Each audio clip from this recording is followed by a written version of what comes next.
Hello, I'm Leon Harris in the CNN newsroom with this latest on the war in Iraq. Iraqi counterinsurgency tactics causing some concern at the Pentagon. CNN's Barbara Starr reports an unnamed official there says American war planners may have underestimated Fedayeen guerrillas. A CENTCOM spokesman says the U.S. is dealing with pockets of resistance and remains on plan. Also coming from the Pentagon, sources citing a field report that the Iraqis may have executed several American soldiers. The unconfirmed report says the Americans may have been shot while they were trying to surrender during an ambush on Sunday. CNN's Barbara Starr will have more on that in just a moment. Make sure you stay with us for that. CENTCOM says it is investigating claims that a cruise missile exploded on a Baghdad market. The Iraqis say 15 civilians were killed. UN Secretary General Kofi Annan says he is increasingly concerned about civilian casualties. He says both sides are responsible for the safety of non-combatants. CNN's Christiane Amanpour reports no apparent signs in the southern city of Basra of any further rebellion against the Iraqi regime. She says British artillery strikes destroyed the Basra headquarters of the ruling Ba'ath Party. Amanpour reports the allies are trying to weaken the local leadership to embolden potential opponents. And a small amount of aid has arrived in extreme southern Iraq. 7 civilian water trucks entered Qasr today from northern Kuwait. And as you see there, thirsty residents came out and scrambled to fill containers. Coalition officials say Qasr is secured. However, the city's big port has yet to receive any promised relief supplies. That's all for now. I'm Leon Harris. More straight ahead from Paula Zahn and Wolf Blitzer as our coverage of war in Iraq continues.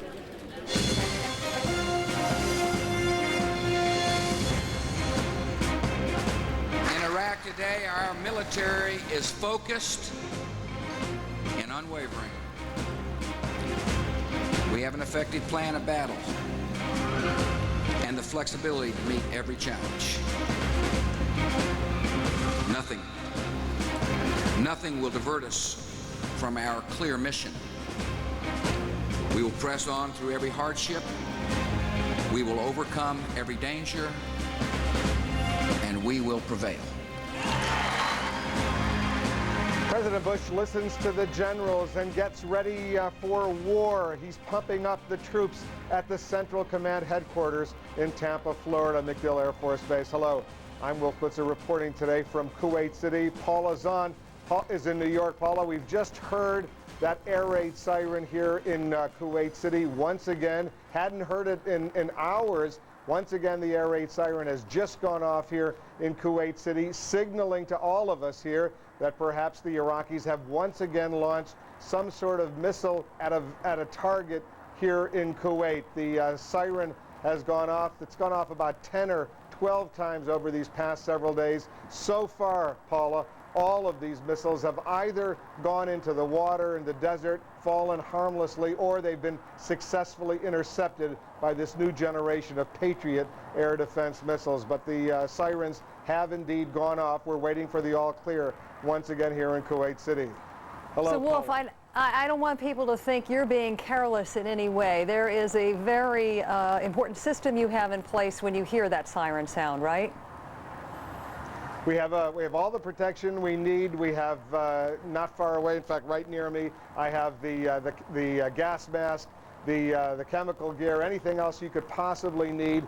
Certainly, if there were a missile, so far all the missiles have just had conventional warheads, and so far we're told by Kuwaiti and U.S. military personnel, none of the missiles have actually been those Scud missiles that were launched against Saudi Arabia, Israel, one missile into Qatar during the 1991 Persian Gulf War. All have been those shorter range missiles, including those El Samud missiles that have come in earlier today. We did hear at that briefing at the Central Command from General Brooks. He said that one of the missiles, though, did have more than that 150-kilometer range that is permitted under the terms of the 1991 ceasefire agreement. He said that missile had gone 190 kilometers, landed harmlessly, though, inside the waters of the Persian Gulf.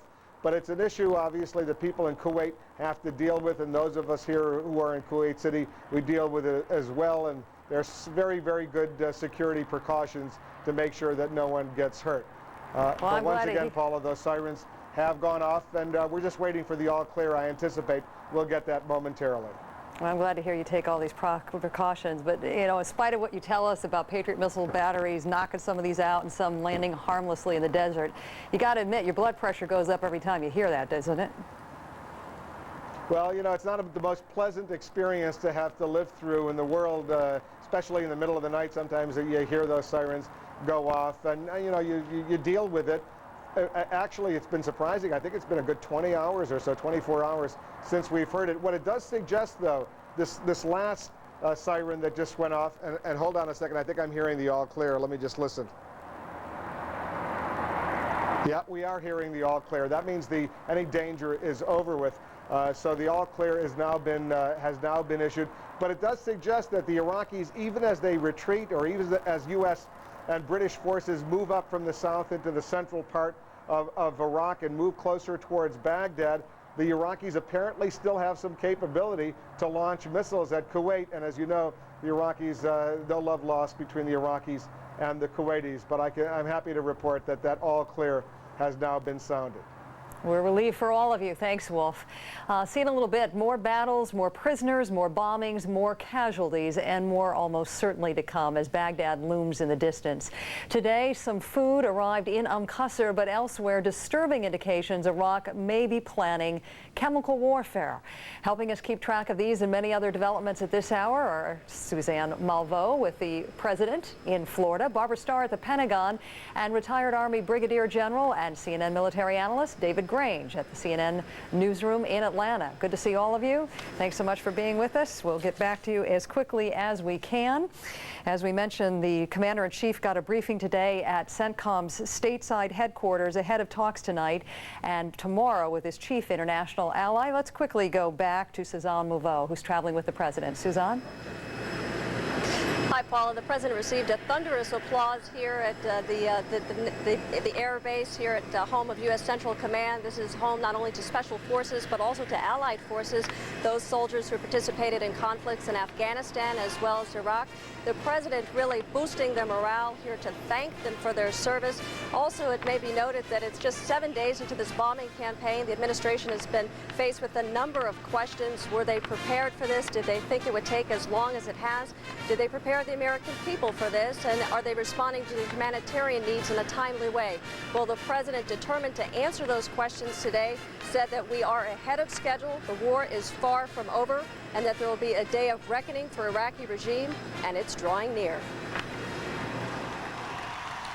This band of war criminals has been put on notice.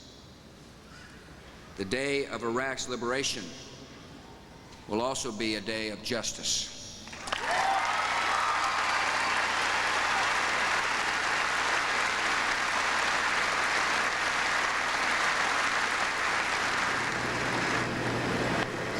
The President also receiving classified briefings as well as having lunch with the troops this afternoon before he returns to Washington. Later today, he's going to be meeting with British Prime Minister Tony Blair at Camp David for a one-day strategy session dealing with Iraq. He's going to have dinner with Mr. Blair as well as the First Lady, National Security Advisor Condoleezza Rice, and his Chief of Staff.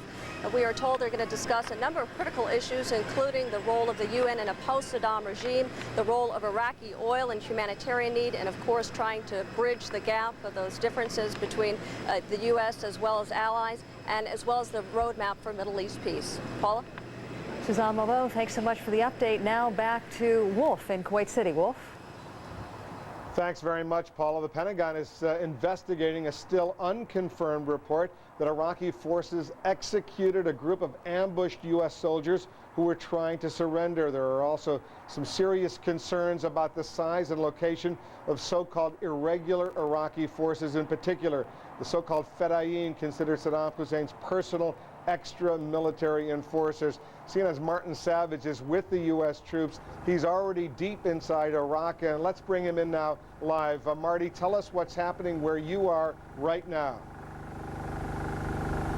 Well, we've already had a run-in with what the U.S. Marines believe was the Fedayeen and how they are launching guerrilla tactics against the supply line. You have to remember that there was a very long and tenuous supply line that stretches from northern Kuwait, where, of course, the military operation on the ground kicked off, to where we are now, which is west of the Euphrates River, and to other units that may be even further along the line. So keeping those supply lines open is vital, because everything comes in that way, whether it be ammunition, whether it be food, and whether it be, in one particular case, fuel. Yesterday, fuel, talking about the 1st Marine Division, they actually had to have a pause in operations because they were running low on fuel. And the critical mission became, for us, with the 1st Battalion, 7th Marines, making sure that that supply line remained open and that the fuel trucks, and we're talking a lot of fuel here, well, 250,000 gallons of diesel fuel had to come in order to support a continued drive to the north for the U.S. Marines in the 1st Division. The Fedayeen, though, have been launching these attacks, that is, using, well, gunfire and also using mortars and RPGs. And they have been hitting along some critical areas of that supply line, very much in the area where we are now. So you've got this massive amount of fuel in huge lumbering tankers coming in, obviously a prime target. And how do you protect it? Well, that's what we were out on all last night. And for a long time, it was a running pitch battle of the armored vehicles and the part of the Marines and the Humvees racing through the night, opening fire with Marines firing out of the top of those armored vehicles, returning the fire that they were receiving from the other side in the pitch black darkness. And that's something to point out. This is the marshland area. Very tough, difficult terrain. Night vision goggles were of no use last night because it was just pitch black. You need some illumination.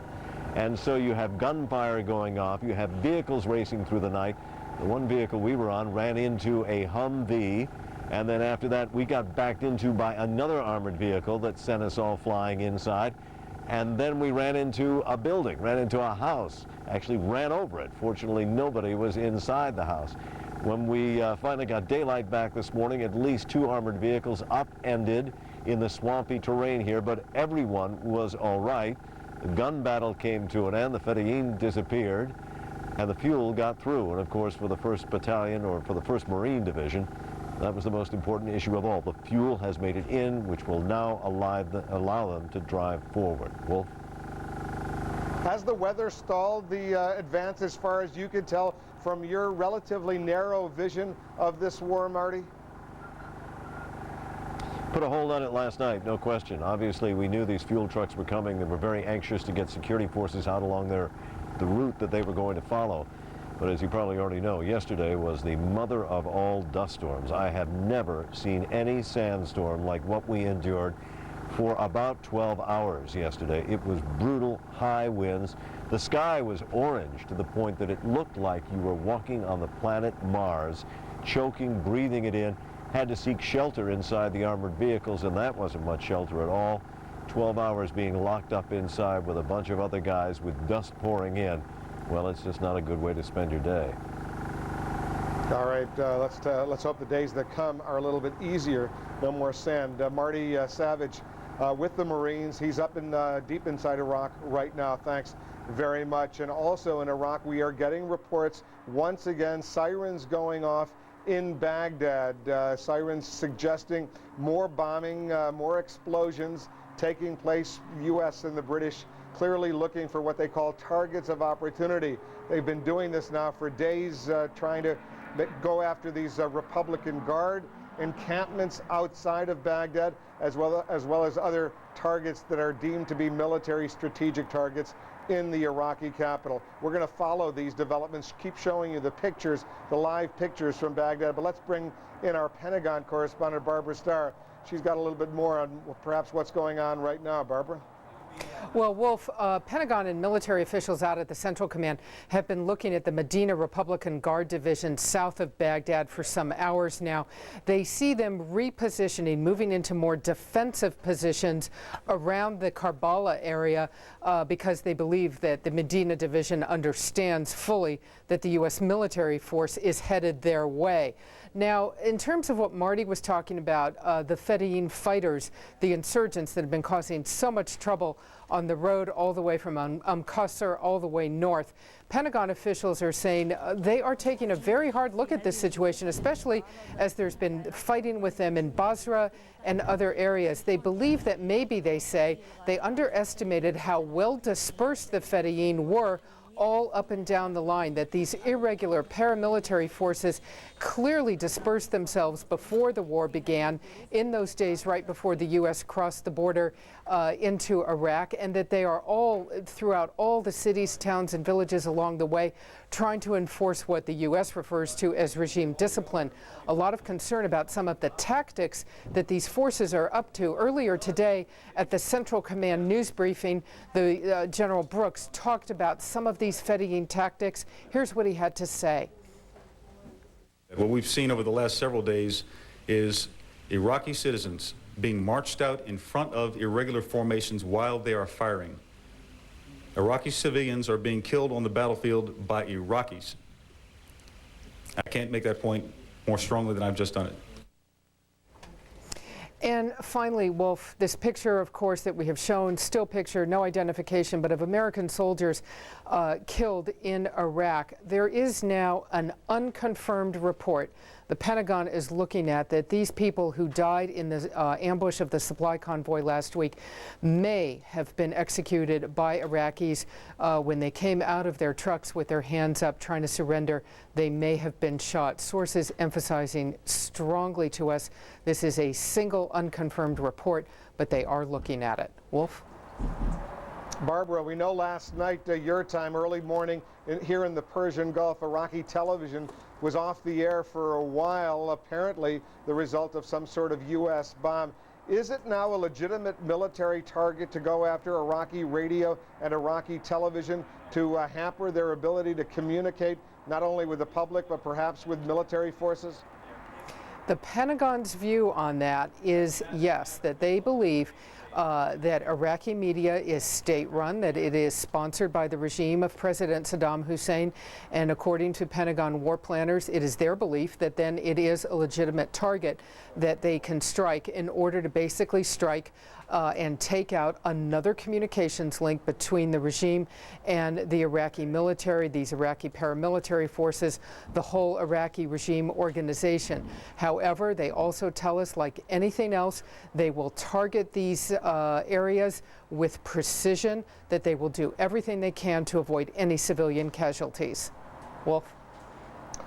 Barbara Starr at the Pentagon, thanks very much. And other officials, U.S. officials, have said to me that one of the reasons they might be perhaps reluctant to go ahead and take out Iraqi television and Iraqi radio, while it might serve a short-term goal, in the long term, assuming the U.S. goes into Baghdad, reaches the Iraqi capital, and tries to engage in reconstruction and some sort of political reforms, they'll need those communications capabilities in order to help them and their Iraqi opposition supporters. We'll continue to watch what happens there. We're going to have a chance to hear directly from the Pentagon in about an hour or so from now. There's a briefing for reporters scheduled for 1:30 p.m. Eastern. Of course, CNN will have live coverage. Paula? Thanks so much, Wolf. We've talked a lot throughout the day about the status and fate of the POWs being held by the Iraqis. No one is more concerned about what happens to members of the 507th Maintenance Company than folks at Fort Bliss, Texas. That's where that unit is based, and that's where we find CNN's Ed Lavandera right now. Ed, what's the latest from there? Well, Paul, the latest here is that the military officials, who are in charge of this base and who have been trying to get the opportunity to talk publicly about what happened on Sunday to this maintenance company, still haven't gotten the go-ahead from the Pentagon. It's been 4 days since this maintenance company took a wrong turn near the town of An Nazariya, and 5 POWs were taken. The fate of the other 7 members of that 12-member group isn't clear at this point, so a lot of people paying very close attention. There are 5 confirmed POWs that come from this base. There are also the 2 prisoners of war that were flying the Apache helicopter over Iraq as well that were taken into custody as well. So for these 7 family members of these 7 POWs, it's very difficult times right now as they continue to await word. Many of the family members that we have spoken with say that they just haven't been able to get a lot of information out of military officials, and I think a lot of that has to do with the fact that the military officials here say they just don't have a whole lot of information to pass along at this point as well. But one of the issues that many family members are hoping will to resolve itself very soon, and one of the things that they're paying close attention to, is the status of the Red Cross and whether or not officials from the Red Cross will be able to get in to see these prisoners of war quickly. Many of the family members say, we understand that negotiations are underway. Red Cross officials are trying to not only get in to see the American POWs, but as the Iraqi POWs as well. And we had the chance to speak with the father of Shoshana Johnson a few days ago, and he says that the most important thing on his mind right now is to get that Red Cross in to be able to see his daughter and the other 6 6 POWs, because it's very important. That's the only way we're going to have to be able to determine, they say, whether or not these prisoners were properly treated while they were in custody. Pretty much what other parents of POWs have told us about the Red Cross being their lifeline as well. Just keeping their fingers crossed that those contacts will happen soon. Ed Lavendera, again, thanks so much. Back to Wolf in Kuwait City. Thanks very much, Paula. All morning, CNN has been receiving pictures from inside Baghdad of damage done, of people injured, of defiant citizens. Iraqi officials say U.S. cruise missiles targeted a popular marketplace there, killing at least 15 Iraqi civilians and injuring another 30 or so. This video, taken by other international news agencies, shows burned shops, demolished cars, damaged apartments, and very angry citizens. Photographers confirm seeing dead and injured people, but it's not clear how many casualties there are or who they are. Photographers were taken to a Baghdad hospital as well, apparently filled with injured women and children. U.S. military commanders say they're not convinced coalition bombs were responsible, hinting the Iraqis themselves could have caused the damage. And as you've seen, coalition forces are running into some stiff resistance from Iraqi troops and paramilitary fighters before they even reach Baghdad, and it's only expected to get worse. Let's get a little bit of the bigger picture for that. I turn to my colleague Renee San Miguel at the CNN newsroom in Atlanta. Renee? Thank you very much, Wolf. And I am here with CNN military analyst, retired Army General David Grange. They call it a sit rep in the military, a situation report, and that's what we're going to give you right now. Let's start off by showing you the map table here, some idea of some of the movements over the last 12 hours. And as you can see from the big blue arrows there, they're getting closer to Baghdad and getting closer to those Republican Guard units there. Yes, they are. You have the 3rd Infantry Division led by 3-7 Cav moving up on the Medina Republican Guard divisions outside of Najuf and Medina and Kabbalah. You have the 1st Marine Division moving up north of Nasiriyah. You still have the British 7th Brigade, Armored Brigade, the 3 Commando, and a 16th Air Assault Brigade operations around Basra area down here to the south. And then up north, you have continual buildup of special operating forces working with the Kurdish units on a probable future offensive against Iraqi positions in the north. Out west, you have H3, H2 complex with special operating forces. And then somewhere out in the desert, you have the 101st Airborne Division Air Assault poised for future operations anywhere in this central area. Okay, we're talking about the north, and Kevin Seitz of CNN embedded up there. Sham Shamal getting a lot of activity there. Let's go back to Najaf for just a second. The U.S. did lose a couple of tanks there. This just speaks to the lethal efficiency of some of the anti-tank weapons being used by the Iraqi military. Yeah, what they believe is the reports are wire-guided, possibly, anti-tank weapons, AT-3 vehicle-mounted anti-tank weapons, similar to the TOW or an anti-4 ground-mounted wire-guided missile.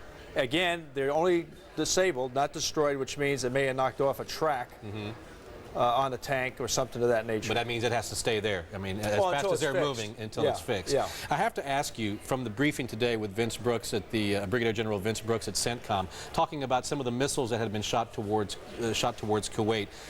The Al Samud name came up again, and of course this came up the last time when UN weapons inspectors were in the process of destroying them before this conflict started.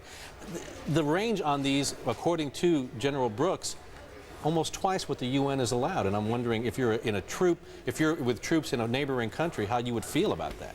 Well, Iraq said they didn't have those type of missiles to the UN inspectors, but anyway, I think one fell into the Persian Gulf and, of course, out in the sands of Kuwait, but long-range fired missiles. Yes. Gotcha. David Grange, we will talk with you later. Thanks a lot, General, for your time. Thank you. Paula, back on over to you. Thanks so much, gentlemen. A new wave of anti-war protests is cropping up all over the world. We're going to check in with our correspondents live in Amman, Moscow, and London, plus paging Dr. Gupta, reporting from the front lines with the Devil Dogs, his unique experience there. And remember, we're standing by for a Pentagon briefing in the next hour. CNN's live war coverage continues in just 1 minute.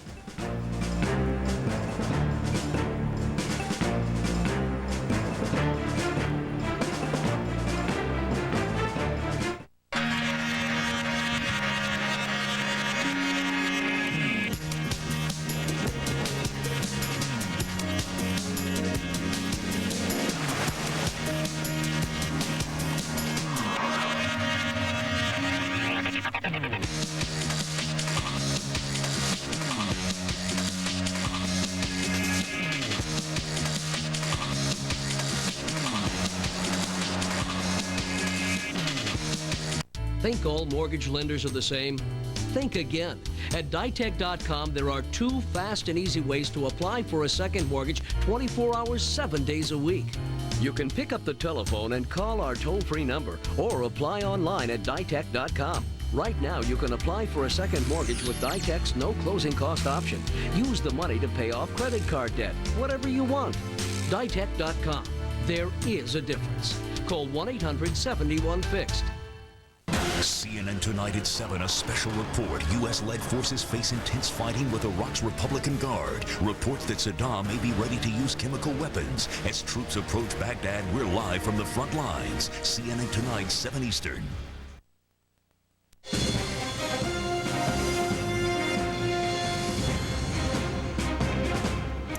Welcome back. 26 minutes after the hour on this Wednesday. Our embedded reporters continue to give us a very good idea of what's going on in this campaign. Our own Gary Tuchman is with the Air Force.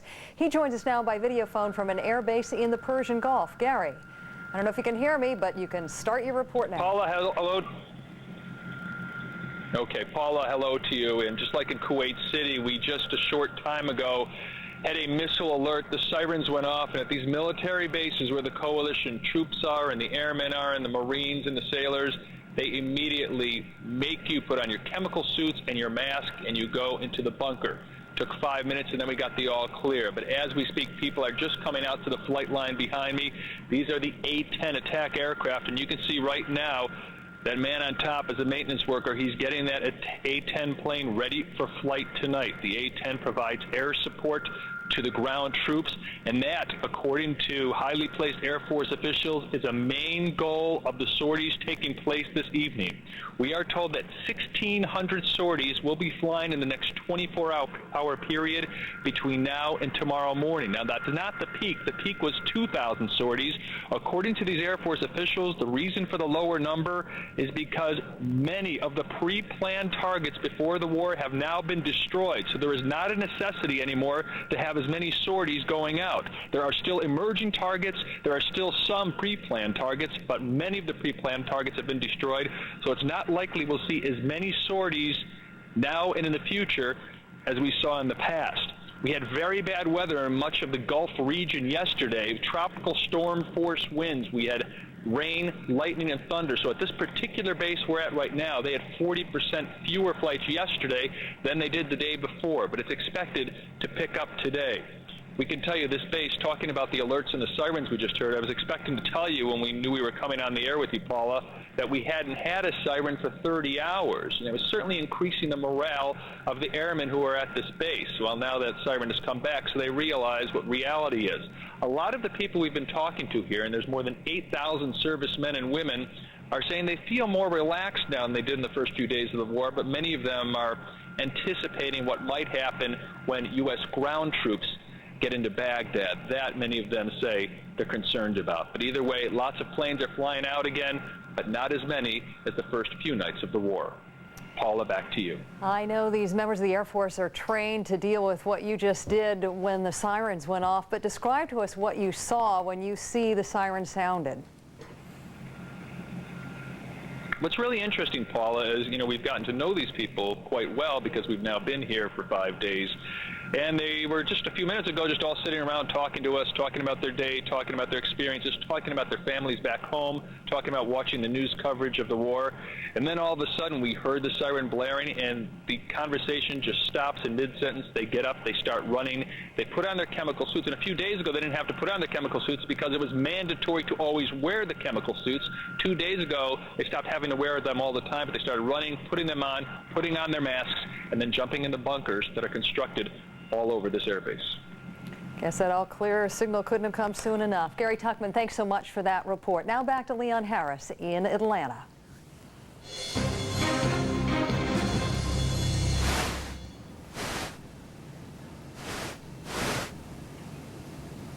Harris at the CNN Center in Atlanta with another update on the war in Iraq. The nation's commander-in-chief rallied the troops in person today. President Bush told the forces at MacDill Air Force Base in Florida that a day of reckoning is coming for Iraq, but he said that the war is far from over. CNN's Martin Savage reports a delivery of crucial fuel has made it through the U.S. forces on the front lines, I should say.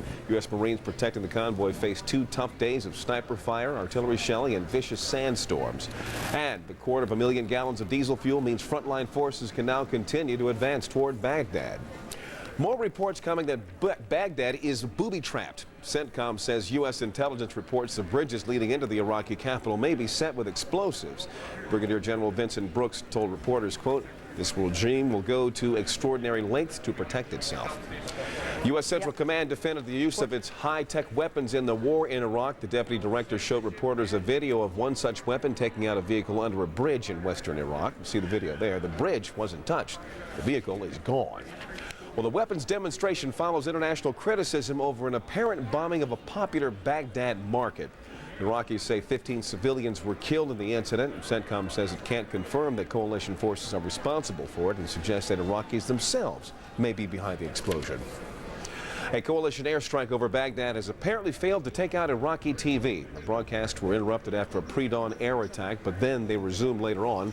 The Pentagon had said that the television station was on its list of targets. Coming up later on the hour, the latest on the U.S. military campaign in a live briefing coming from the Pentagon. We'll have that for you here next hour. And taking on Iraq. We'll take you inside the battlefield hotspots with our CNN military analyst and reported uprisings in Basra. Is this the popular revolt the U.S. was hoping for? Just how the military planners handle this situation could be key to America's relationship with Iraq after the war. And we'll talk about that in just a bit. I'm Leon Harris. Now let's go to Wolf Blitzer standing by for more. Wolf? Thanks very much, Leon. I want to immediately go to our Christiane Amanpour. She's now in southern Iraq. She's moving in with British forces. Christiane, what's going on? Wolf, the focus, of course, at the moment militarily is on Basra and of those reports that we had last night as to whether there may have been an uprising. We did get reports from the British military that they thought there may have been the beginnings of an uprising last night, but then that the Iraqi military inside Basra had started to turn their guns on the civilians. Today, the reports are that the British are fighting with Iraqi military who are coming out of Basra. And then later on, we were told that some of those Iraqi military coming out of Basra were in fact surrendering. So what we've got is a situation where the British are now sort of launched counter-insurgency measures. This is what we've been told by military spokespeople here, that the wearing down of the resistance inside Basra is taking on the classic counter-insurgency type of warfare, and that, we are warned, could take some time. Now, in the meantime, the humanitarian situation is rather acute. British troops went into a town called Al-Zubair, which is outside of Basra. As they went in, they were watched by members of the civilian population there, and at one point we hear reports now from Al-Zubair, when they were delivering humanitarian aid, they were fired upon, sniped upon, but from a building, and they returned fire. So this situation here is not at all clear or secure, and there are still these so-called irregulars, at least, as well as the military population, which are taking on pot shots and other kind of military action towards the British troops. Now, there's also been a delivery of humanitarian aid at a town south of here called Safwan, just inside the Iraqi border from Kuwait. There, some what they call low-level humanitarian aid was delivered, packets of food, water, and it was quite a chaotic scene because there was a lot of people around, a lot of villagers who were desperate for that food and water and did all they could to grab the limited supplies that there were. In addition, the first convoy of aid went into the Qasr area. This was from Kuwait. There were lorries that had been stacked up waiting to go in, and they went in today. The big aid ship, we understand, the British ship, is due to arrive at the port of Qasr tomorrow, and of course the British are eager to get aid out and about to the population. Wolf. CNN's Christiane Amanpour. She's in southern Iraq near Basra right now. Christiane, thanks very much. Be careful where you are. We'll be talking to you very, very soon. Meanwhile, global demonstrations against the war in Iraq are still going on, and in some places becoming more violent. Spanish police clashed with thousands of students in Barcelona and Zaragoza. Thousands of people disrupted traffic in Madrid. Several people were injured there. In South Korea, demonstrators tried to break into the heavily guarded U.S. embassy. They scaled the walls and chained themselves to a fence before police knocked them down. In Sydney, Protesters threw bottles, chairs, and tables at police. Hundreds of college and high school students marched downtown. And close to the U.S. consulate, protesters burned the American flag, definitely an unusual scene for Australia.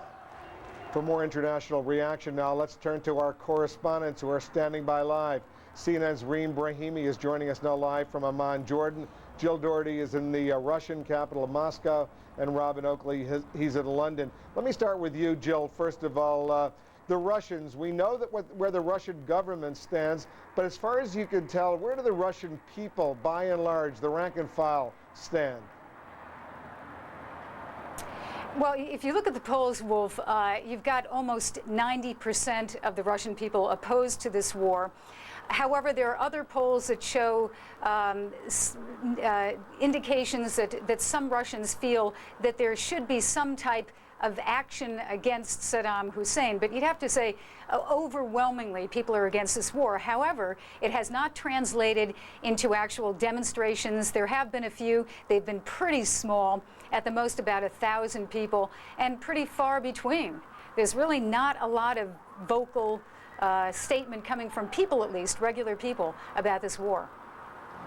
I want to pick up on that in a moment, but I want to bring in Reem Brahimi in Amman, Jordan. King Abdullah is in an awkward position right now because I take it on the streets of Jordan, there's widespread opposition to what the United States and Britain are doing. Absolutely, Wolf. The Jordanian government is walking a tightrope. There is wide opposition here. Demonstrators went out into the streets yesterday, maybe not in many significant numbers as in Cairo or in Syria, for instance, but still very significant because the weather conditions were appalling. Demonstrators went out in the middle of a snowstorm, marching, chanting slogans against the United States. But that said, the Jordanian government has been monitoring the public reaction to the war in Iraq and even maybe preempting it. For instance, when the Iraqi vice president came out yesterday accusing Jordan of not providing food supplies to Iraq, well, the Jordanian foreign minister came out immediately, spoke to the press saying this is not what's happening, saying Jordanian people are also important, but we're very concerned about the Iraqi people. And also the local press agency, news agency Petra, is reporting that the Minister of Education has cautioned all school principals against that kind of disturbance, saying they must make sure that classes are attended at all times, cautioning them against groups that might want to exploit that situation, and also warning that he would not tolerate any disruption of law and order, saying that there's no demonstration will actually be able to help brothers in need. Now in Syria, Wolf, if I just may go to what happened in Damascus, that was a huge demonstration, hundreds of thousands of people marching in the streets of Syria. Now that was a government authorized demonstration as well, but the government actually authorized civil servants to go out in the streets, stop work for a day to go and protest. So they went out chanting, again, anti-American slogans, saying Americans out, down with Bush, the regular slogans, but also slogans against Arab leaders from Egypt, Jordan, Qatar and Kuwait. So that was also quite significant, especially as Syria was in 1991 an ally of the coalition in the war against Iraq, and of course now Syria is totally opposed to this current war. Wolf? All right, Reem, stand by. I want to get back to you as well. Robin, in London, I know you cover European affairs. Those demonstrations in Spain today, very interesting, because the Prime Minister Aznar, has been a close ally of Tony Blair and President Bush in this whole war, the build-up towards the war. How significant are these demonstrations in Spain, and does it represent a threat to the government of Prime Minister Aznar? I don't think it's too big a threat to the government, but certainly there have been big demonstrations over the last week or so in London, here again in London, 500,000 or more taking to the streets, perhaps only half the numbers there were a month ago. Things have changed since British troops have been committed to war, but we've had big demonstrations here, we've seen big demonstrations in Italy, and those significant demonstrations in Spain, three of the countries where there has been the biggest exist political support from the government for military action. In Britain in general, I think the mood has changed since troops have gone into action. Latest opinion poll here, one poll, ICM, which a week ago had 38% in favour of the war. That's now leapt to 54%. Polls in general are putting support for Tony Blair's handling of the crisis, 55% in favour to 37% against. And in the House of Commons, where we had 200 of Britain's lawmakers a week ago voting against a war, the mood has now changed. When Tony Blair was in front of them this morning, it's all questions now rather than criticism. But there's still a fragility, I think, about British public opinion, because if you look at the losses that the British forces have already taken, 14 in 2 helicopter crashes, 4 people died in friendly fire incidents and 2 in combat. That's a total of 20. That's nearly half the total numbers who fell during the Gulf War 10 years ago, Wolf.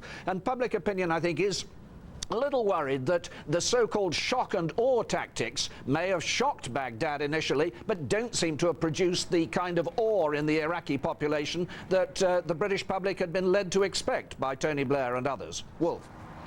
Certainly the public opinion polls in Britain not as favorable for Tony Blair as the public opinion polls are in the United States for President Bush. Let me bring back Jill Doherty in Moscow. Jill, you know that area of the world quite well, obviously, spent many years there. Why is it that so many of the democracies now, the former Warsaw Pact countries, the former republics, so many of them, of the former Soviet Union, like Lithuania and Estonia, these countries, Poland, the Czech Republic, they all seem to be supporting President Bush. The governments are in this war against Iraq, but Russia, which is, of course, a democracy now, is so strongly opposed.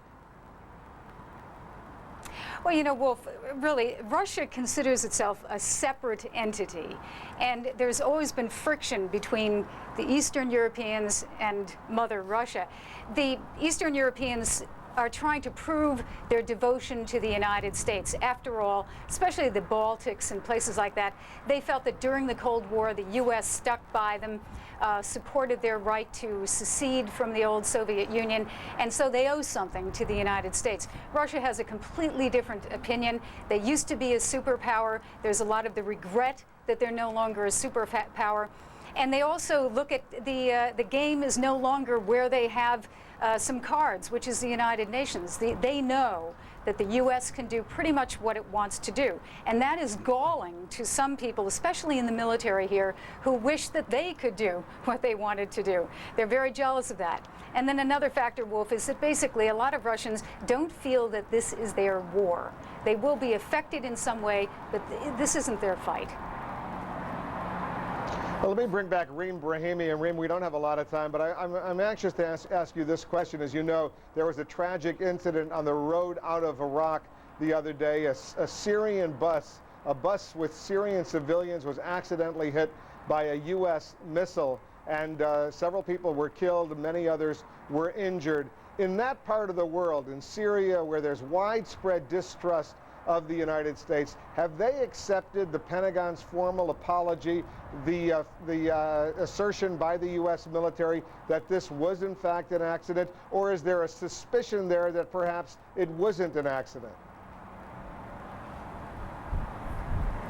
Wolf, it's very interesting. These apologies are never quite accepted as such in this region. I think it's quite safe to say that. Of course, they're maybe taken and looked at, but if you ask many people, there's such a feeling of resentment with regard to the United States, and especially a feeling that the United States, being a strong ally of Israel, cannot be an ally or friendly in any way to any Arab people, that there's a lot of suspicion, and no matter what the US might say about that, there will be probably a lot of suspicion as to what happened there. And at the very least, there will be still the accusation that what were you doing in Iraq anyway, bombing a country that is a brother country. There is that feeling very much. There's also the feeling, of course, that now there's a new crisis when the first one, the one between the Israelis and the Palestinians, hasn't been solved. And so a lot of mounting frustration, which is what, of course, worries a lot of the leaders in the region, which is why sometimes they allow those demonstrations just to allow people to vent their anger while still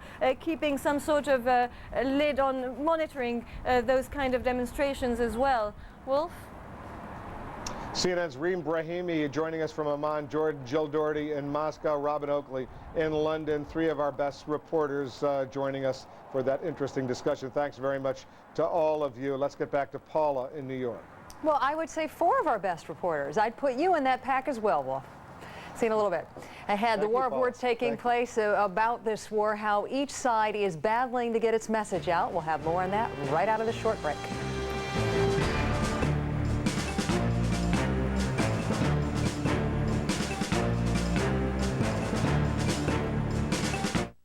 CNN's continuing coverage of the war in Iraq. CNN's Lisa Roseweaver, embedded with the U.S. Army, told you about a U.S. convoy ambushed in central Iraq.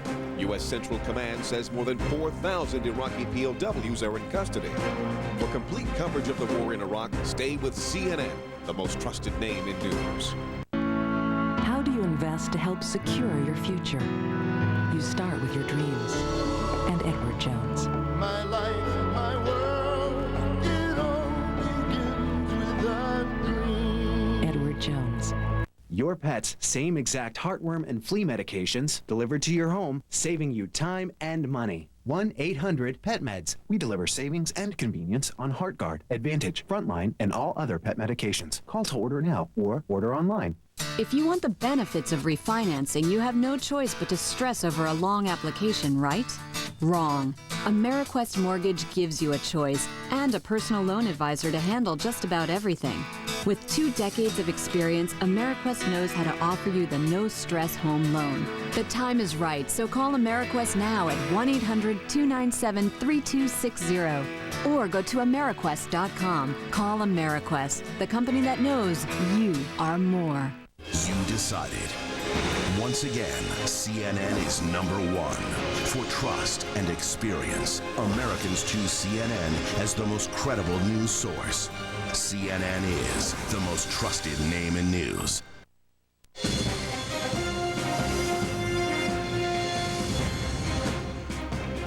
Welcome back. At just about 13 minutes before the hour, there's the war, and then there's the war to control the messenger. Our own Aaron Brown has more on that battle.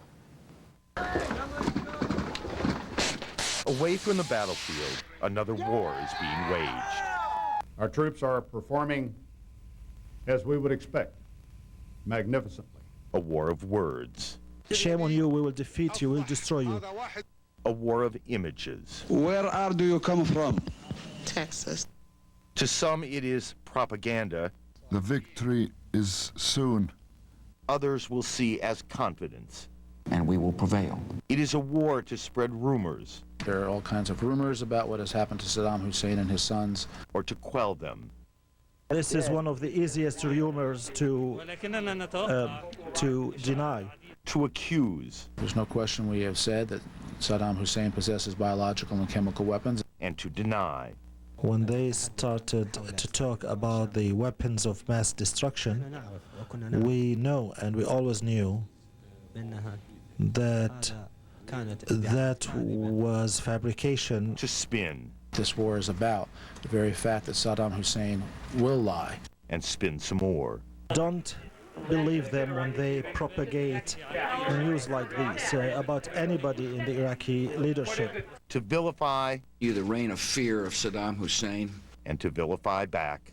Those criminals are lying to the world because they are natural criminals. Time is critical.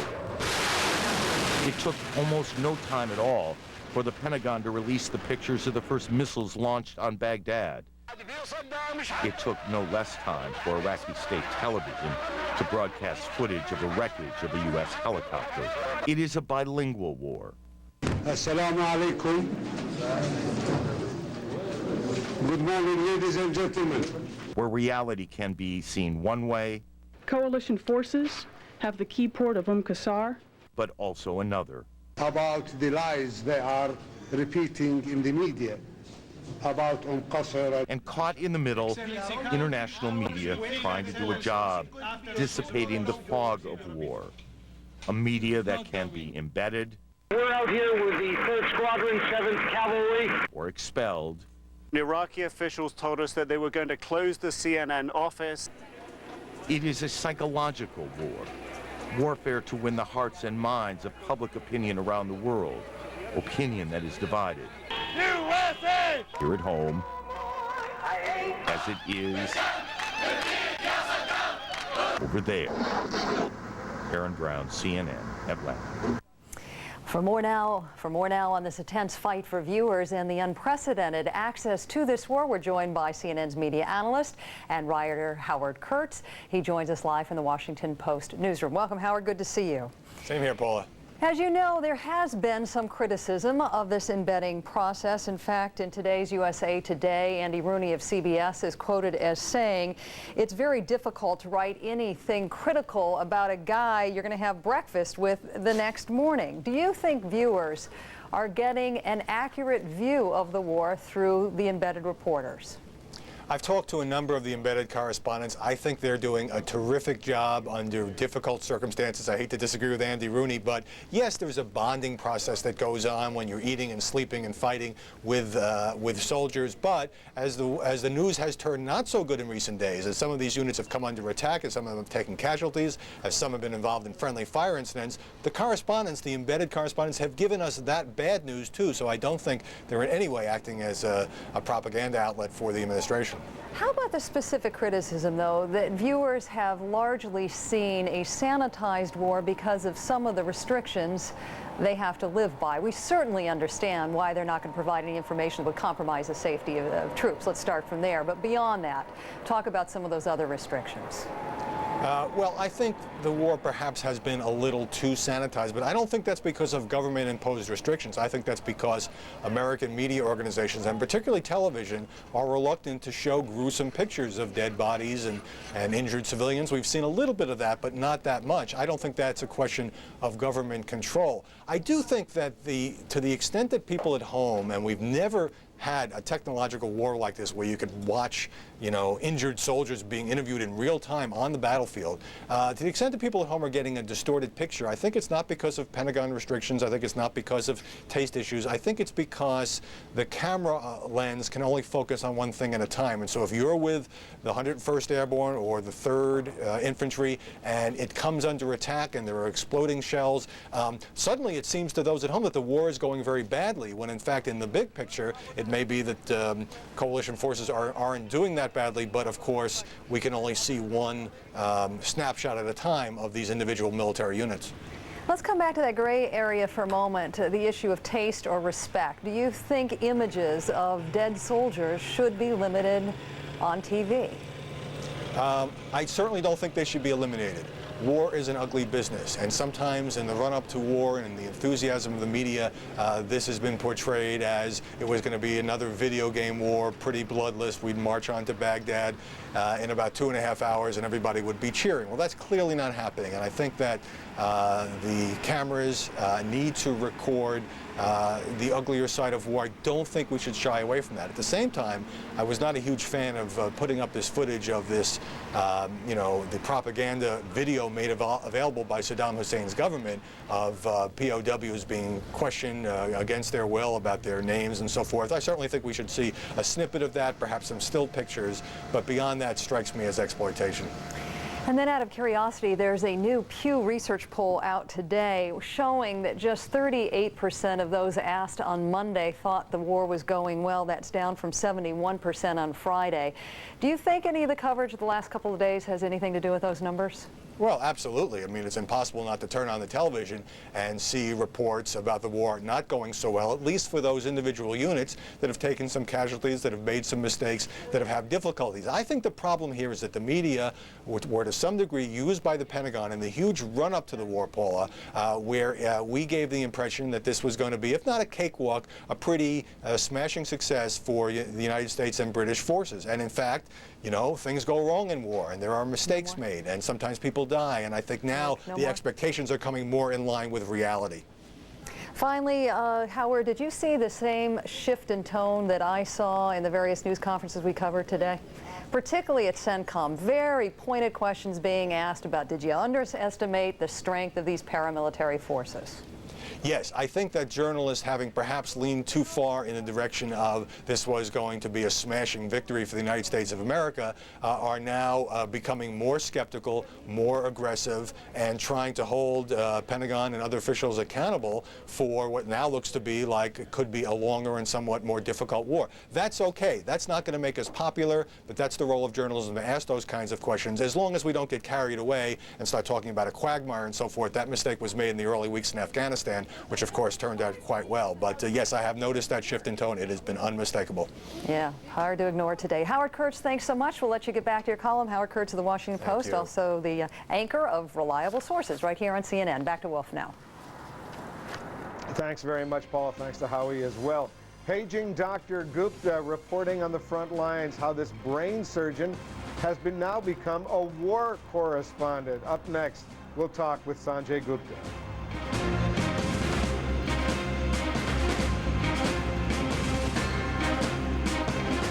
CNN Tonight, General Peter Pace, Vice Chairman of the Joint Chiefs of Staff, plus families of soldiers missing in action. Only on Larry King Live, CNN Tonight, 9 Eastern. An investor fearing his mutual fund had sprung a leak sought help. This market is tough, he said, and I seem to keep losing my gains. The friend smiled. You can control your fees and expenses, he said. Paying a percentage point more over all of those years can mean you lose thousands. Just watch the little things, and you'll get where you're going. At Vanguard, lower fund expenses work in your favor. During Empire's half-off carpet sale, I'm cutting prices in half on all our best stain-resistant carpets. 50% off. That's a lot of cutting for a lot of savings. We'll bring samples to your home so you can choose your carpet where you use your carpet, and we'll install next day, complete with padding, with no payment till next year. Empire's half-off sale. Big price cuts mean big savings. 800-588-2300 Empire. CNN, the most trusted name in news.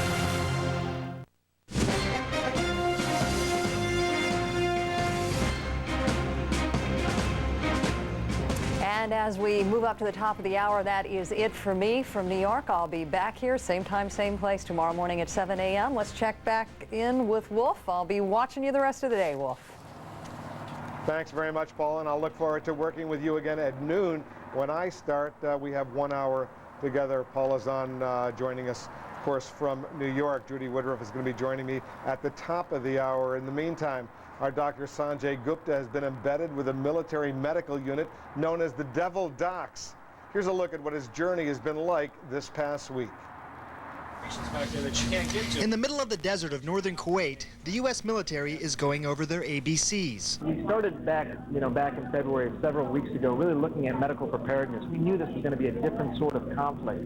Chemical and biological weapons were being discussed like never before, and how the troops were preparing back then was an important story. Where are you from back home? Arizona. Arizona. All right, thank you very much for joining us.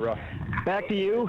We're going to be joining this convoy for a 3-mile-long convoy, supplying some of the forces in Iraq. We ended up in northern Kuwait in the desert for some time, and then ended up on a convoy, a multiple vehicle convoy, 89 vehicles, 3 miles long. They told us it'd take about 5 hours to get to the location where we were going to get. It took 17. The conditions since we've been in Iraq have not been exactly what you'd call 5-star. We have slept under the stars in sleeping bags. We have slept by a bunker just so that we could jump in it because there were so many times that the alarms would sound in the middle of the night. We have slept in the back of a huge truck traveling through sniper-infested areas of Iraq. We don't have bathrooms out here. We don't have showers. I haven't showered in 7 days now, and it probably shows. This is the 4th bunker call in as many hours. As you can see, we're wearing our masks, our Kevlar, and our helmets. That's because we were instructed to do so, as we were instructed also to be here in this bunker. I'm used to being in the studio, wearing a suit on the set, but this has been obviously a huge change for me. And people keep telling me that we're surprised that you're out there. Well, I can assure you no one is more surprised than I am. We are here just behind the front line in an FRSS, Frontline Resuscitative Surgical Suite. Right behind me, for the first time ever, an operation has been done on the abdomen for a gunshot wound. There's dust and sand blowing everywhere, yet they're able to keep these operating rooms clean. They're able to do operations. We've seen them do it now, 4 or 5 operations just over the last couple of days. And as soon as they found out that I was a neurosurgeon, they immediately said to me, well, if we get any head injuries, we're calling you. Bottom line, we can't take care of those things here. And I thought that was, sort of an interesting thing to say, and certainly made me feel welcome, and that I would actually jump in, volunteer, and help out in any way that I could. I felt both medically and morally responsible to do just that. I haven't had to. The only thing I've had to do was help look at some cervical spine, neck injuries, and determine whether or not they were going to be of serious nature later on. Have not had to perform any operations, but I can tell you, especially after having... Saying the blast could have been the result of Iraqi fire or a stray missile. More U.S. troops are heading to the Persian Gulf, another 30,000 of them getting their marching orders, including 16,000 from the 4th Infantry Division. President Bush, meantime, rallying the troops at McGill Air Force Base in Florida. There will be a day of reckoning for the Iraqi regime, and that day is drawing near. The president saying coalition forces are now facing the most desperate elements of a doomed regime. And on Wall Street, stocks reacting to the war front and the home front. New home sales hitting their lowest level in more than 2 years. The Dow surrendering about 40 points. So more bombs, more troops, more worries on day 7 of this war to liberate Iraq. We've got continuous coverage now with Major Garrett at the Pentagon, William Lajeunesse in Kuwait, Todd Connor in Amman, Jordan, and our own Chris Klein in northern Iraq. First to the Pentagon, where Major Garrett has been trying to get the latest on those 3 explosions in central Baghdad just about an hour ago. Major? Well, Neil, I can't tell you with absolute precision what coalition forces are trying to do, but I can tell you that what senior defense officials have told Fox within the last 20 minutes is that what they're looking at in central Baghdad are the remaining few command and control facilities they believe are essential to the maintenance of the Baghdad regime's ability to communicate with the rest of the country. You might infer from that, Neil, that this might be some of the communications facilities, be they radio or television. We do not have absolute confirmation of that, but we do know that those sites generally have moved higher up the targeting list here at the Pentagon than they were, say, 2 or 3 days ago.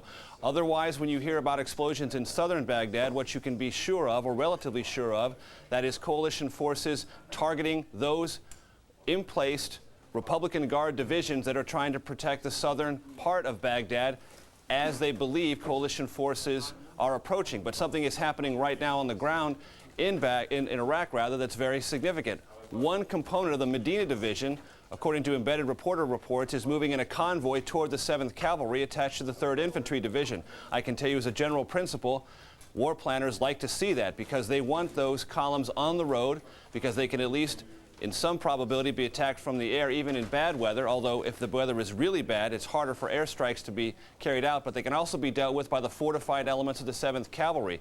As one senior military planner told Fox yesterday, listen, we're looking for a fight. We want to draw them out into open space. We don't want to fight them in the fields. We want to fight them in the open areas, and that appears to be what's beginning to happen as this Medina Division moves on the road to encounter the 7th Cavalry. Now, back to the original point that you made, Neil, about what may have happened in the Shahab district of Baghdad.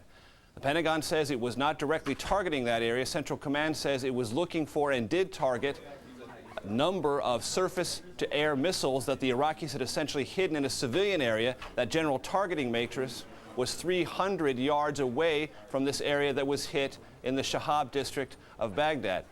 Major General Stanley McChrystal addressed this issue generally here at the Pentagon briefing, and here's what he said. We're on the 6th day of this campaign. And on the 6th day of this campaign, going against a regime that knows its days are numbered, we have air dominance, we have special forces in the north, the south, and the west. The main ground forces are moving at a phenomenal pace toward the north, closing in on Baghdad. We've demined the waterways so the humanitarian assistance can and is coming in. We're securing the oil fields in the south for the benefit of the Iraqi people. Most people, you spoke of some, most people would look at that and say that's pretty phenomenal for 6 days. Neil, it's my good fortune that Tori Clark was there to summarize what I was going to get to at the end of this live shot, which is what the coalition believes it has achieved to date. I would also tell you that Major General Stanley McChrystal said the Pentagon does not believe it was targeting any area near the Shahab district, does not at the moment believe that the targeting of that area would in any way be consistent with the damage on the ground. They're not saying the coalition forces were not involved. They believe the other possibilities are anti-aircraft fire from the Iraqis coming back down, or an attempt by the Iraqis to use a surface-to-air missile also coming back down, but no absolute confirmation on what happened. Neil, back to you in New York. Major, real quickly, the PR battle here, you know, perception ultimately becomes reality, particularly in countries like Iraq and the surrounding Middle East. Is there a fear on the administration's part and in the Pentagon's part, more to the point, that, you know, the images of the down marketplace today is going to only help Saddam, that his word is going to be greeted more favorably than anything we say? Well, there's a general anxiety here at the Pentagon that Saddam Hussein would try within the larger Arab world to portray himself as the victim, not as the one who has aggressively suppressed and oppressed his people for lo these many years. The Pentagon has understood that that would be one of the many risks of going into this combat in the first place, and I would generally tell you that when I was referring to command and control targets within the city of Baghdad, the radio and TV component of the propaganda machine the Iraqi regime still controls is very much high on the coalition's target list for that very reason. Neil, back to you in New York. Major Garrett, thank you very much. Appreciate it. Major Garrett at the Pentagon. Well, aid finding its way into Iraq. Fox's William Lajeunesse is live in Kuwait City with the very latest from there. William. Well, Neil, food, medicine, and blankets, the humanitarian aid is beginning to arrive despite yesterday's sandstorms, a dense fog, and high winds today. Humanitarian aid is arriving in Iraq. A convoy of food and water to the border towns of Qasr and Safwan today, welcomed by desperate families who fought for fresh water and supplies. 60% have no income, entirely dependent on government handouts. $2 a month is a good salary in Iraq. The port of Qasr now cleared by coalition forces. Humanitarian aid should begin flowing on a large scale. 12 tons of medical supplies, 600 tons of wheat, 3 million MREs arriving by ship. At least 4 tugboats and fishing dhows were seized by coalition forces in the waterway leading to the port. Many contained mines, many had not been laid. Meantime, British troops are encountering deep poverty in the oil-rich region of Rumelia. When the troops arrived, some of the locals were so desperate, willing to give up their weapons for food. Only 3 wells are still burning in the Rumelia oil fields, and officials predict they will be out within a week. 7 of 500 oil wells were set afire. A British colonel said the locals are impoverished but well armed. They're short of food. They've been storing nearly a quarter ton of food. I've found mixed ammunition, hand grenades, landmines, self-propelled rockets, small arms ammunition, anti-aircraft ammunition. Not the sort of thing you would keep for a afternoon shooting in England. Now a second U.S. soldier has died as a result of that grenade attack of last week. Air Force Major Gregory Stone, who was attached to the 101 Airborne, died Tuesday of wounds suffered in that attack at the Ramstein Air Base in Germany.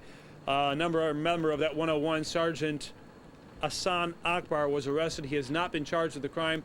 The Army maintains that he did so because of retribution, because he was not being sent to the front. However, U.S. soldiers, some of his colleagues say, as a Muslim American, he was simply opposed to the American war in Iraq. Neil? William Lajeunesse, thank you, sir. Appreciate it. Now let's go live to Todd Connor, who's in Amman, Jordan, with the very latest developments in Baghdad. Todd. Hi, Neil. As you mentioned at the top of the show, several explosions heard in central Baghdad in the last few minutes. This follows a night of heavy bombing in and around Baghdad that at one time cut off power briefly and also knocked the Iraqi local and satellite TV channels off the air briefly as well. Iraq also saying that 2 coalition bombs hit a Baghdad market and residential area. And regardless of what the Pentagon and CENTCOM says, Iraq blames the U.S. for targeting these areas and says at least a dozen civilians were killed and around 30 were wounded. Simply, frankly, with all sincerity, they are attacking, bombarding civilian quarters. They are killing innocent people. Iraq routinely only takes international journalists to see damage in residential areas or to hospitals where they show off wounded civilians. What they haven't allowed journalists to show much of is the damage to government and military sites. Now, Iraq also claims the coalition forces are lying about controlling part of the country as a way to steer public opinion to its side, and it's public opinion on the Arab street that has raised concern here in Jordan. People are angry and frustrated. There is no question about it. And this is something that we have always cautioned the U.S. and others about. The street is angry. Anytime there is war in the region against an Arab population, you're going to find, of course, that kind of reaction. The Jordanian government continues to walk a tightrope, as it says, trying to find a good balance between the U.S. and Iraq, two good friends and two very important trading partners. Neil? Thank you, sir. Appreciate it. Todd Connor in Amman, Jordan. Well, Chris Klein is standing by live in northern Iraq, which has gone through intensive air bombardments. And poor Chris always seems to be right in the middle of it. Chris, what's the latest? Neil, for the time being, the skies over northern Iraq appear to be quiet, but as you point out, it wasn't the case overnight. Again, another round of intensive aerial bombardment against the northern Iraqi cities of Mosul and Kirkuk. And not only were Iraqi air defenses and heavy ground formations being targeted, we have credible information from Kurdish military sources that some of their long-range reconnaissance parties had spotted perhaps 12 to as many as 20 Iraqi surface-to-surface ballistic missiles in and around Kirkuk. And it would seem that the particularly heavy bombing around Kirkuk was targeting those missiles, lest they pose a threat to the city that we're reporting to you from, Erbil, not so far away. Those missiles would be well within range. Elsewhere, the Kurdish forces continue their work of preparing staging areas for the expected arrival of far larger numbers of Allied troops, as opposed to the very small numbers of Special Forces soldiers that are currently here, though they continue to trickle in. But airfields are being lengthened. One expects to accommodate large capacity Allied air transports. Staging areas are being set up, and on the whole, the Kurds are fulfilling a protective, defensive function so that the Allied forces, if you will, can arrive within a secure perimeter, a safe perimeter that will enable them to gear up and prepare for their expected drive against the Iraqi cities of Mosul and Kirkuk and Tikrit, and provide some relief to the hard battling Allied forces in the south, and thereby in time finally now open up a second northern front and converge on the Baghdad regime from two directions. Neil. Chris, I'm curious about the mood up there among any regular Iraqis you bump into. I mean, we've seen cases in southern Iraq where they anecdotally would turn against Iraqi soldiers already there or disguised Republican Guard members. Anything like that among the people you see or bump into? Well, to be sure, amongst the Kurdish population, they are very eager to come to grips with the Iraqi army, because they see this as the final stage of their own liberation, something that they've achieved with their own means with very little outside support over the course of the past 12 years. Now, as far as the situation that you described, I can tell you that in Kalak, a frontline position about 20 kilometers from here that we visited repeatedly during our deployment here in northern Iraq, we had heard of the surrender of two Iraqi soldiers, two Iraqi officers commanding the garrison directly opposite us, only about 1,000 yards away. And they had marched down the hill with megaphones announcing their intention to surrender, and indeed announcing the intention of their own, the rest of their garrison, all of their rank and file, to come over and surrender. But the Kurds did not accept it. They simply did not trust them after the events that we've witnessed in the south with fifth columnists, with soldiers wearing civilian clothes, with the Fedayeen. They simply will not take them at their word, which it would seem that the Baghdad regime has made it very difficult for its own soldiers to surrender who wish to save their lives. And of course we know that a lot of the soldiers in the regular army, as opposed to the Republican Guard units, are conscripts who are unwilling, who don't wish to be there, who are often there because of fear of reprisal against their families. And it turns out, rather tragically I suppose for those Iraqi soldiers, that when higher command got wind of the desire to desert of the garrison in Kalak, they replaced it within the last 24 hours and put in fresh troops. Now, the fate of those soldiers who wish to desert, one can ponder, is probably a very dark one. Amazing. Chris Klein in northern Iraq, thank you very much. Appreciate it. Well, where exactly do coalition forces stand right now? Joining us to break it down is Fox News military analyst, former Green Beret, Major Bob Bevilacqua. Major, first to a point Chris mentioned, and that is these troops, scattered though they are, still loyal to Saddam. I would imagine more out of fear of him than fear of us. What do you make of that?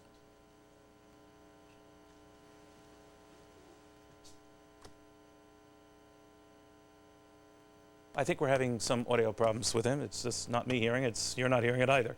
We're going to try to get that fixed up lately. But we have told you lately about some of the problems that are popping up in key regions of Iraq, in the north and in the south, when we do get cases of violence and some insurrection. It is usually short-lived. And that's an issue that I did want to take up with Major Bob, who hopefully hears me now. Major, do you hear me? I hear you, Neil. You got me? I do. It sounded... No, actually, we don't, do we? Do we have him? Okay. The point I was going to make is we hopefully get his stuff going very shortly is this idea of why we've not seen more Iraqi soldiers in the face of this coalition onslaught simply switch sides or abandon Saddam. Something, as Chris Klein was pointing out, certainly in northern Iraq and in other key regions of the country, has kept them loyal. This is a point I want to take up with the former Army Secretary Togo West. We'll then hopefully get back to Major Bob. But in the meantime, Secretary, what do you make of that, the fact that so many soldiers are sticking, for the time being, with Saddam? Well, I think part of it is suggested by your comments, Neil. The fact is that one of the phenomena we're seeing is that these Fedayeen are spread all across Iraq, and we suspect them of having been integrated in some of the units. Some of the things we're hearing, some of the reporting that's going on, suggests that they are even telling their soldiers, if you try to surrender, we'll shoot you in the back.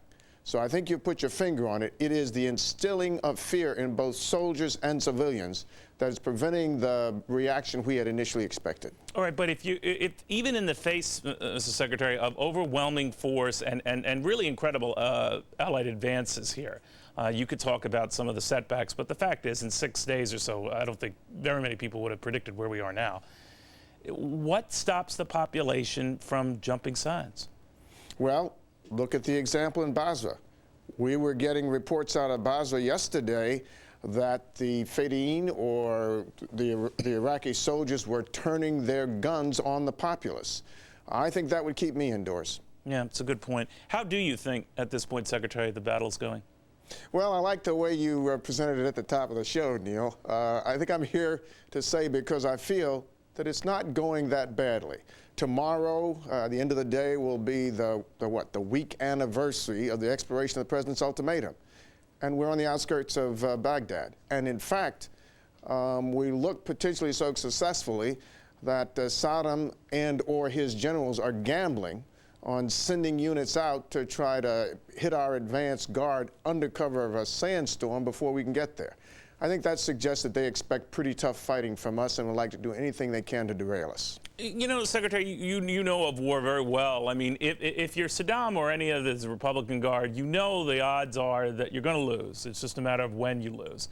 But is it just a feeling they want to go down screaming and fighting and dying, if need be, in the face of the great American coalition infidels? Is that what's driving this here, to take down as many with them as possible? It's a mix of things. First of all, undoubtedly, for a certain number of the Iraqi soldiers and some of the populace, this is their country. They can convince themselves that they are defending their homeland against the foreign infidel. Secondly, there is the fear factor. A large number of these soldiers are fighting because behind them are essentially Saddam's political commissars and thugs forcing them to fight. And thirdly, I think Saddam and his senior leadership's belief is maybe, just maybe, they can suck the coalition in one more time. Fight till the very last, draw it out as long as possible, have some bloody fighting in Baghdad, and then maybe there's a deal for them to escape if all doesn't work out as they had hoped. That's interesting. Togo West, thank you very much. Appreciate it, sir, the former Secretary of the Army in Washington. Pleasure. All right, we're continuing our live coverage here. A look at what's coming up on Fox News. Tonight, from relentless ground assaults to aggressive air campaigns. That is a strategy unfolding exactly according to plan. Despite military setbacks, Allied confidence runs high. Are they being realistic or just optimistic? Revealing insight into the Bush-Blair summit. For complete coverage, stay with the most powerful primetime lineup on cable news. We're the 304th Pararescue Team from Portland, Oregon, and we love Fox News. Hoo-yah!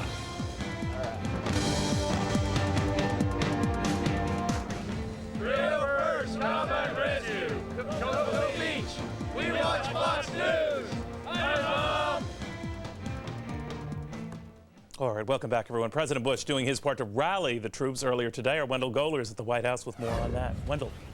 Neil, the president says the military is making good progress in Iraq, but the war is far from over and the toughest battles lie ahead. He said Saddam Hussein's most desperate elements await coalition forces as they close in on Baghdad. At the same time, his aides say that the military is actually ahead of schedule. The president's comments were aimed at boosting the spirits of servicemen and women and also reassuring an American public that polls suggest was shaken by this weekend's deaths of American troops and the capture of American prisoners of war. Mr. Bush visited airmen and women at MacDill Air Base outside Tampa, Florida. That's the home of Central Command, the home of General Tommy Franks, the man directing the war in Iraq, and he visited with him by secure video link. Franks is in Qatar right now. The president said, "We cannot know the duration of the war, but we are prepared for the battle ahead." His visit came as Iraq blamed the U.S. for an explosion at a Baghdad market that killed more than a dozen people. The Pentagon said it had not targeted the area, that it didn't know whether it was a U.S. or Iraqi bomb, but the president said it's clear only one side in this war has so far shown concern for civilians. In the early stages of this war, we have also seen the honor of the American military and our coalition. Protecting innocent civilians is a central commitment of our war plan. Our enemy in this war is the Iraqi regime, not the people who have suffered under it. As we bring justice to a dictator, today we started bringing humanitarian aid in large amounts to an oppressed land. The president is meeting tonight with British Prime Minister Tony Blair at Camp David. Aides say they will talk about the progress of the war and the job of rebuilding Iraq afterward. Already there are problems on that score.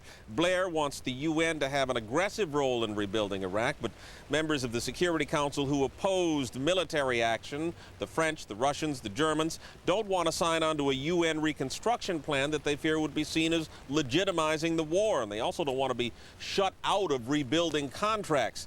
Now, Blair says he also wants to talk about repairing the coalition's image with the Arab world, and his main focus there is on the roadmap to peace in the Middle East, the peace plan developed by the United States, the European Union, the UN, and Russia that President Bush and the U.S. has been blocking while the Palestinians basically cut into the power of Yasser Arafat. Officials here say that plan will be released as soon as the Palestinians confirm their new Prime Minister, Abu Mazen.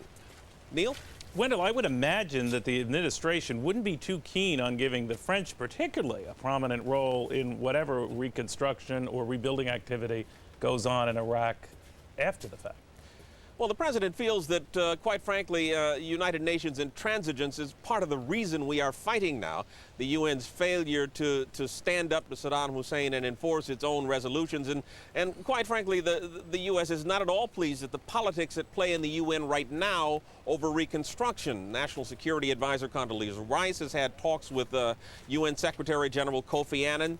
Officials here feel that what the other members of the Security Council should be doing now is focusing on the humanitarian effort to come, the job of rebuilding Iraq, and in fact the job of getting food and aid into the country now. And instead they are seeing a kind of twofold concern. One, a refusal to legitimize, if you will, the military action going on now. At the same time, they're hearing grumbling about being shut out of contracts post-war. Neil? Wendell Goler at the White House, thank you very much. Now back to Major Bob, who's overcome all sorts of war obstacles. But microphones, that's a whole nother issue. Yeah, communications, Neil. I hear you, my friend. You can't do anything without it. Let me sort of get your sort of view of where this battle stands right now. Your original question, are the guys in the field acting on their own because they're afraid of Saddam? The example of a breakdown of communications that we just had a minute here ago is probably the best thing I can think of. If these guys are in the field, they're acting on commander's intent because I don't think they're receiving instructions from Saddam Hussein or any senior executives in the government. So they are extremely motivated to go out and do what they feel is the right thing. And when you look at the way the battle is broken down, and I'll jump down here to screenwriter, there's a lot of initiative that's taken place on the part of the Iraqis in the field. We've heard of a defense around Baghdad, this, you know, this circular ring defense. And I think what we've seen and what we're getting reports of are some of these units are actually moving out down on their own accord. And we've also heard of this in the south, down around Basra, that some units have actually pulled out of there and are heading down south to the port. I don't think they're being given instructions. I think they're taking some initiative, or they're executing part of a plan. Fortunately, we do have elements of the 3rd Infantry Division that are around Baghdad. I believe they are near the Karbala Pass area, which is where we believe the Medina and the Nebuchadnezzar to be.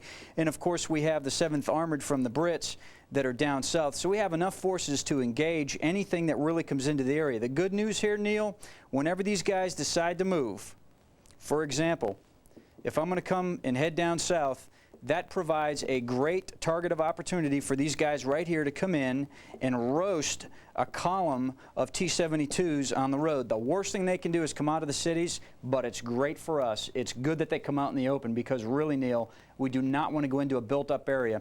And one of the things I'd like to do is go to a flyover next of Basra and show you that, because I'll tell you, look at this. This is a major city with major arteries and places to travel and move armored vehicles rapidly, not just for us, but for them. And as we come down on it, you see a lot of built-up, structured areas that provide cover and concealment for the enemy. When they take off their uniforms and they go into civilian clothes, they have the ability to conduct guerrilla-type, unconventional warfare-type operations against us. Now, this is very similar to what the French did in occupied France back in the 40s. It's very difficult to combat because even back then the Germans didn't want to outright slaughter the French. We will have the same problem. And if you look at this, this is a seriously built up area that will provide a lot of places for the bad guys to hide, and it does provide some protection for us, but for the most part our hands are tied because we cannot flat out level a civilian built up area. So we could effectively take control of Baghdad, but still deal with sort of like, I don't know the term for it, maybe mini Mogadishu type issues. Well, actually, Neil, you're right. We could occupy Baghdad. Are we going to control it? Not unless there's a total capitulation or a total surrender on the part of the Iraqi government, and that trickles down through their military, through their masses. Control is a word that I really don't like to use in a time of warfare because it's very hard to have total control. I mean, that's what war is all about. It's about chaos. And fortunately, and I say this half-heartedly, the Army practices chaos on a daily routine, whether it's at war or it's not at war, which really makes them good at scenarios like this. But the hard thing, Neil, the most difficult thing of all is that this will be fought, if we go into Baghdad in a combat situation, this will be fought in the middle of millions of civilians, and that's not a good news story. So that's a protracted battle right there, right? I mean, that sounds like something that could go for weeks at least, right? Neil, I think that could go for months, many months, unless there's a complete and total surrender. And then what we would have to do is stand up the law enforcement community within Iraq and stand up a portion of their military that has been vetted and trusted in order to help create a stable and secure environment. Now, we had a problem like this in Haiti in a town called Lakai. The population was only 250,000. It was called the desoukage. What happened was the civilians that have had atrocities committed against them by the military, they seek revenge out on the military, which is why a lot of these military units are going to fight to the death, because they do not want to go back to their town wearing a uniform if they have been raping and killing civilians. Trust me, they will not be welcomed back into those neighborhoods. That's one reason why I think we're seeing so much fighting. All right, Major Bob, thank you very much. Major Bob Bevilacqua in Washington. All right, we're going to take you right now to the USS Constellation. We see some aircraft being prepared for takeoff there. This happens usually about this time of day, so we can assume that maybe something is planned for later this evening. It is about 12:30 Iraq time, Baghdad time, so some aircraft getting ready for takeoff from the USS Constellation. Usually that's been the kind of procedure. We've had reports of our first bombings in Baghdad, now about an hour and 10 minutes ago. This could be a follow-up to that. We'll see. Of course, they have been successively pounding Baghdad now for these past 4 nights. Well, the battle of Nasara leads to a frightening find. Ross Appleyard from our sister station, Sky News, has all the details. British soldiers on the front line have been helping American Marines secure the town of Nasiriyah.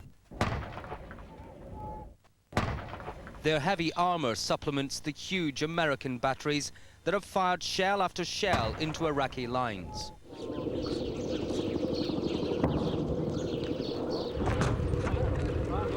The firepower has resulted in the capture of hundreds of prisoners of war. But all is not as it seems. Some POWs have appeared to give themselves up, only to turn round at the last minute and attack convoys with machine guns. Despite that, though, prisoners are given shelter, food and water. Their injuries treated by medics like British-born Ken George of the US Marines. When they come through our lines, we'll pat them down, make sure that they're not armed, they don't pose a threat to us, and if they've got injuries, we're going to treat them. Around the bridges of Nasiriyah, dirty tactics have been employed. Women and children are forced to the front line as Iraqi soldiers fire on the convoys from behind them. I have Marines up with my battalion up on the front that are no more than 3 kilometers from here that have positively identified that tactic. The guerrilla tactics have resulted in a small number of coalition casualties, but have also slowed up the advance towards Baghdad. These supply trucks waiting to head north have been delayed because the road ahead is simply still too dangerous. The heavy armor up in front needs its logistical support if the final aim of securing Baghdad is to be achieved. The Marines have been engaged in a major firefight just north of Nasiriyah at Ash-Shatra. The town is another important tactical bound on the road to Baghdad. Ross Appleyard, Sky News, Iraq.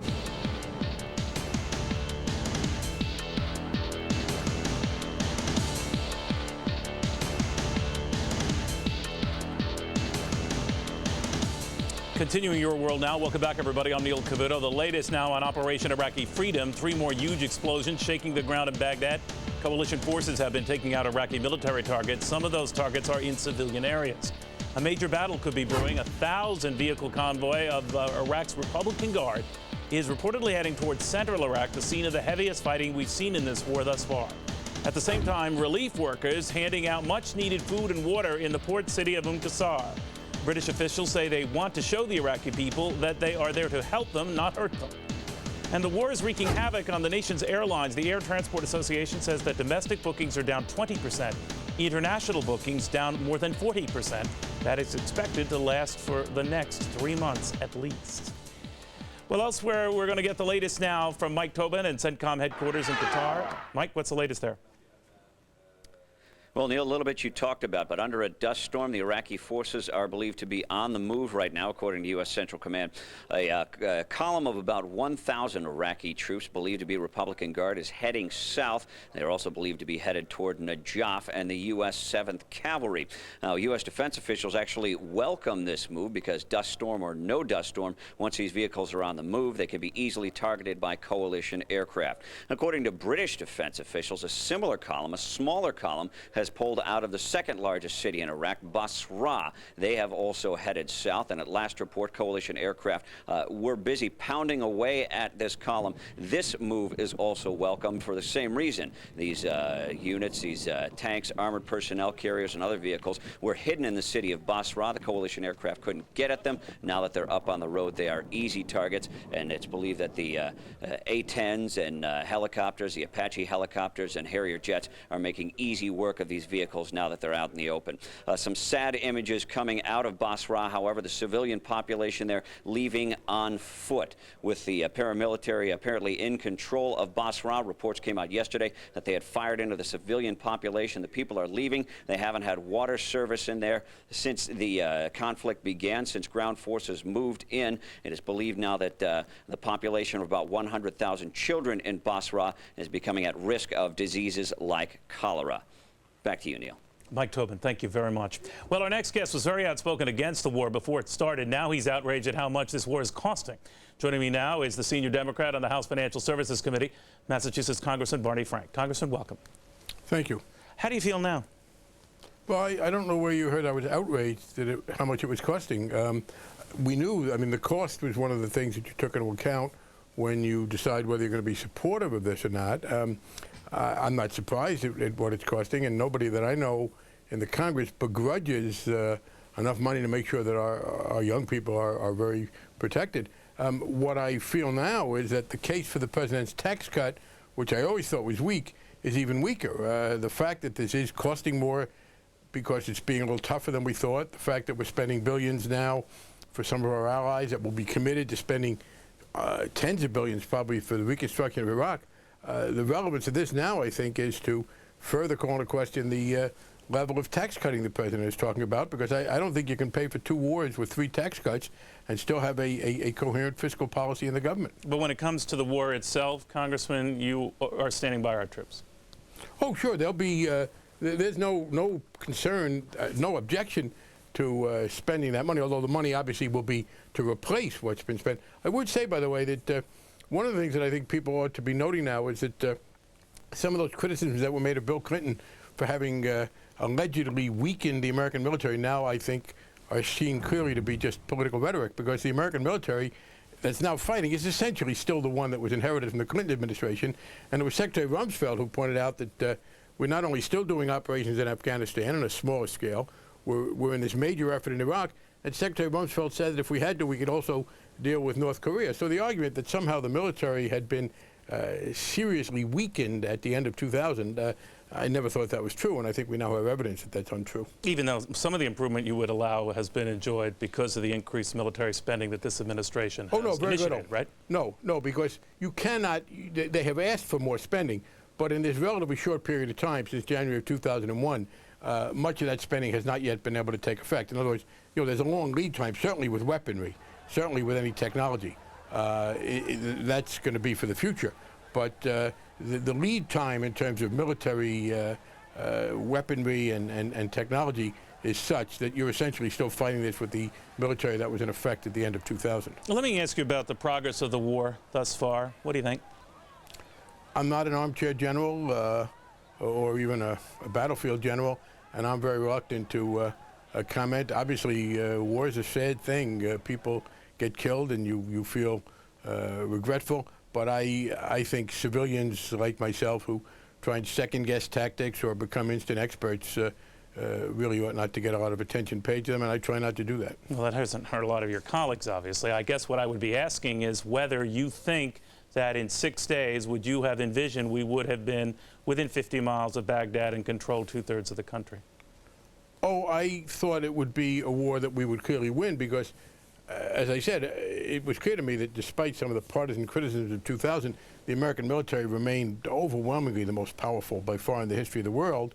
And one of the things that struck me, and one of the reasons why I didn't feel there was a need to go to war against Iraq, was that contrary to the analogy that I think had been falsely made with Hitler, who was allowed to get stronger and stronger during the 30s, Iraq was weakened during the 90s. And in fact, the American military said that the Iraqi military was only 1/3 as strong as we started this war as it was in 1991. So it was clear to me there would be a great imbalance. But as to the specifics, I think any civilian who tried to pretend that he or she would know what was going to happen was just talking through his hat. Do you find it, though, maybe vindicating for the administration if these 3,000 chemical suits that they found and other evidence of maybe chemical weapons in other parts of Iraq as an indication that maybe the Bush administration was right to conduct this war in the first place? No, because I never was opposed to the war on the grounds that Saddam Hussein was a reasonable man. I always thought he was an evil man who wanted to do bad things. My point was that we had quite effectively constrained him. If you, and again, I think the analogy to Hitler is relevant here. Hitler was allowed from the day he marched into the Rhineland to get stronger and stronger and stronger. From the day Saddam Hussein marched into Kuwait, he was weakened. And before this war started, he was, I think, under control. As a matter of fact, we have no evidence that he was successfully able to do anything outside of Iraq damaging to us or anyone else since 1991. We have sanctions that I've supported. We were flying over and spying on him when I supported that. We had inspectors in there. We had a great deal of electronic surveillance. So all bets aren't off if he has chemical weapons, and you're saying, right? All bets aren't off if he has chemical weapons and then uses them? No, he's had, I believe he probably had some of these weapons. Okay. We were able to keep him from using them. My point is that we were able effectively to constrain the man without the great loss of life, political destabilization in the rest of the Middle East, and the cost of hundreds of billions of dollars. All right. Congressman Barney Frank, appreciate it, sir. Thank you very much. All right, well, Wall Street definitely marching to a war beat these days. The blue chips underwater for most of the day. Looking at how we ended, if we can take a peek at that, the Dow down better than 50, the NASDAQ off 3.5, and the S&P down about 4 3/4. So are investors sort of hunkering down? Let's ask Dagan McDowell, Fox News business analyst, Brenda Butner, the host of Bulls and Bears, Terry Keenan, the host of Cashin' In, and Jonathan Honig, the man behind Capital's Big Asset Management, and of course, one of the other stars at Cashin' In. Jonathan, I ended with you. Let me begin with you. How do you think just the market's responding to the ongoing war? Well, Neil, the response has been huge. I mean, we've seen a huge rally in stocks and a big fall off in bonds. And to be honest, I've been playing the other side of that for quite some time. So I've covered a lot of my shorts in stocks, and I've actually sold quite a bit of bonds. For me, now's the time to be flexible. It's not a bad time to have some cash on the sidelines. As the old saying goes, you know, when elephants are dancing, mice get trampled. This is an easy time to get trampled with these markets so volatile. As we're going to be watching here, ladies, I'll continue with Terry, some B-52s returning to Fairfield Air Force Base. Is there, actually lifting off from the base, I should correct myself, is there a sense that this is going, let's say, just Wall Street's way, or is there disappointment that it's not going faster? I think there's disappointment that it's not going faster, and that's what we saw this week, because I think there was an irrational expectation that this would be an exact carbon copy of the Gulf War and would be over very quickly. And it looks like, you know, while things are going very well, that it's going to take longer.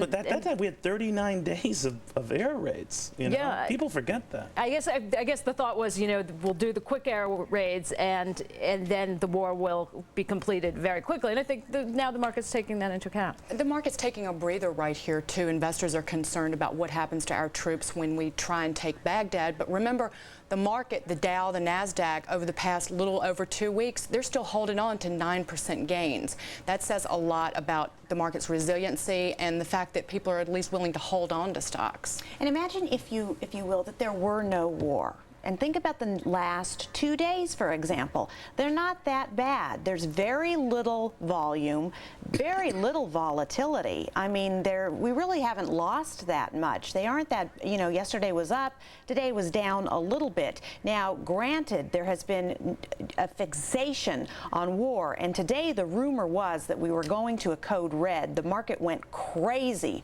on that rumor. On a terror alert here, there is a fixation on rumor. There is a total, they ignore any earnings, any economic news at all. All right, guys, just so I don't mean to interrupt you. What you're watching is the planes F-14s and F-17s. By my likening here, of course, I could be wrong. Taking off from the USS Constellation. But I will say that as we climbed up, there was huge volume. As we were going down, there was really no volume at all. And there's been very little volatility of the last few days. So I think those are positives for the bulls.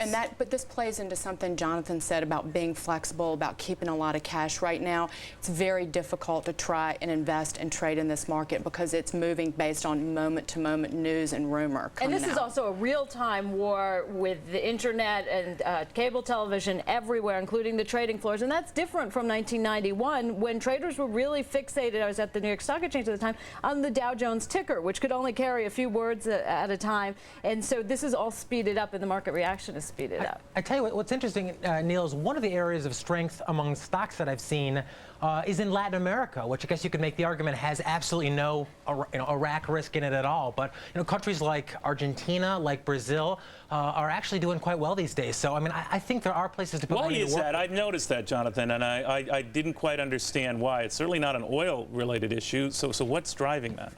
Neil, I wish I knew, but I do know that, even in the past 2 or 3 years, there have been tradable rallies in a lot of little sectors. I mean, we've talked about gold, we've talked about bonds for quite a bit of time. We talked about internet stocks, which did quite well. So I just think that there are places to make money out there, but at this point, the Dow is still not one of them for me. And John, speaking of gold, though, another sign that confident investors have gotten confidence back, gold has sold off dramatically since early February. You see money come out of that, go into stocks. That's a sign that people are willing to buy. But in the last few days, it's been very volatile. They've been going back into gold. The patterns have resumed. We've been going back into bonds. That's all on the pace of the war. Gold. If it looks like it's going to go out a little longer, those tend to be the favorite investments. But gold and gold stocks, gold's down 14% from early February. gold stocks have lost even a lot more than that, and that is a bullish sign for the stock market. Let me say something on gold, too, if I could, real quick. You know, gold and the dollar function very closely together. And we've seen the dollar come roaring back here. And, Neil, this was a trend that was very, very strong for quite some time. The dollar, a weak dollar, that is. We saw the dollar rally back really when the war started. So I think this is a very important point to see if the dollar resumes its fall or can build on recent gains. All right, final word on the subject, Mr. Honig. I appreciate it. Ladies, Thanks, appreciate that as well. All right, first the French kiss-off, then German restaurants give our products the axe. Now Greek filmmakers calling for a boycott of American movies. My next guest is fed up and says it is more important than ever to show your patriotism. He's Roger, Simmermaker. He's the author of How Americans Can Buy American. He joins us now from the Orlando area. Sir, good to have you. Hi, Neil. Thanks for having me on. So you're saying we should put our money where our, I guess, bitter mouth is, huh? That's right. We should be supporting American-owned companies and their products because American-owned companies pay 3 times the taxes to our government than foreign-owned companies do. So we get the benefits of a stronger military, a stronger national defense, all the way down to a healthier healthcare system, Social Security. Anything that's funded by taxpayer dollars, we benefit from that directly when we support American-owned companies' products. All right. Now, Roger, as we're talking to you, we're looking at F-14s, F-17s lifting off from the deck of the USS Constellation. Quite a few of them, actually. So we're monitoring this one fairly closely. It could be more nighttime raids in Baghdad within minutes. So we'll keep you posted on that. But ahead of that, the fact that the French didn't want to be part of this, the fact that the Germans didn't want to be part of this, you're saying, Roger, enough already. Let's not buy their products. But then how do you do that? If they're, let's say, they're traditional French investments and French purchases, what's the American alternative? Well, there's American alternatives to just about every French product or German product that anybody could name. All right, let's look at the French products first. Okay. So what would you, now these are some popular ones. RCA, which I didn't know is dominated by a French parent. L'Oreal, you'd go after them. Motel 6, I had no idea. But these are the alternatives then. If you didn't like L'Oreal or Maybelline, you'd go to Revlon or Clinique. You didn't like Red Roof Inns, you could go to Days Inn and Ramada. How are you getting this word out? Well, I have a very large French boycott list on my website, and I've gotten a lot of response to that. People are very interested in doing this and boycotting the French. They feel very strongly about that, and I'm encouraging them when they do to support buying an American-owned product in this place, because that better benefits America, and we line American pockets when we do that. And with the war in Iraq and a sagging economy, why not line our own pockets? All right, let's talk about the Germans. Now, you don't like them almost as much as you don't like the French, but again, if you're inclined to buy a BMW or Mercedes, you say you look to Ford or GM. Why wouldn't you look to a Japanese vehicle? You're just saying, no, let's focus on America? Well, because like I said, American-owned companies pay 3 times the taxes to our government than foreign-owned companies do.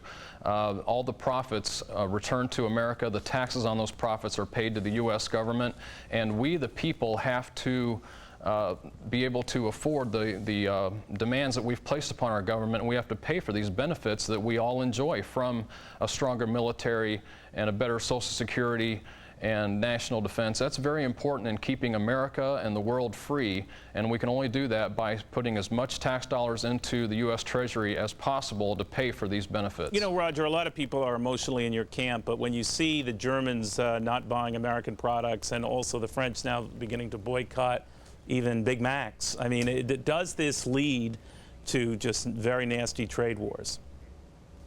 Well, I think if we do get into a trade war, America is better positioned to benefit from that. Whether it's a military war or a trade war, we have a very strong country. We have a lot of strong American brands out there, and it doesn't cost the consumer any more money usually to support buying an American-owned company's product versus a French product or a German product. So it's very easy to do. You going to go to Paris anytime soon? I don't have any plans, no. How about Berlin? Is that also off the travel itinerary? Yeah, I think so for right now. Okay. Because you're a recognizable guy. They're going to pounce on you if you get there. All right, Roger, thank you very much. Good chatting with you. Thank you. All right, well, a significant part, meanwhile, of shock and awe came from our stealth bombers. And Fox's Jeff Goldblatt now got first access to stealth pilots who flew some of those runs last week. He joins us now from Whiteman Air Force Base in Missouri. Hey, Jeff. Neil, good afternoon. Shock and awe, it was a watershed night for the B-2 stealth bomber, and the third campaign or wartime appearance for the stealth bomber. The first being Operation Allied Force in the late 90s over Kosovo, the second one being Operation Enduring Freedom over Afghanistan, and now this campaign. But this time around, the U.S. military taking it to the enemy like it never has before, and a lot of the work from the stealth bomber taking place a half a world away at Whiteman Air Force Base, and now an unprecedented behind-the-scenes look of Whiteman at war. You're looking at combat operations never shown before to the American public. A B-2 stealth heading to Iraq is loaded with live bombs, most of them weighing 2,000 pounds. The commander of America's B-2 force sent along a personal message for the enemy. Our job is to decapitate the regime and do what General Franks expects us to do, and that is put pressure on the regime and their command and control capability. A B-2 can inflict the same damage that a squadron of fighter jets could during the Gulf War. On a single pass, a B-2 can drop 16 different bombs on 16 different targets, all of them satellite guided with precision accuracy to strike their target to within several feet. On the coalition's night of shock and awe, the B-2 made a grand and unprecedented entrance into battle. A record 6 sorties flew that night, leveling 92 targets. Pilots flying in that first wave say they faced an Iraqi air defense system that presented little challenge. It seemed to be scattershot, almost like barrage fire. It looks almost like a snake on the ground. Those little toys you had when you were a kid that shot water around and kind of wiggled around in the yard. It didn't look like it was aimed at all.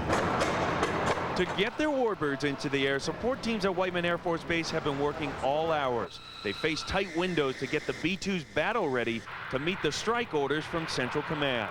There's some valuable targets that emerge on short notice. My maintainers look at it as a challenge, and we're going to step up to that challenge, and we're always going to make it. And no timeline on the involvement of the B-2 stealth bomber, but day and night, B-2s taking off from here at Whiteman Air Force Base and also at an undisclosed forward location. That forward location, the first time the B-2 has been forward deployed in U.S. combat. That's the latest from Whiteman Air Force Base. Neil, now back to you. Jeff Goldblatt, thank you very much, sir. Appreciate it. My next guest knows what the families of current POWs are going through all too well. Her husband, Russell, was captured during the first Gulf War after an Iraqi missile hit his fighter plane. He was taken prisoner by 12 Iraqis and held for nearly a month. Now he's back in the region fighting yet again with the 2nd Marine Wing somewhere off the coast of Kuwait. Linda Sanborn joins me right now from Raleigh, North Carolina, along with her daughter, Caitlin. Both of you, welcome. Good to have you. Thanks for having us. Caitlin, if you don't mind, I want to talk to you first. How do you feel about your dad back in the same region he got captured 12 years ago? I'm okay with that because my brother gave him good advice. She just told him to be careful, I guess, right? Linda, what did you tell him? Actually, honestly, my last words to him were no special homecomings this time. Come home with the group. I'm surprised, Linda, that he decided to go back. I mean, those were pretty harrowing 26 days a dozen years ago. Why did you do it? Are you kidding, Neil? Are you kidding? He's a Marine. That's what they do. And even though it was a really, really awful time for him, he wouldn't be anywhere else but where he is right now, given what's going on. How did you feel when he went back? You feel a little anxious, honestly. In the beginning, before the war broke out, I think we just felt like this is what Marines do, and it's a normal part of our life. But obviously, there's nothing normal about war. There's nothing normal about seeing POWs on television. And I think this weekend was the first time that we really revisited those feelings that were so difficult during the Gulf War, the not knowing, the watching the faces on TV and understanding somewhat what they feel. So that was tough, but God is very faithful, and he was faithful in '91. He will continue to be faithful, and we really trusted God to be with Russell and to be with us while he's away. All right. Now, of course, he was captured back then. Since that time, you've had 5 wonderful children. Caitlin is there among them. Where does she stack up among the kids? She's the second. She's the second. Okay. Then, Caitlin, let me ask you something. Did your dad tell you anything before he left? Yes. You want to tell me? He said that he'll miss me, and he said he'll come home safe. Do you, Linda, when you see some of these latest images we've gotten of some of the prisoners, do you worry about their safety? I feel anxious for their families and anxious for them, mainly because I know what Russell went through and I know what I went through. And so it's a hard memory. I think this past weekend was the first time I revisited those emotions. We've talked a lot about our experience in the last 12 years, but this circumstance made us revisit those emotions and to remember how hard it was.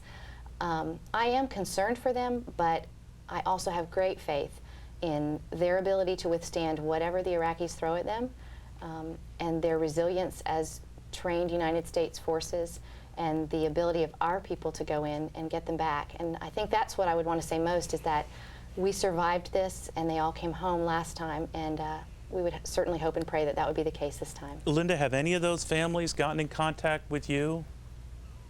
No, not yet. Not yet. Would you offer your services to them or advice? Absolutely. Or support? Yeah.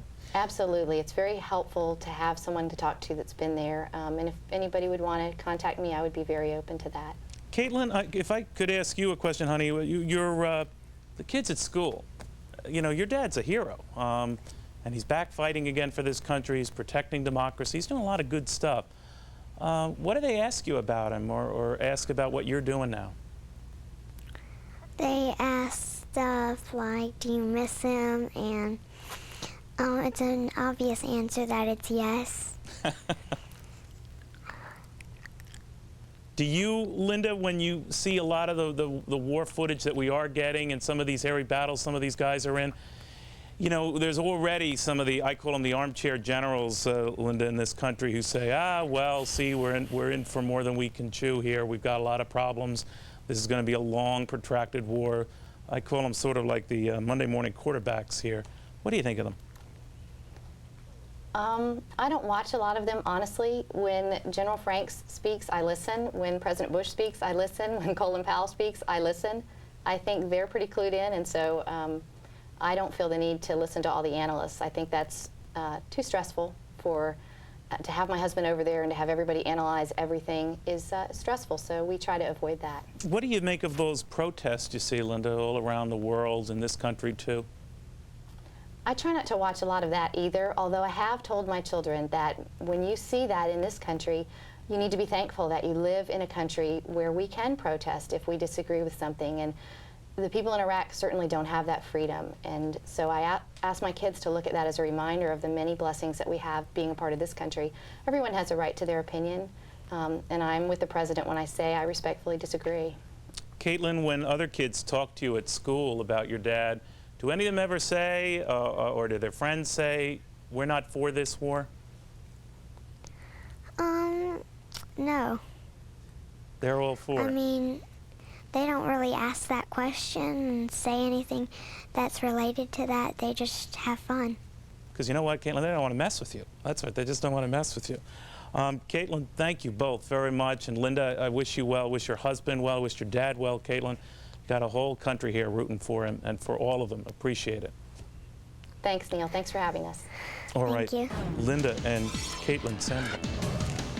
Makes you feel good to be in America when you see them, right? With all the people burning flags and ripping things up. Some positive ways to end a show. You know, a week ago tonight it did start. And ever since I've heard tons of complaints about what we started. Well, let me tell you what I see. I see coalition forces within 50 miles of Baghdad. I see them controlling 2/3 of a country the size of California. I see angry Iraqi civilians turning on their own duplicitous soldiers. I see children getting candy and adults water. I see the image of U.S. prisoners not scaring our soldiers, but emboldening them. I see clarity over sandstorms and truth over treachery. I see countries that mocked us worming their way into life in Iraq after us. I see second-guessing from wannabe generals who couldn't be more clueless and senseless name-calling from countries who couldn't be more hapless. I see people without guts criticizing those who are giving their guts. I see people who've never known a day of battle pontificating on what we should do in battle. I see Iraqis daring to dream of the democracy they were refused to have, and some treacherous Iraqi neighbors fearing the very same democracy they have refused to offer. I see more countries jumping on our bandwagon, and others desperate to be on any bandwagon. I see leaders of countries still condemning us, but investors in those countries still investing in us. I see markets that will go up. I see economies that will improve, because I see a coalition of the willing teaching a thing or two to a coalition of the pathetic. I see prisoners and soldiers alike who will come home, and a nation who will greet them with open arms and sincere hugs. I see a hard battle, but I see a great victory. I see past the sum of our fears to the whole of our greatness. And finally, I see a great nation defined by the good things it does and not the bad things others say. I see those who will call me just another Yankee Doodle dandy. And I see this very grateful journalist more than happy to say, damn right. Good night.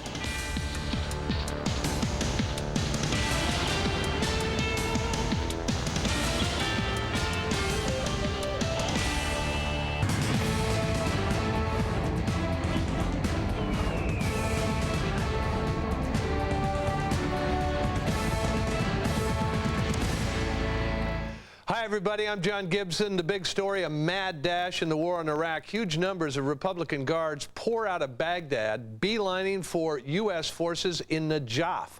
More Iraqi armored columns stream out of Basra and are being attacked by coalition forces. 30,000 American reservists head to Operation Iraqi Freedom. Day 7 in the fierce battle for Baghdad. Todd Connor is live with us in Amman, Jordan. Todd. Hey there, John. Opportunity to get their columns on the move, and the U.S. forces, coalition forces, are welcoming the move. At last report, CENTCOM has just confirmed that a column about 1,000 strong of Republican Guard is heading south, presumably toward the city of Basra, where they will meet, if they make it all the way there, the 7th Cavalry. A smaller column, according to British sources, has pulled out of the city of Basra, also headed south. And this is a welcome development, because once these forces are up on the road, out of their hiding places, coalition aircraft can engage them. We're hearing from the British sources at last report that coalition aircraft were pounding away at this column of Iraqi APCs, tanks, and other vehicles. There was also reports of a fierce battle at the city of Najaf over control of a bridge.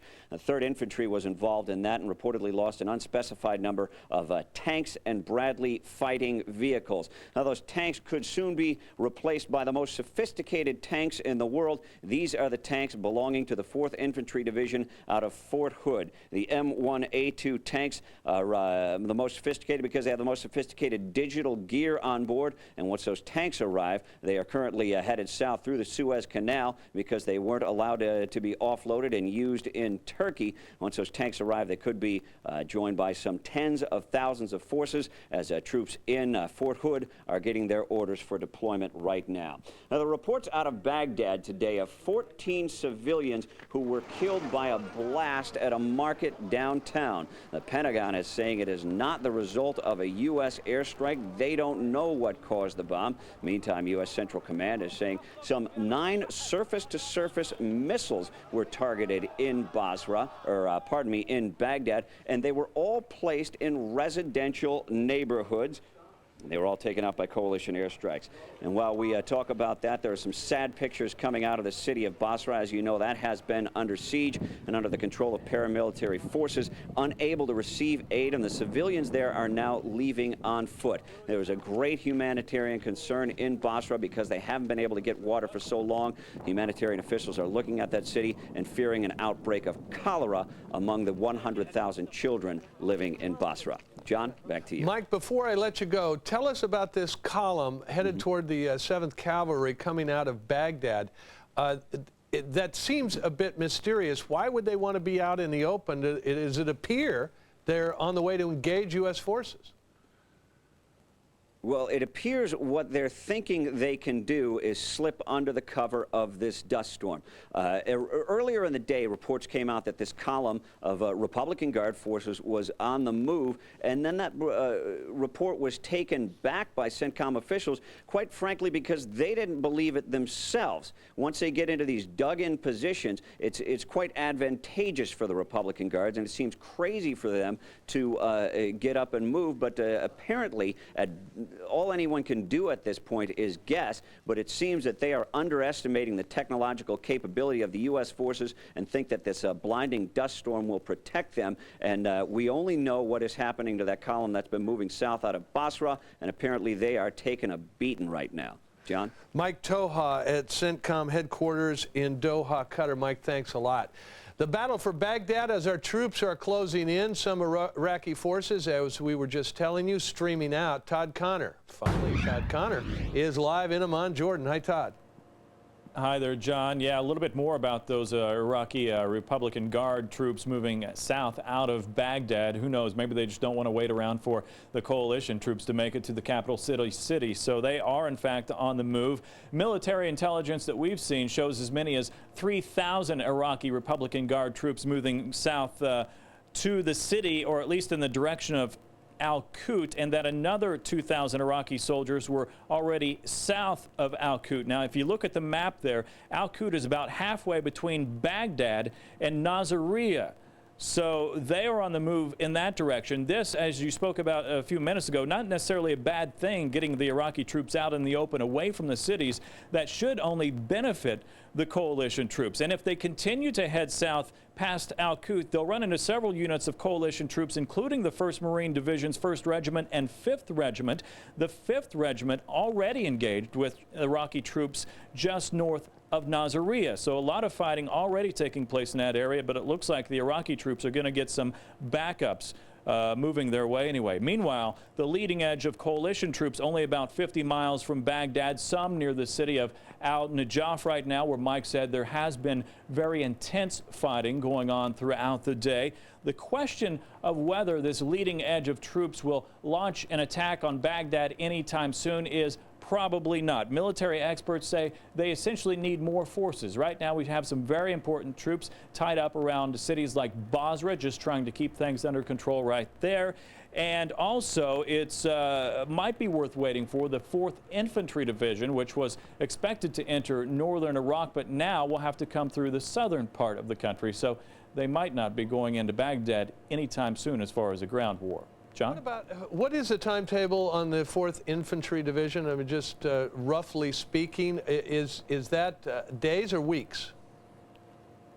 You know, I haven't seen an exact number. I would, you know, just guesstimate days. They got to fly all the guys in and get all their equipment moved all the way from the Mediterranean down through the Suez, all the way south back up into the Persian Gulf area. So it is going to take some time, but they have been on the move already a few days. So hopefully in a matter of days. But then once they get to the southern part of Iraq, as you know, it's going to take a few more days to get up to the leading edge of the coalition. Also, one more thing, if I might add, John, the weather, as we know, we've been having horrible weather over here, sandstorms. Tomorrow, another cool and not so nice day in Baghdad. But then the next 9 or 10 days after that, the highs are going to be anywhere from 60 to 90 degrees. That's a long-term forecast for Baghdad. So the weather, the wind might cooperate a little bit more, but it looks like the temperatures are going to soar quite a bit as well.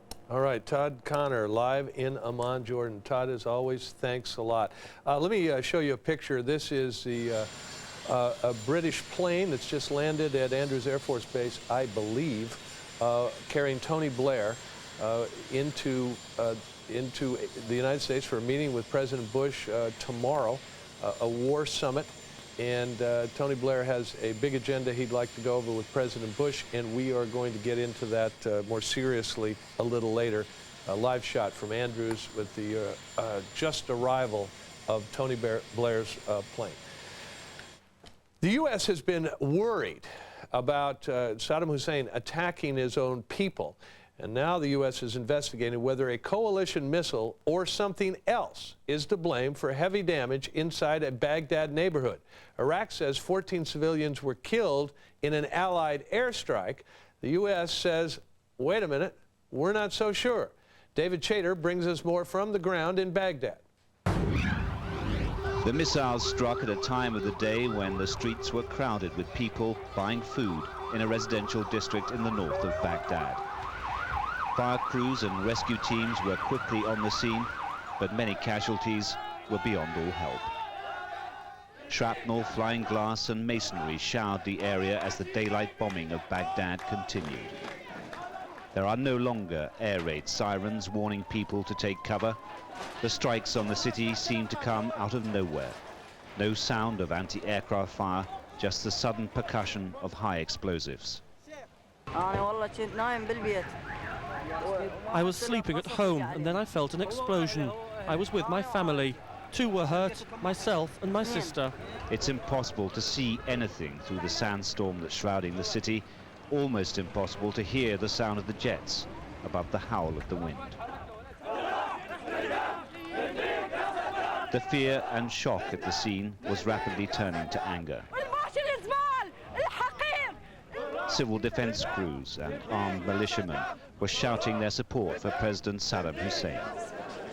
At the hospitals around the city, volunteers have been crowding the clinics to donate their blood to help treat the injured. They too have been shouting their defiance. President Saddam Hussein wrote to his Fedayeen last night ordering them to attack all the lines of communication.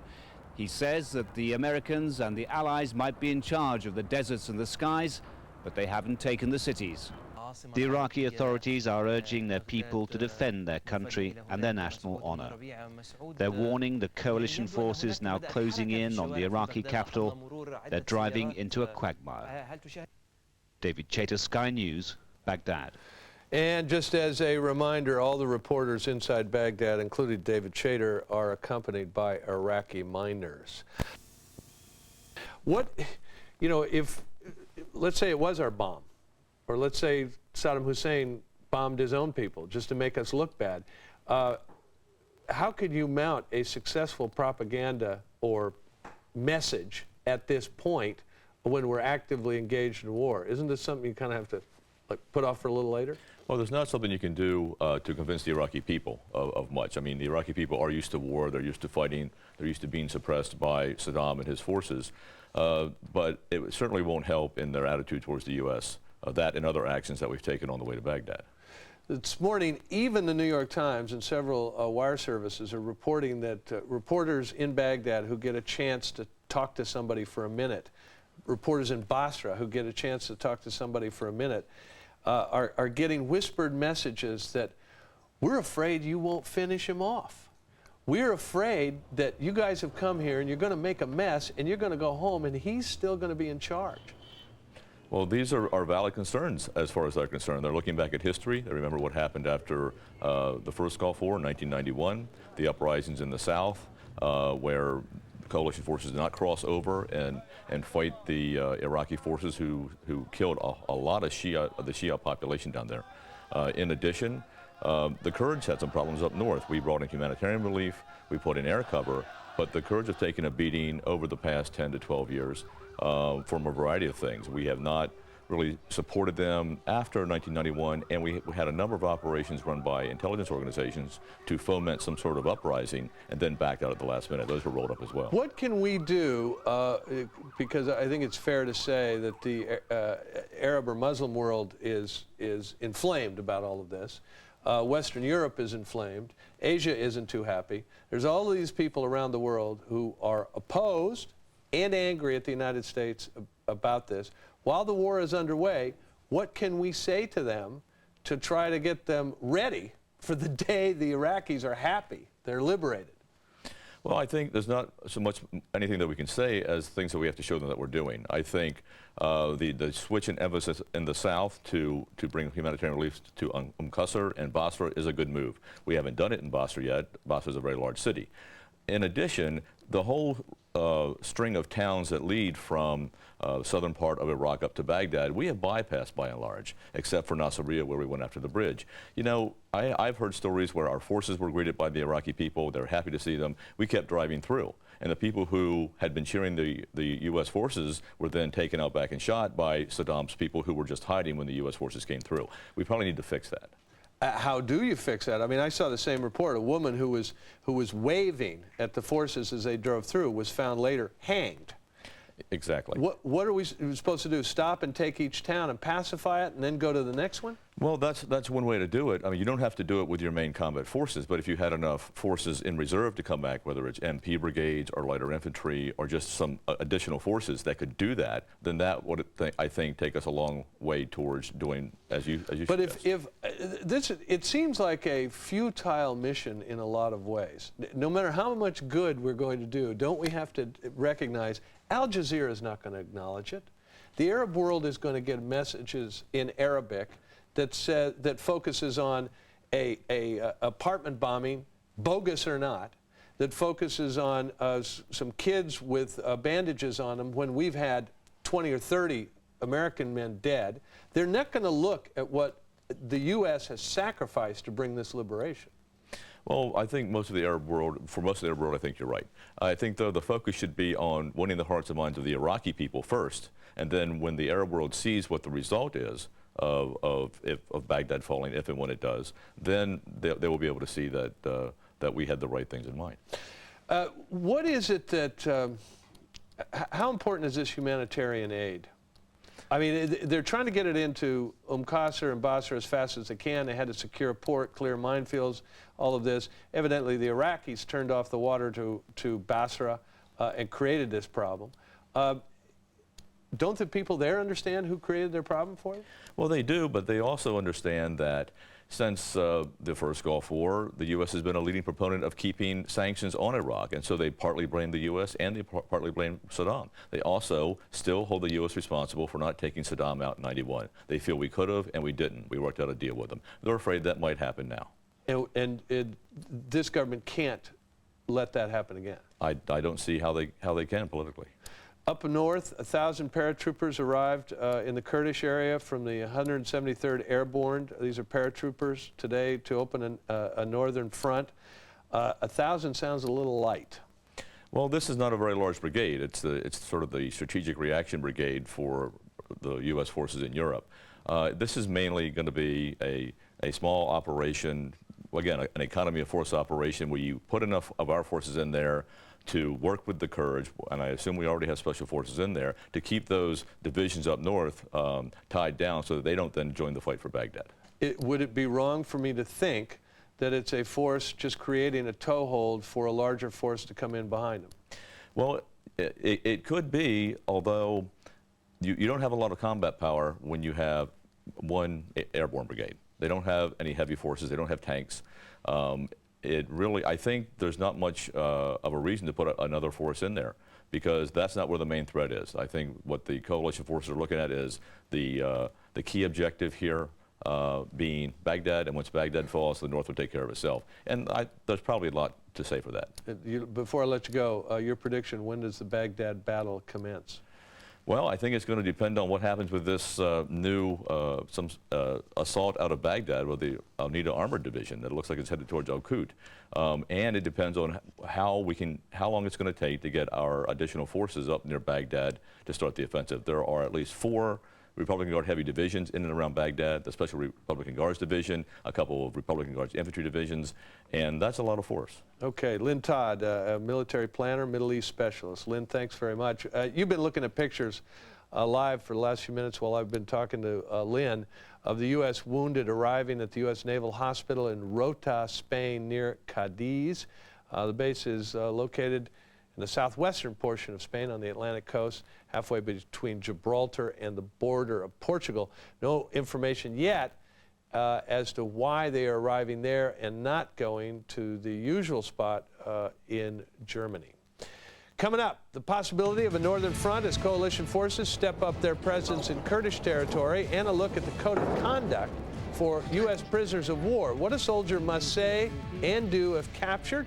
The judge explains, coming up right here on the Fox News Channel.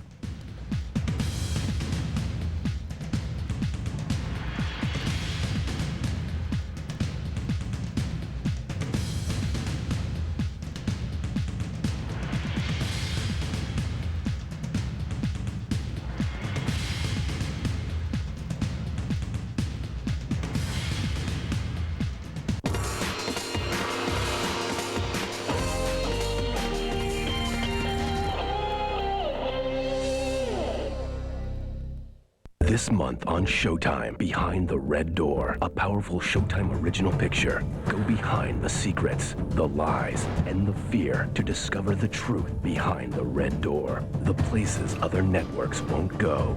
Things they will never show. Limits they will never test. Daring to do great TV. Showtime, no limits.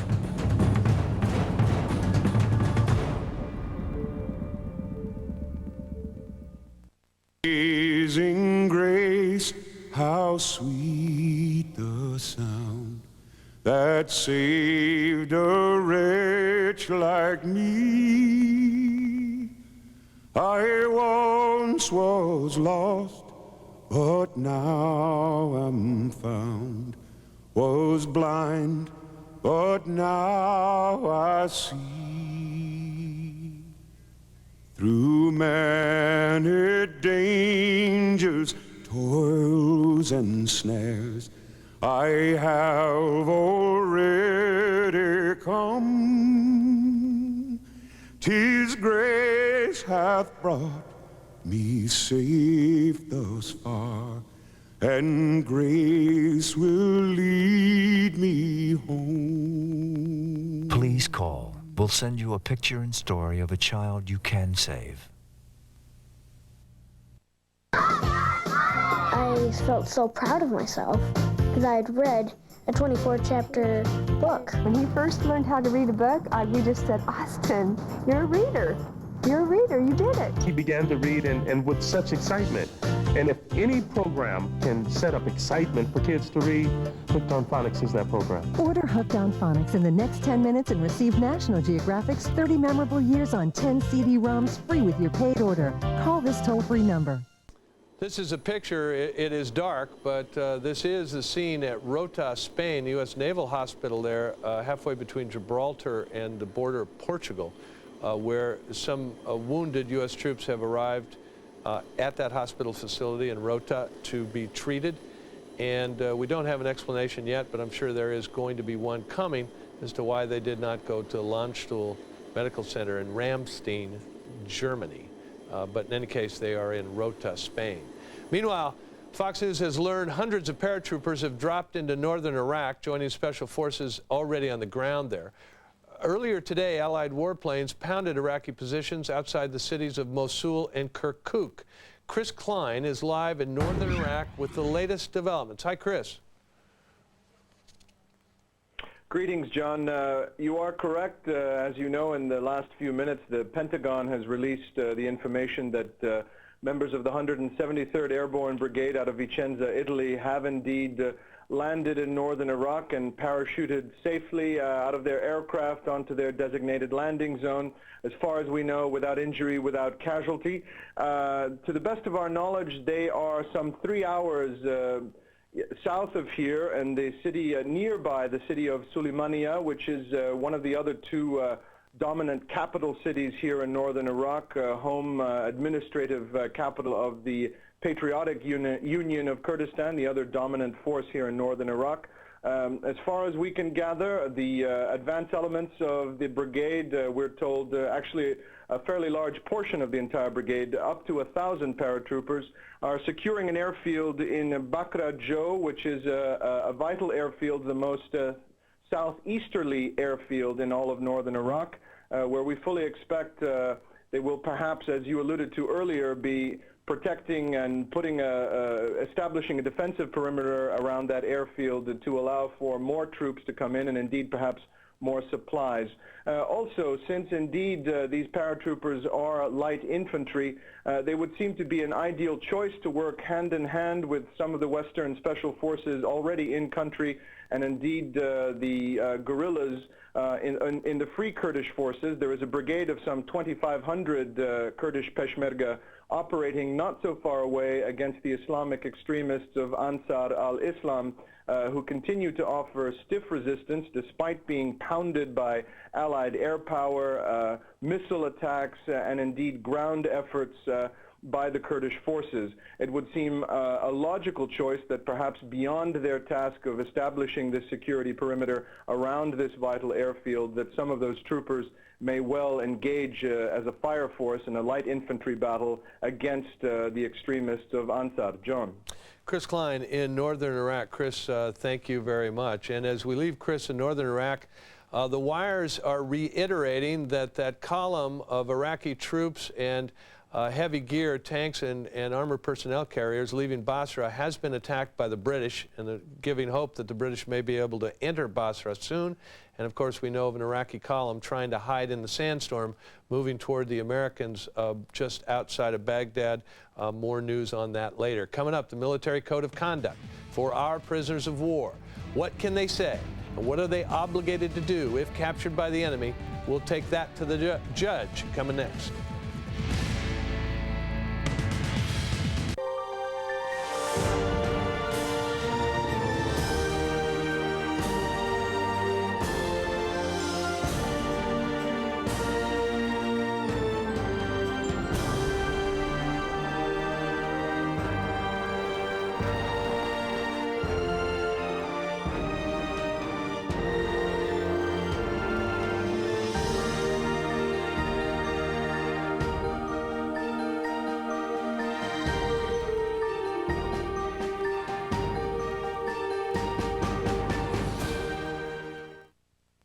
It's in 3 out of 5 of the largest U.S. cable providers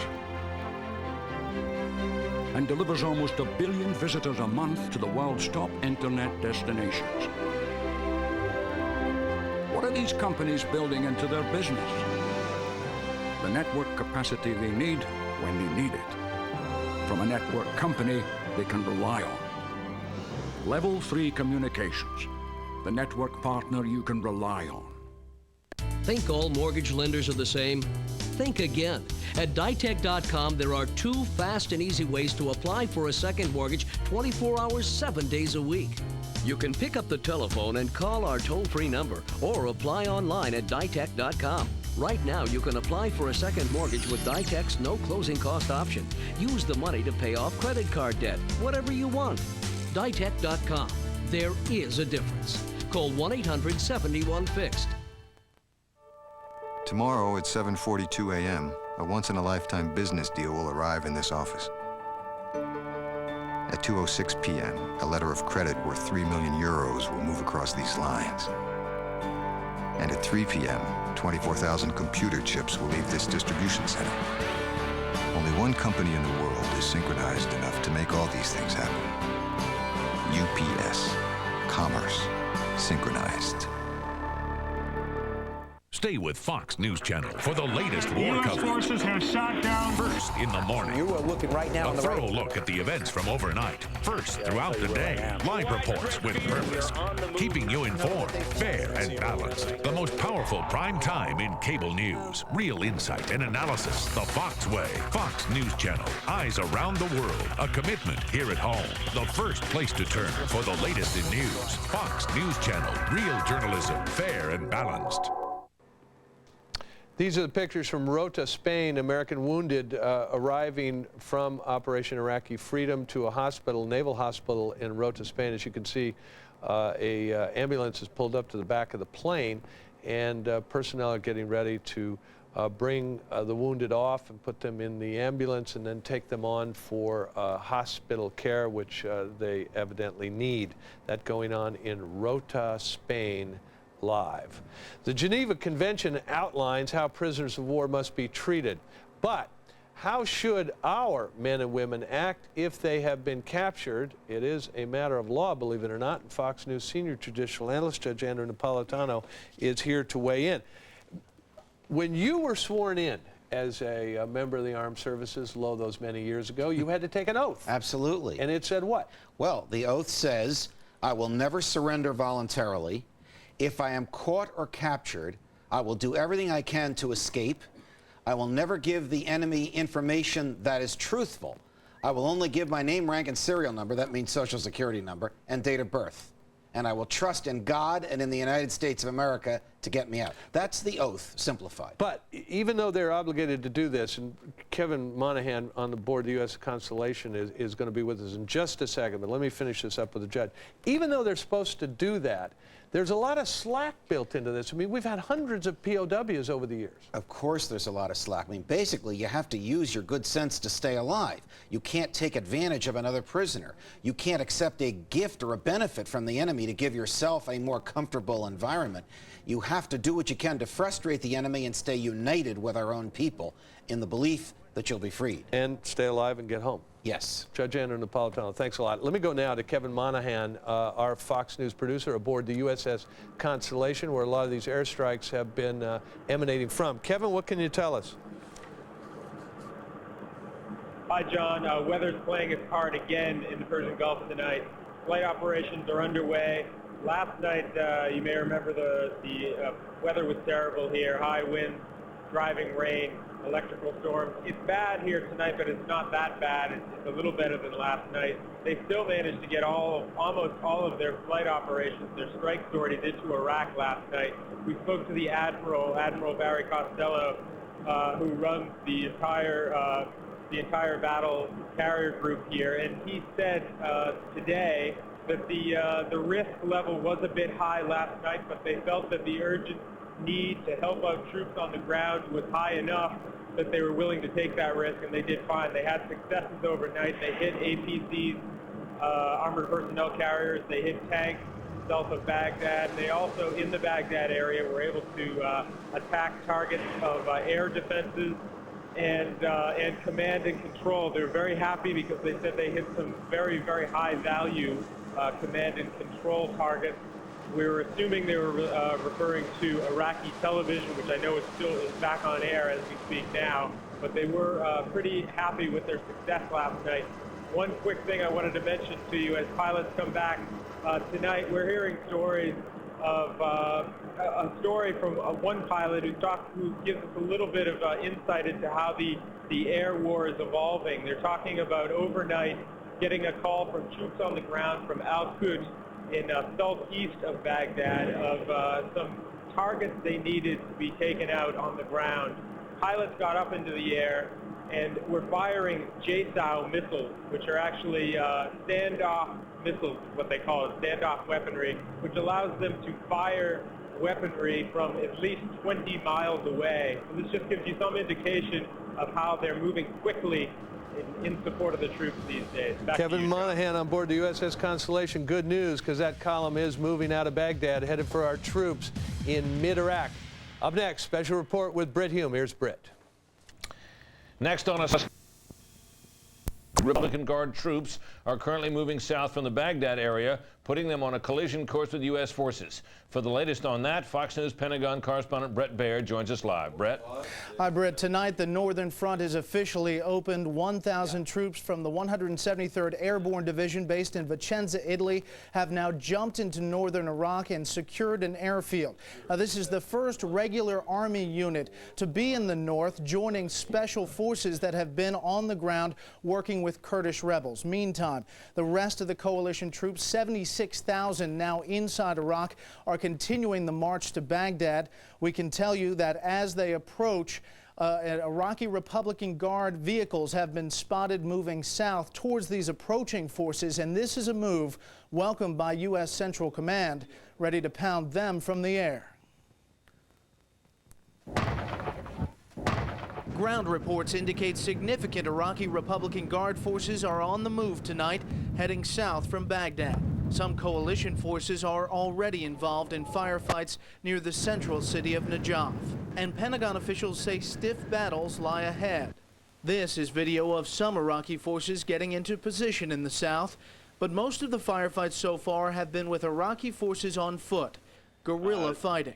I don't know if I'd classify them as skillful fighters, but I'll tell you that they're fierce fighters, and they are more than willing to die for their cause, as many of them have. They have continued to attack, almost sometimes in wave attacks, to try to interdict our forces as we continue to move, and been forced to deal with them and to destroy them. Coalition forces are now carefully covering their supply and communication lines, going building to building in the south, searching for the Iraqi fighters who have been sporadically attacking, finding weapons caches along the way. Here, children led troops to a primary school filled with weapons and grenades. So far, we've retrieved quantity of ammunition, rocket launchers, a number of automatic weapons, and to basically patrol and secure the whole area. Intense, unconventional fighting continues around the southern city of Basra, with British forces taking casualties as they close in. Late in the day, a column of Iraqi forces spotted moving south were engaged from the air and on the ground. I can tell you that our forces are engaging fleeing Iraqi forces leaving the city. Pentagon officials say some Iraqi forces are now dressing in U.S. uniforms to commit acts against their own people, and now evidence from the battlefield. In a bunker that had been abandoned by some of the Fedayeen, they found uniforms, actual uniforms of the 3rd Infantry Division. Some cause for concern. Security here very tight.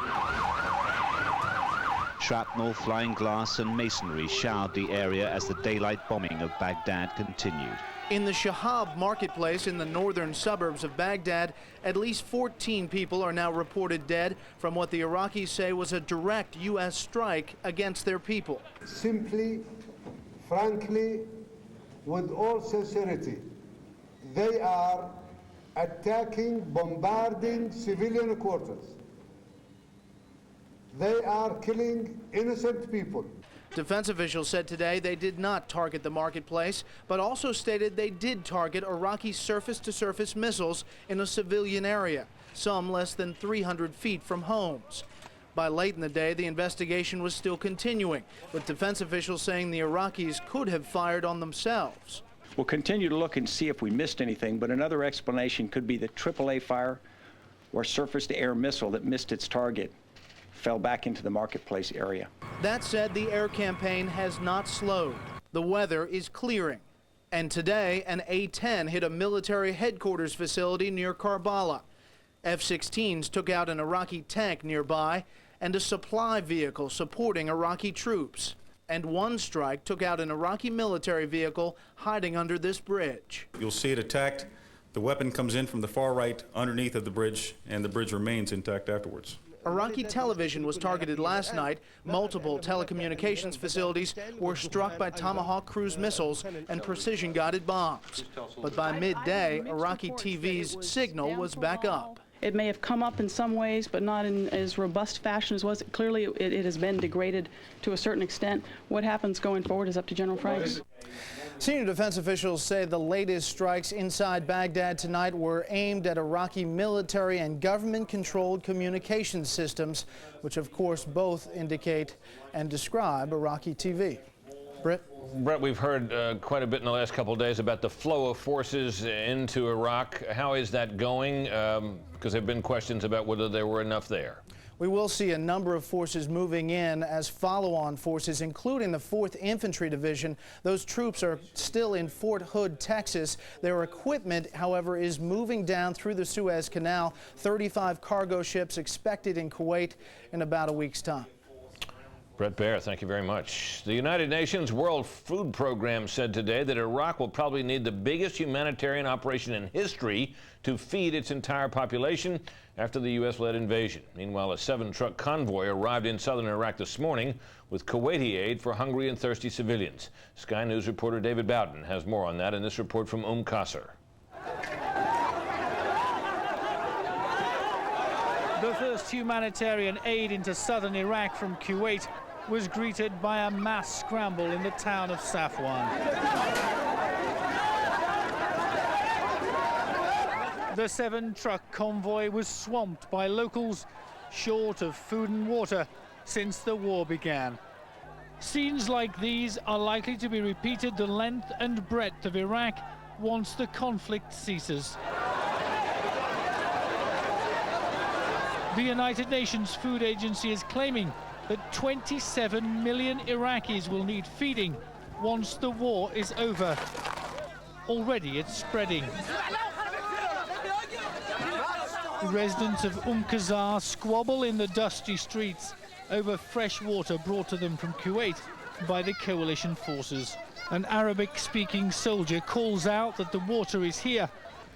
انتباه انتباه انتباه القوات الائتلاف تحملوا مياه جيد للشرب.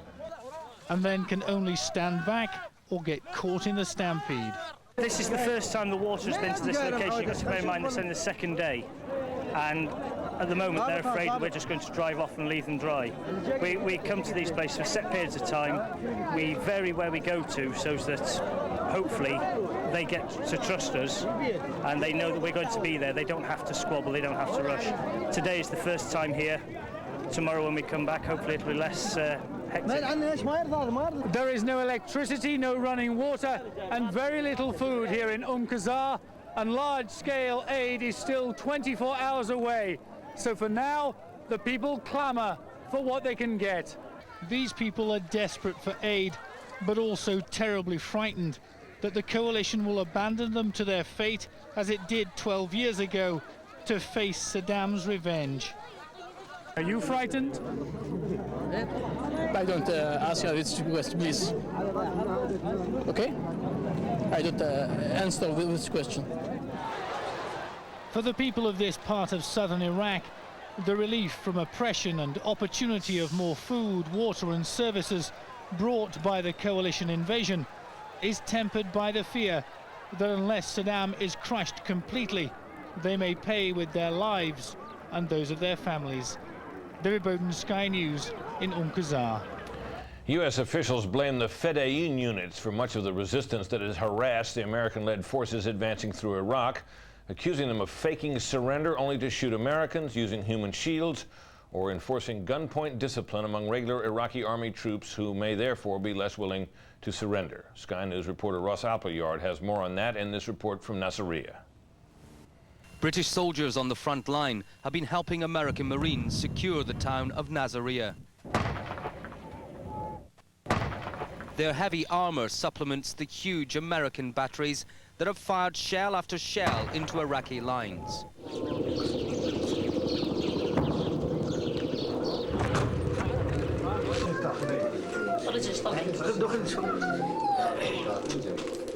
In Nasiriyah, Iraqi casualties are being treated at the local hospital.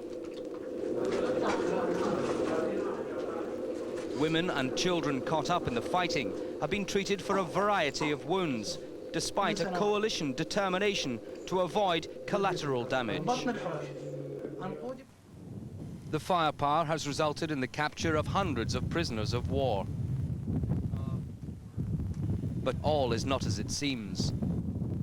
Some POWs have appeared to give themselves up, only to turn round at the last minute and attack convoys with machine guns. Despite that, though, prisoners are given shelter, food and water. Their injuries treated by medics like British-born Ken George of the US Marines. When they come through our lines, we'll pat them down, make sure that they're not armed, they don't pose a threat to us, and if they've got injuries, we're going to treat them. The Solidarity. From ABC News World Headquarters in New York, this is World News Tonight with Peter Jennings. Good evening, everyone. The Army and the Marines struggled on towards Baghdad today. One general said the Iraqi resistance is greater than expected. Sandstorms, rain, and the Iraqis have slowed the U.S. down. At Karbala, the pilgrimage site for Shiite Muslims, the Army has been fighting sporadically with the Iraqi Republican Guard, and there is similar fighting around Najaf. And U.S. intelligence says it's picked up what may be a large column of the Republican Guard, hundreds of vehicles, they said, heading south in such bad weather, the U.S. has difficulty picking them off from the air. The northern front is getting more active. 1,000 paratroopers have now landed there, joining men from special operations already in the ground. And the U.S. bombed in the north again. They were aiming at Iraqi troops west of the oil city Kirkuk. Today, the U.S. bombed Baghdad again. There was a bomb or a missile in one of the neighborhoods on the northeastern edge of the city. Iraq says that 15 civilians died. The Pentagon says it didn't target the area. Iraqi television was back on the air today after being bombed last night. The fighting continued around Nasiriyah and outside Basra, way down south. A column of Iraqi tanks apparently trying to leave the city was attacked either by the U.S. or the British. They were pretty darn exposed. Those are the bare details. Now for the greater substance, we go to ABC's John McCarthy, who's at the Pentagon. John? Peter, with the arrival of those 1,000 paratroopers in northern Iraq, U.S. officials trying to make the most of it are saying officially the northern front is now open, though still with a very light force. It is, of course, in the south, southern Iraq, where the fighting is now of growing intensity. Iraqi forces were on the move all over the southern battlefield today, some fighting as guerrillas, some in full retreat, some trying to reinforce units under fire. The Iraqis were using the cover of continuing bad weather to move, making attacking them from the air more difficult. The weather continues to make this a pretty challenging time to fly, has been now for about the last 24 hours. Despite the distractions, the U.S. and British kept pushing troops, weapons, and ammunition closer to Baghdad, preparing for a major land battle against tens of thousands of Saddam Hussein's best troops. U.S. sources say there will be some surprises for the Iraqis when the battle begins, with U.S. troops coming from directions they might not expect. We're comfortable with how the battle is progressing. We're on our timeline. But the 220-mile-long resupply route that is often bumper to bumper with military trucks and equipment has become the target for Saddam Hussein's irregular forces, sometimes called Fedayeen. There are far more in the south, and they are better trained than military commanders had anticipated. The Fedayeen and his special police forces, the SSO, are putting up a struggle. And as that struggle becomes more asymmetric, more terrorist-like in its nature, it becomes harder for us, configured here as conventional forces, to fight against it. American troops discovered that in Najaf, a city of 100,000 that the U.S. had bypassed on the way north, but has now been forced to deal with after 36 hours of heavy fighting. It's now surrounded. And further south, there was Nasiriyah, where Iraqi irregulars fought from a hospital. When the Iraqis surrendered, Marines discovered 3,000 chemical weapons protective suits and cases of the antidote for nerve gas. Not a good sign, officials say, for what may lay ahead on this battlefield. In the southern city of Basra, where there was the beginning of a local uprising last night, Iraqi troops appeared today to be retreating. North of our position here, something like 70 to 120 vehicles, Iraqi armor, tanks, armored personnel carriers, were seen to be heading out of southern Basra. And as they moved, coalition aircraft were following them away from the city. Coalition aircraft are now striking even through the bad weather. Peter? Thank you, John. John McCarthy at the Pentagon. The unexpected resistance around Nasiriyah continues to keep U.S. troops from moving forward towards Baghdad. ABC's John Berman is just outside Nasiriyah. The Marines I'm with say they made a major find today. Based on information they were given by prisoners and informants, they came upon a building they think is a Ba'ath Party intelligence headquarters. After minimal fighting, they seized the building, and inside were terrain models, those are 3D maps, also weapons and ammunition. Based on this and other evidence, the Marines think the militias they are fighting both a coordinated and an organized effort.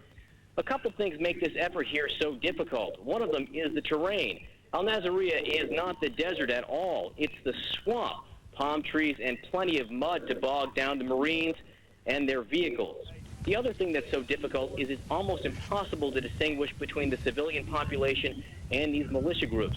The militias wear plain clothes, so often the Marines are forced to go into towns, villages, houses, dealing with innocent people, asking them many questions, not knowing who is friend or who is foe. One Marine said to me, the other military forces are in Iraq fighting Desert Storm 2, or here in Al-Nasiriyah fighting Vietnam. John Berman, ABC News, with the 3rd Battalion, 2nd Marines in Nasiriyah. You keep hearing this phrase asymmetric. It's two different modes. The U.S. Army is configured one way, and these roving guerrilla bands are configured in another way. That's the reference there quite regularly now. ABC's Bob Woodruff is where more Iraqis have been taken prisoner. The U.S. Marines were still carrying Iraqi wounded from the battlefield this morning, some of them barely alive. They've been out there for hours, or sometimes more than 24 hours, and we're finding them as we search farther and farther into the area where they were dug in. These are some of the same men who have been ambushing U.S. Marines for nearly 2 days. 37 Iraqi prisoners of war, and today one prisoner at a time was untied to help feed the others. Without any Arabic speakers, the Marines used a machine to communicate. This is a phrasolator. I'm going to try to find something here I can ask him if he has any other wounds. Marines say these men were later taken to a more permanent facility and the badly injured flown to hospital ships in the Gulf, treated the same as any American wounded. Kind of plays with your mind. 1 minute they're trying to kill you, and then the next minute they're calling out for help. And tonight, despite these ambushes, the Marines continue to bring their heavy armor north to try to secure the road to Baghdad. Bob Woodruff, ABC News, with the Marines in Iraq. Iraqi officials said today that 15 civilians were killed by 2 missiles which landed in the heavily populated neighborhood of eastern Baghdad, across there on the eastern side of the Tigris River. U.S. military officials said the attacks were not aimed at the neighborhood, although earlier in the day they did say that Iraqi missile sites located less than 300 feet from civilian homes had been targets. Here with more is our correspondent there, Richard Engel. Peter, more civilians were killed here today than on any other day since the war began. Witnesses said 2 missiles slammed into this crowded neighborhood in northern Baghdad at around 11 in the morning local time. The blast threw cars from the streets and shattered homes and storefronts. I saw no evidence of any missile parts when I was allowed to visit the site about 3 hours after the attack. What I did see were pools of blood and severed limbs. People were holding body parts in the air and shouting, Allahu Akbar, God is greatest. One witness asked me how U.S. forces were able to see what they were trying to hit during the sandstorm, which has enveloped all of Baghdad in an orange cloud. Survivors say all of the people killed in Baghdad today were civilians. This woman was frantically searching for her family. I was playing when the rocket hit my house, says this boy. They took my dad away in an ambulance. The images of the dead and wounded have already been broadcast on Iraqi state television, which is still running. It had been knocked off the air for 3 hours after coalition forces fired on the TV station's headquarters. Over the last week, many Iraqis had begun to believe they were safe from what seemed to everyone here to be a highly precise air campaign. But today's carnage is making people already suspicious of the United States' motivations for launching the war worry that they may be targets along with the government. Peter? Richard Engel in Baghdad. President Bush went to the headquarters of U.S. Central Command, which are in Florida today, where he spoke to some of the troops who have stayed at home. Our White House correspondent, Terry Moran, went with him and is now back at the White House. Terry, the word is that the president is preparing to rally the country for a somewhat longer campaign. Why the need for that, if I may ask?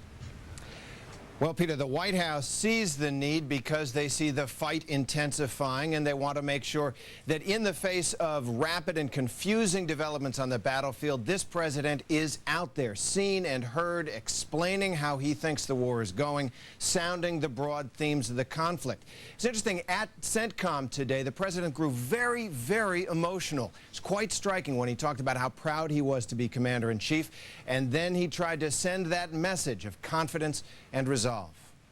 Nothing will divert us from our clear mission. We will press on through every hardship. We will overcome every danger, and we will prevail. There was one telling change in the president's text. On the flight down to Tampa aboard Air Force One, the president scratched out a line in his speech that said the coalition was making progress, quote, ahead of schedule. He didn't say those words, and Peter, his aides say he was just trying to be conservative. Thank you, Terry. Terry Moran at the White House. The Secretary of State, Colin Powell, appeared on several overseas television programs today to make the U.S. case for war in Iraq. He deliberately chose networks that would be seen by Arabs and other Muslims.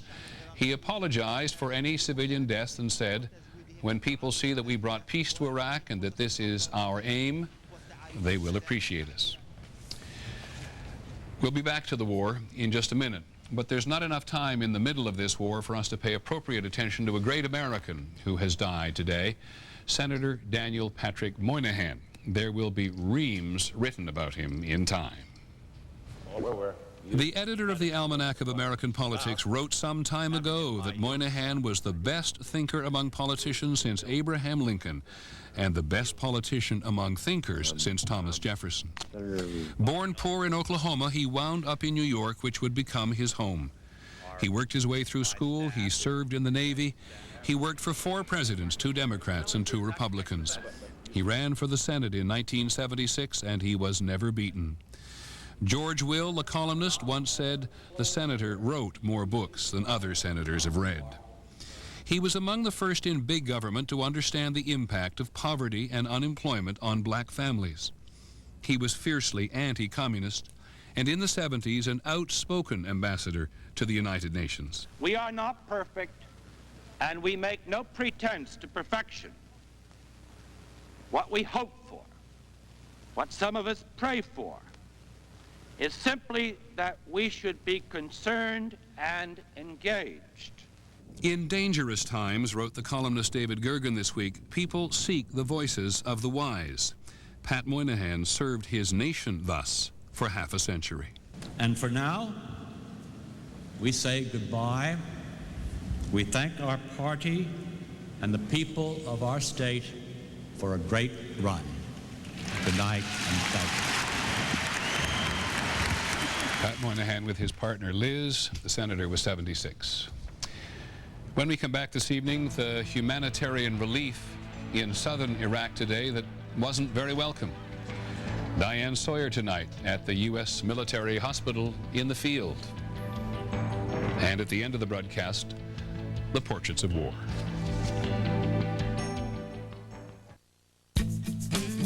I'm not taking any chances. I'm not putting it off a minute longer. 58% of women in their 50s have thinning bones, and risk increases with age. But a quick and painless bone density test can tell if your bones are thinning. If they are, this is the age of Fosamax. Fosamax once weekly is for postmenopausal women at risk for or with osteoporosis. It's proven to help reverse bone loss.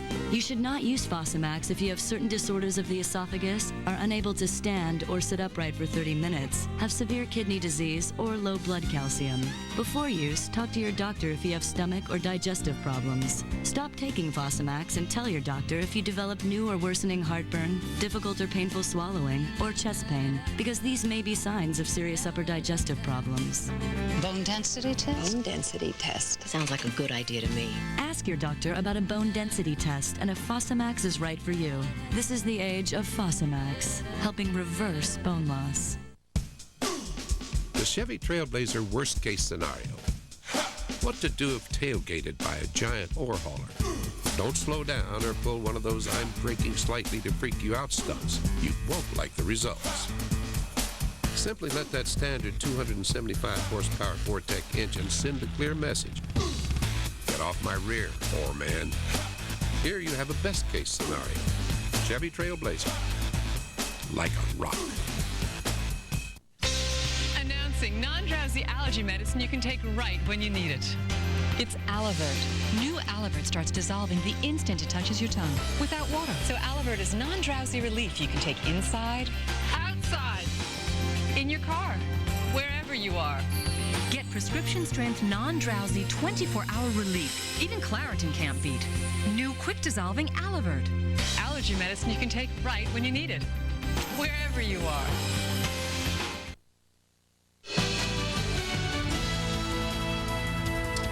Well, the first humanitarian aid is getting into Iraq today. The Bush administration has said repeatedly that its intent is to liberate the Iraqi people and give them the food and medicine they need.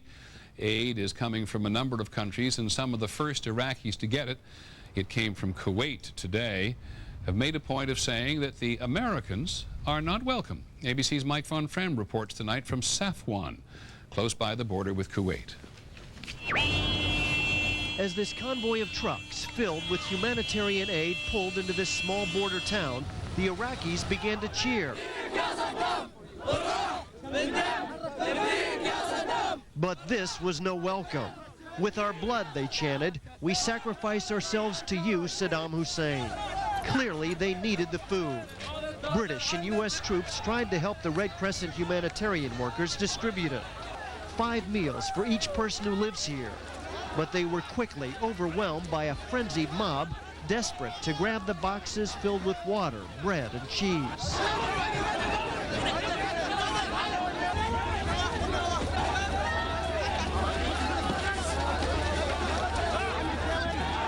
Some were bloodied in the mayhem that lasted for almost 2 hours.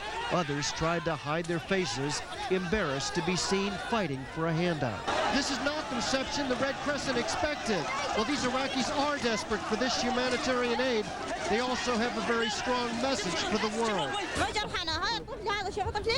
You brought us chaos, this mother said. People are sick and hungry. Women and children have been killed, this man says. It is all because of U.S. greed for Iraqi oil. People of the United States thought you would be grateful to be liberated from Saddam Hussein. We are not happy, he says. You have humiliated us more than our enemies.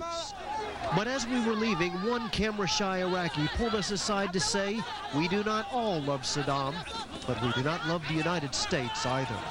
Mike Von Fremd, ABC News, Safwan, Iraq.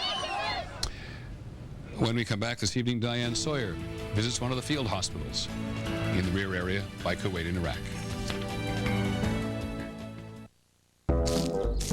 Hey, Pollen, what's with the toolbox? We got work to do, Ragweed. We got to start her nose running and her eyes itching. Hey, we're allergens. It's what we do. See that bottle of Allegra? Oh, yeah? It makes this job tough. Oh, really? Seasonal allergies live to make you miserable, but Allegra is specifically designed to block the histamine that triggers multi-symptom allergic responses, which may be why it's the #1 prescription antihistamine. Some job you did. Does that look like suffering to you? No, actually. Allegra is for people 12 and over. Side effects are low and may include headache, cold, or back pain. Ask your doctor about Allegra. Come on, let's go find someone we can really hammer. Allegra, so much relief for so many symptoms. How old do you have to be to run away from home? 8? 68? Somewhere in between? What would you take with you?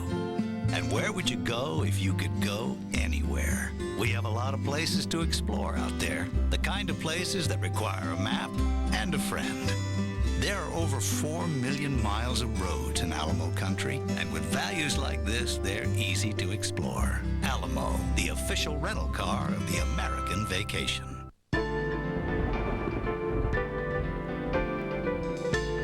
This year, 1 out of every 4 Americans will have a tax bill hanging over their head.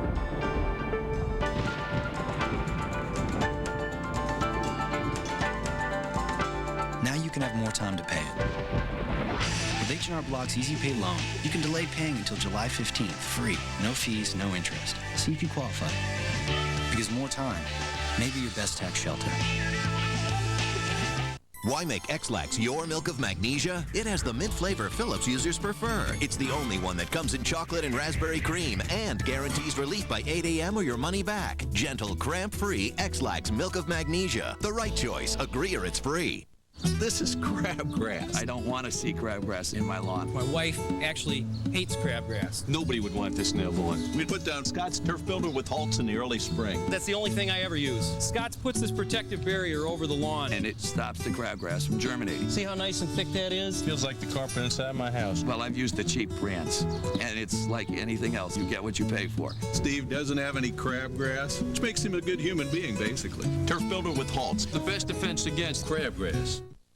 War with Iraq, with fierce fighting reported and the battle for Baghdad looming. Tomorrow, turn to Peter Jennings for breaking developments and live updates with U.S. troops on World News Tonight.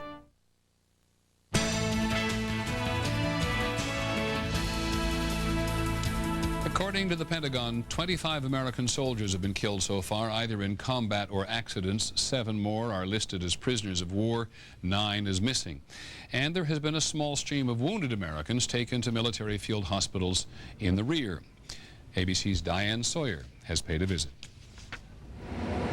This is the 47th Combat Support Hospital in tents on the desert in Kuwait.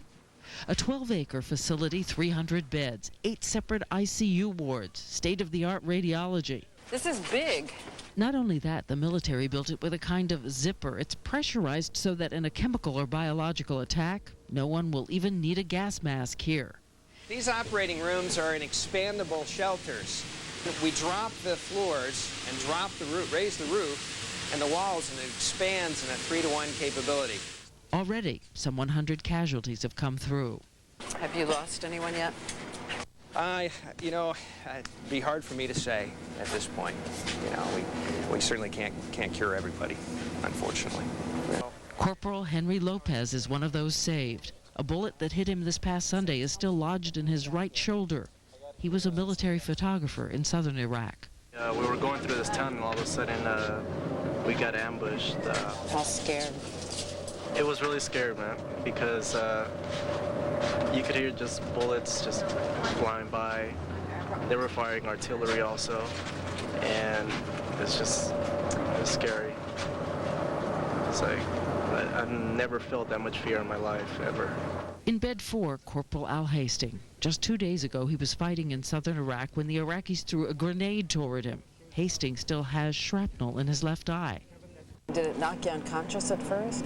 I don't know. I didn't really realize what had happened to me. I just kind of fell down, and then I realized I'd been hit, and I didn't. What do you know about your eye and its condition? It's still kind of iffy. And there was also a farewell from a Marine just out of surgery, hit in the leg. A message through his parents. They just taking Iraqi RPG, and I got a bruised up leg pretty bad, but I'm gonna be okay. And I'll see you when I see you. But don't worry about me. Just pray for the guys that are still over there. Pray for my guys. Snapshots of war, wounds, and endurance from the desert.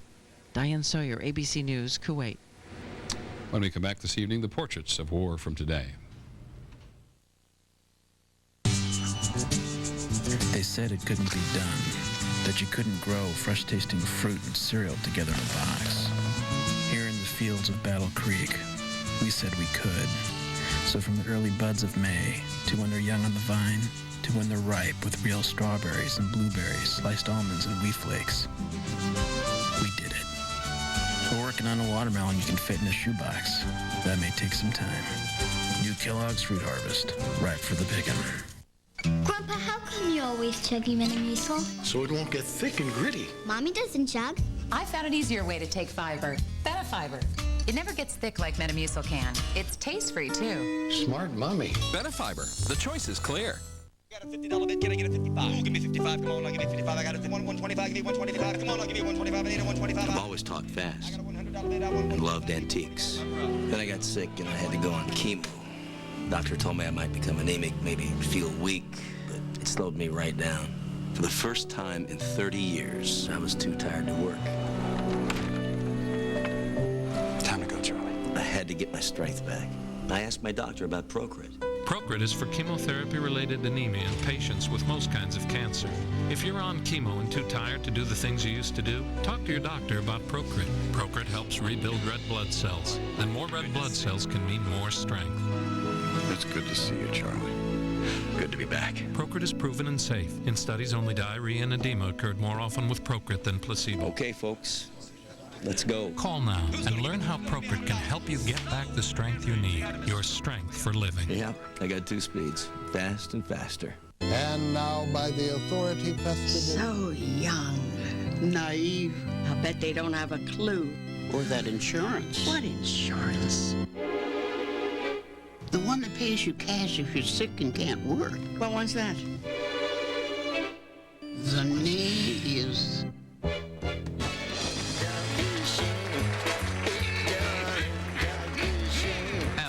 Ask about it at work. Why suffer through thick glasses of Metamucil for regularity? Try a refreshing change. Pure, natural water with FiberCon caplets. Just as effective as Metamucil, and FiberCon is refreshingly easier to take. ABC Tonight, meet the new Bachelor. What's your last name? Firestone. Like the tires? Yeah. This time, it's for love and money. Then, as the search for the girl who has it all continues, the competition gets really ugly. Pick one girl you think has had plastic surgery. All-American Girl, following The Bachelor, ABC Tonight. War with Iraq. 1 week later, and Good Morning America is there, on the front lines where the fighting is fierce, and with the families at home. When it matters most, turn to Good Morning America. And that is Baghdad, and it is Thursday morning there. Finding this evening from today's photographs. In the Persian Gulf, and the fighter jets on the Abraham Lincoln. Iraqi power somewhere in the country. The symbolism. Someone threw paint on the replica in the south of France. France gave the original one to America. The solidarity. Yellow ribbons to remind us. Don't grow up until I get home. It's an American pigeon. No, it's a British pigeon. The photo editor couldn't make up their mind, but the soldier is British. He got 3 small bags of food today when the Kuwaiti Red Crescent made it to Safwan in southern Iraq. Outside MacDill Air Base in Florida, where the president went today. Outside MacDill Air Base, where the president went today. That is our report on World News Tonight. We'll have more on the war throughout the evening, later on Nightline, and tomorrow on Good Morning America, of course. I'm Peter Jennings. Good night.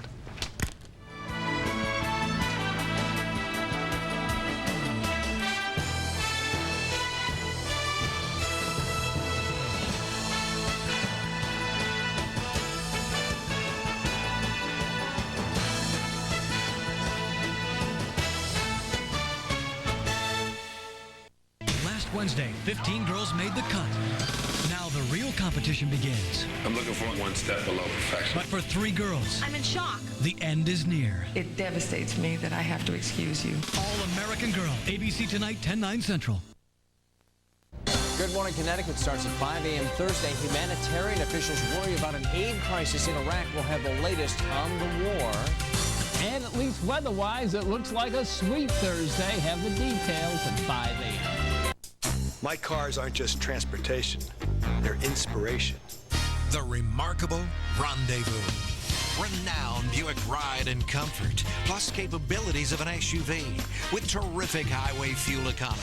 Through March 31st, Buick Quality rewards current GM owners with loyalty cash. So this beautifully equipped Rendezvous CX is available for around $23,000. Move up to Rendezvous. See your select Connecticut Buick dealer today.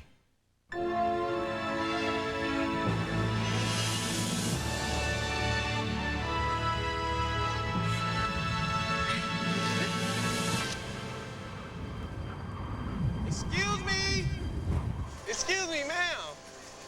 You can't be up there. Can you come down, please?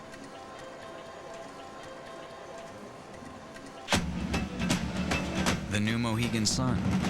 Come play. This is Jeopardy! Here are today's contestants.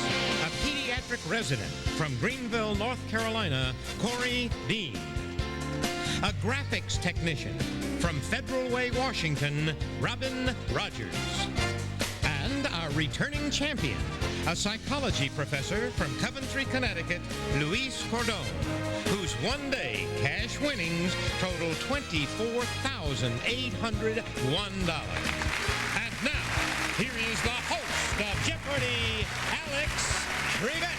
Thank you, ladies and gentlemen, and Johnny, and welcome to our show. Robin and Corey, good to have you joining us today. Luis, good player, won a lot of money yesterday. Will it happen again today? You have something to say about that, so good luck to all 3 of you. Here we go. Jeopardy round, 1 daily double, clues worth from $200 to $1,000, and whatever you can add with that daily double in these categories. Religion. Was the information ministry. We know, because we've talked to some of the pilots, that another target was an airport or airstrip where some Iraqi jets, MiG jets, were on the ground. The success of those hits, too early to tell at this point, but that's how the city looks at 6 o'clock in the morning as the war in Iraq is now 1 week old. Good evening again, everyone. There is some suggestion coming out of the Pentagon today and this evening that this war will take longer than many anticipated, months to fight. That's the Washington Post reporting on the story, and that will be one of the storylines we'll be looking at today. But before we get into the individual puzzle pieces of this through the next 4 hours, we'll take a look at the broad view of how this day has gone. Moving by night over unfamiliar ground, coalition ground forces continued their march toward Baghdad. The Bush administration saying it will not change its strategy of aiming for the heart of the Iraqi regime. We have air dominance. We have special forces in the north, the south, and the west.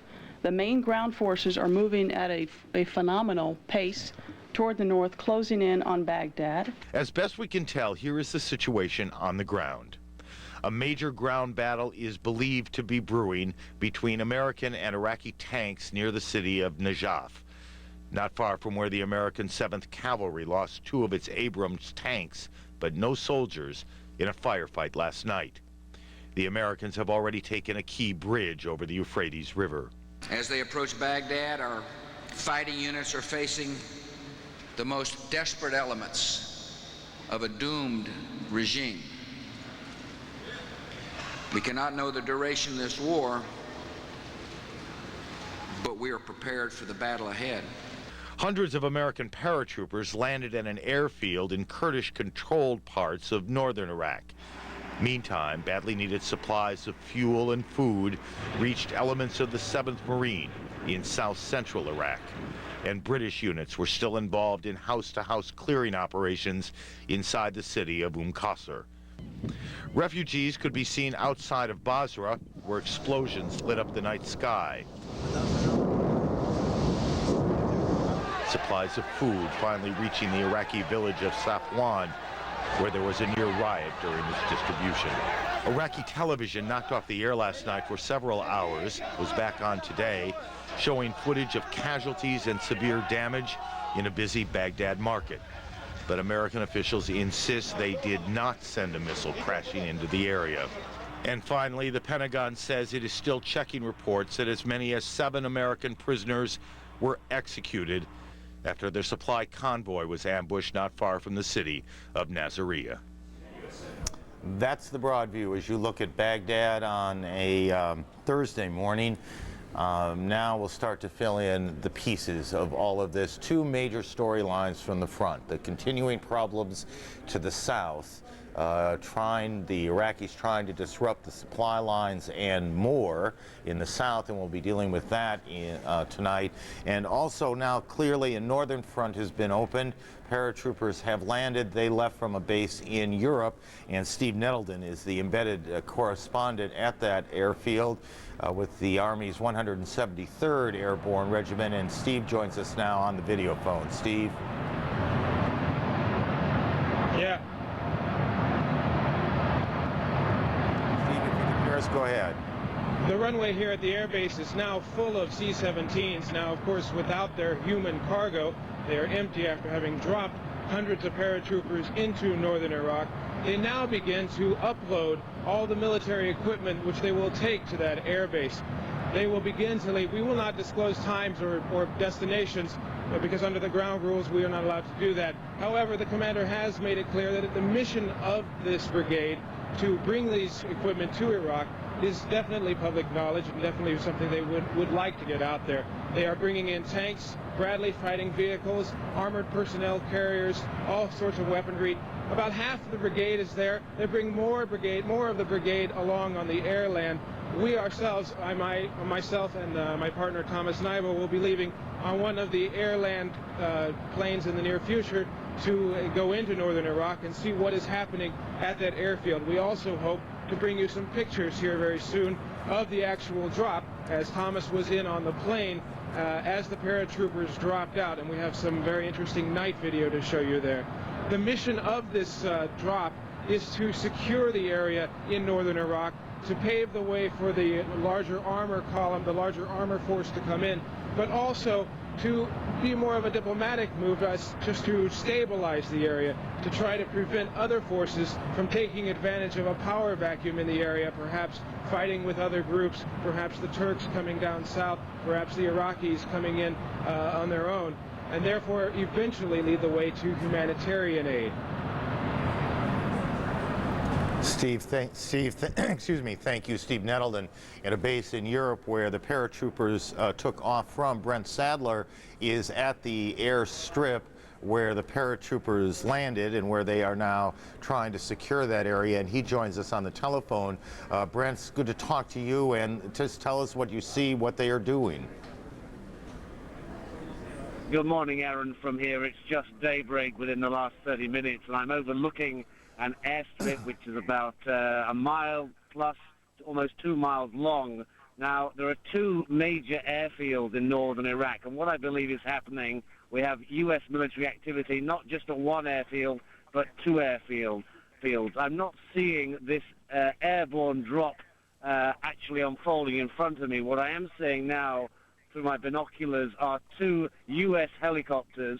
Look like they are just parked off the main runway, and they are unloading groups, what I believe, from what I can see from here, would fit in with the description of special forces.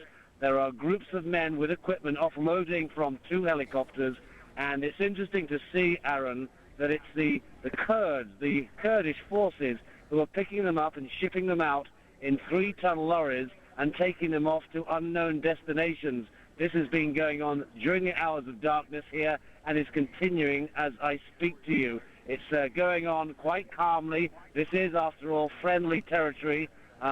We're not getting any visibility here of attempts to stop us from overlooking this position, so that gives you an idea of the perhaps calmness around here compared to deployments of U.S. forces, obviously, in the south.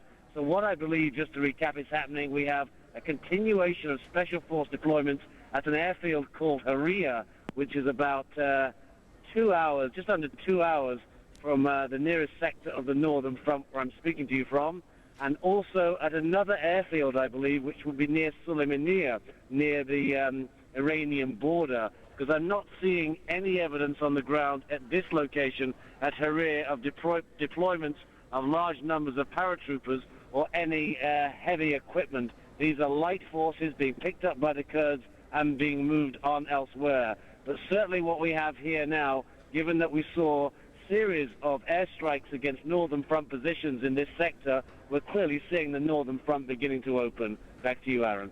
Brent, thank you. Brent Sadler. In fact, those airstrikes, as we were in the last hour of our coverage last night, about 1 in the morning, both Ben Wiedemann and Kevin Seitz, who were in the area, were noting that the airstrikes were coming in, sort of preparing for the paratroopers to come in. General Wesley Clark is with us. General, this is obviously the earliest of stages in the opening of a northern front, but put the piece in the puzzle where it fits. You can use Telestrator if that helps, or just explain it, however you want to do it. Well, let's use the Telestrator for a second. Here's the Iraqi front line somewhere around in here, and here's our initial airhead coming in here. We're going to build up our strength, and then we're going to squeeze this position south toward Baghdad. And that was always the plan. The question is, how much combat power can we get into that now that the Turks haven't allowed us to go through? And we'll continue to use this airhead and continue to build up combat power until we're successful. So you have about 1,000 soldiers in, a rough number in now, and their task is to do what, which then leads to what?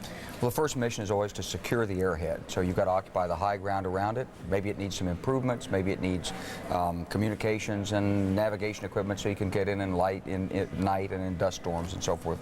All that'll be put in. There'll be an Air Force tactical air control element that will be put in on the ground to bring these aircraft in. You've got to establish the marshaling area on the ground so you can bring a lot of aircraft in and work that piece so you increase the tempo of the airflow, and then you just start landing. So we've got lots of forces in Germany. We can fly in 1 tank on every C-17, a couple of Bradleys on every C-17, and in no time you can build this force. And for those of us who truly don't know what in no time means in this, are we talking in a matter of a couple of days, or are we talking about a week to build up a large force in the northern part of the country? To build up a brigade-sized force, you're probably talking 2 weeks for all armored. But you can have a heavy light operation, and you can bring assets up from the 101st and deploy them around, and you can put a combination force on the ground that within a few days, 5-7 days, will be combat effective and make a difference. When you talk about light, you're talking about dismounted infantry, foot mobile. They can be moved by helicopter. You can move them by Humvee. You can commandeer some local trucks and put them in the back of trucks. Apparently that's going on now. And when you talk about heavy, you're talking about tanks. Exactly. Sort of armored fighting vehicles that you fight from within.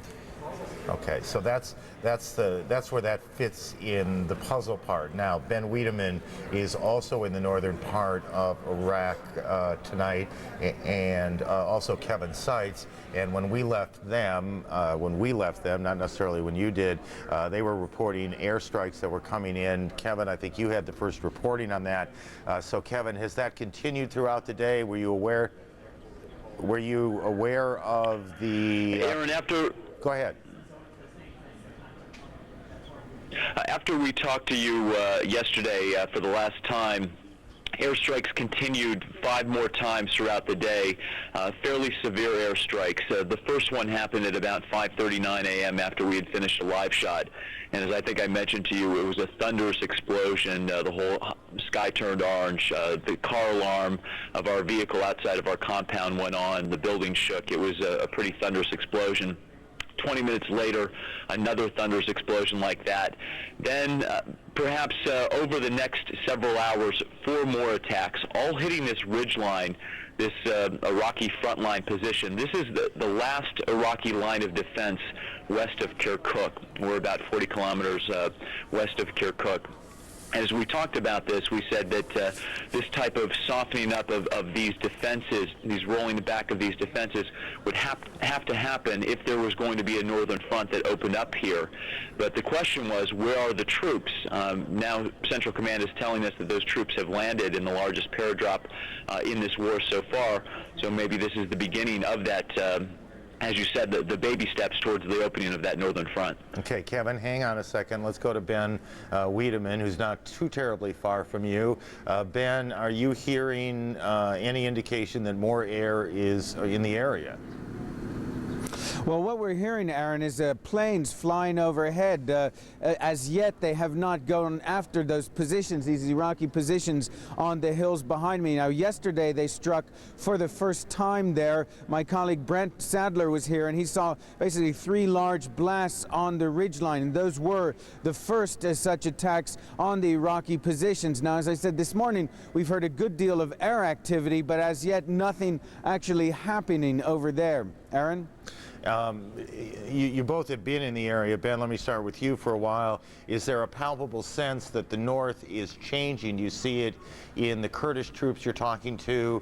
Do you get the feeling that they get it, that they're about to enter the fray?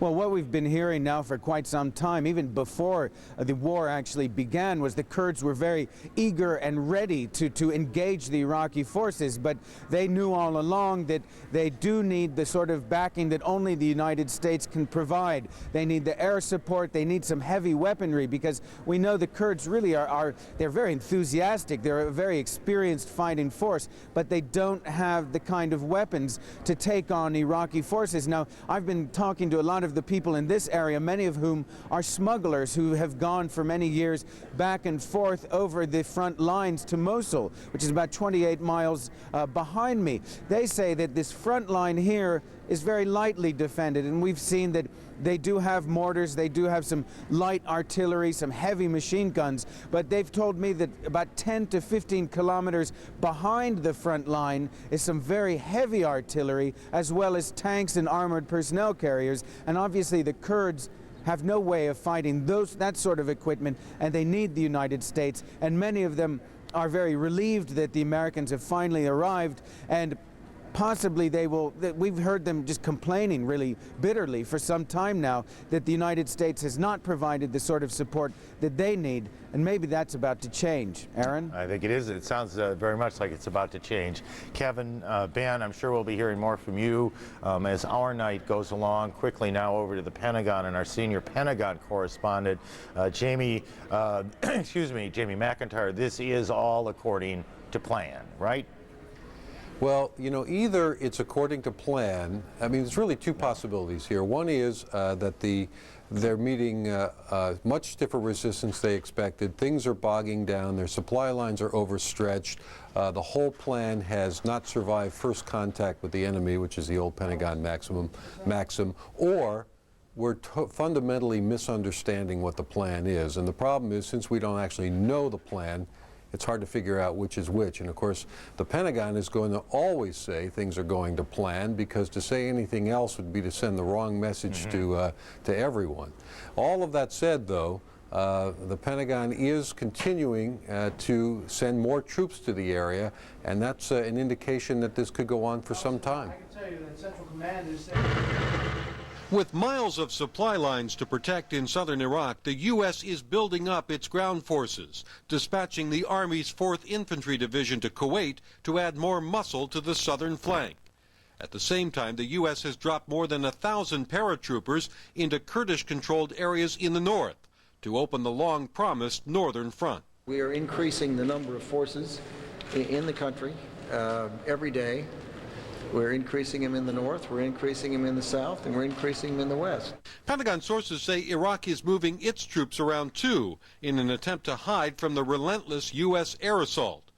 Even a bridge is no protection from high-tech U.S. bombs. Anything military that moves is being hit. An initial battlefield report suggesting a major movement of Republican Guard forces turned out later to be a small group of reinforcements. We understand there are a few vehicles that are coming south from Baghdad towards the Karbala Gap, I guess would be the general directions, and they're being engaged as we find them. And it won't matter whether it's day or night, we'll be able to find them. We don't think they're armored vehicles, they're light vehicles of some sort. Iraqi television showed its soldiers preparing to be attacked, but it's a picture Iraqis probably won't see much longer. Knocked off the air more than once already, the U.S. has decided the Iraqi television service will have to be taken down permanently to end the impression Saddam Hussein and his regime are still in charge. Clearly, there are redundant systems, as is the case most everywhere, where when one goes down, there are alternative ways of getting things on the air, but we'll just have to see how much longer that's the case. Now, Aaron, Pentagon sources say that the Army's 4th Infantry Division, which will be leaving from Fort Hood, Texas, won't be in Iraq and ready to fight until probably the second week in April. The Pentagon's quick to add that that doesn't necessarily mean the war will last that long, but it could. Aaron? Yes, it could. We're only a week into it. Jamie, thank you. Jamie McIntyre. Just in the first 20 minutes here, we've been able to give a fairly decent overview of what's happening to the north. We've got one more piece of the puzzle to put in, and that's how these paratroopers were protected. We'll get to that. We need to take a break first. Our coverage continues in just a minute.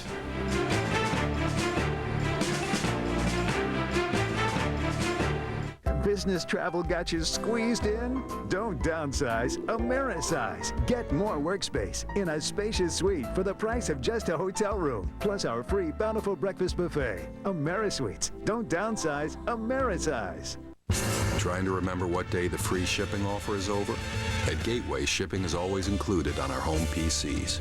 Plus, Gateway desktops have everything you need built right in from the start. A fast processor, big hard drive, CD burner and DVD drive, lots of memory, and a big monitor. And shipping's always included on our home PCs. Call, click, or come in. Gateway. Gateway 500 series PCs feature Intel Pentium 4 processors.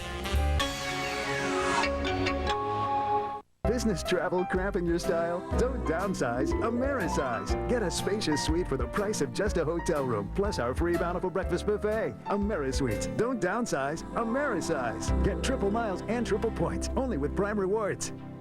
As the war in Iraq continues, CNN is there. From the front lines to the home front, around the world, around the clock. When you need to know, stay with CNN, the most trusted name in news.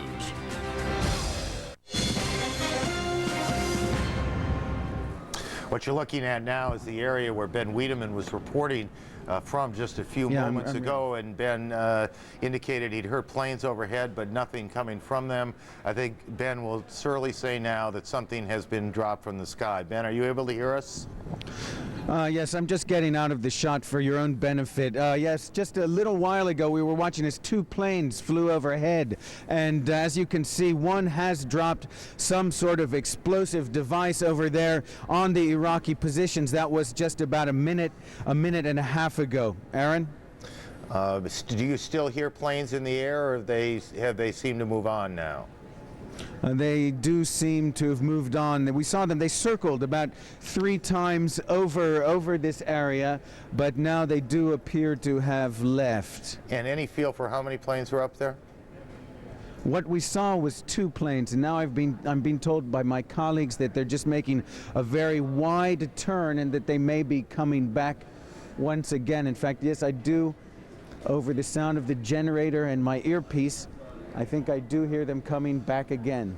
Okay, well, just keep an ear on that. I think we've got a little tape from a moment ago that we can roll while we wait and see what's about. There's the hit. Are you rolling? Yeah, they're rolling. This all took place within the last minute or so. Now we're back live, and you can still see, we can see in our monitor here, the smoke still rising up. And Ben, do you still hear those airplanes? Yes, I do. Yes, I do. And they do seem to be getting closer. At this point, we can't really see them. It's only when they go right into the sun. Of course, it's very early in the morning. So just it's a certain point when they're about right over our head, we see them reflect the light of the morning sun. But at the moment, I cannot see them, but I do hear them. And Ben, just because the camera lens can distort a little bit in this sort of thing, how far would you say you are from the area where that smoke is coming? I'd say we're at least 1.5 miles, if not 2 miles. General, what is your sense of what's happening there? I think the planes are orbiting. They may be doing an assessment of whether they hit the target or not. They may have to wait for the smoke and dust to clear. If they didn't hit it, they'll probably come back for another pass. If they did, they may have other targets elsewhere. Are they operating with impunity up there? Oh, yes. So they can take their time, do whatever they want, take a good look, make sure they have it, excuse me, and move on if they want. Right, this is very near this is probably still within the northern no-fly zone. I don't know exactly where Ben is, but we've operated there for years. We know exactly what's there. We've got lots of assets up there, assets to be able to, attack the radars or anything that lights up the aircraft. We've got freedom of the skies up there. Wrong general, but he was a retired general. We'll fix that one. Ben, I guess what I'd like you to do, if you can, is just stay with us for a bit, and let's just see what happens over the next few minutes. Ben Wiedemann reporting from northern Iraq. The entire focus now of the first half hour of our time has been on this area in northern Iraq. About 1,000 paratroopers went in. To get them in, they needed to be protected. Gary Stryker is on an aircraft carrier, and I'll let Gary tell you which one. And I think we have Gary on the phone now. Gary? Yes, Aaron, I'm on the USS Theodore Roosevelt in the eastern Mediterranean. We had indications of this earlier today, and we just had confirmation from 2 pilots who went off on missions earlier on Wednesday, close air support missions in support of that parachute drop on that airfield. And they confirmed to us that in advance of that paratroop drop, they had taken out targets that were selected for them by forward air controllers on the ground, presumably special operations people or others who had been inserted earlier to select what targets they had to remove before those paratroops could be dropped safely. And they told us they did drop bombs on a surface-to-air missile site and also a command and control structure, some kind of bunker that was nearby. They said these bomb drops were successful, and all of the the planes that left the Roosevelt on that close air support mission got back safely, Aaron. And to the extent that you're allowed to say so, what was the time frame of this? When did this happen? These pilots left, as I recall, early it was in the evening on Wednesday about 6 p.m. Okay, so this and was they last night. went off on 5-hour missions. They were back about 5 hours later. So again, I mean, you can see, Gary, stay with us in general. You sort of see how this all has played out, and we've, in many ways, watched it all play out. We saw the first air attacks last night from Kevin Seitz in his reporting. Gary's pilots on the Roosevelt flew some of them, it sounds like. We see continuing action on the ground, and we know the paratroopers have gone in, and all of this is laying the foundation for the second front. Absolutely. The question is, why now? Why not sooner? Why not later? And I think the reason is because the second front is desperately needed right now. Say that again. Desperately needed right now. Why? Because of the confusion over the Turks and the Turkish concerns about the Kurds, because of the obvious stiff resistance of the Iraqis, and because of the difficulties in movement and the delay in the 4th Infantry Division. This is the time. So good timing. This is when we need it.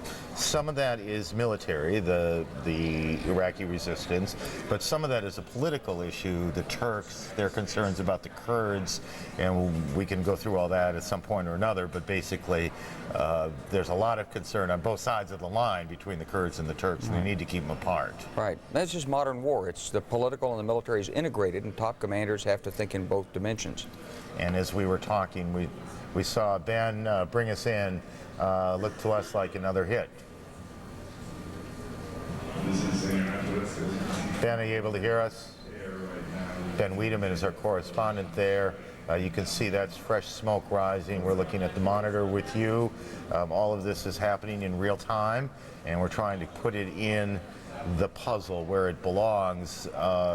Ultimately, the picture that will be painted is of a two-front war, one from the south, which has been a little bit more difficult. I think any fair-minded person would say it has been more difficult than was expected, and now the beginning of a northern front, which has all sorts of political complications associated with it. This war gets more complicated as it gets more difficult to fight. Our coverage continues after a short break.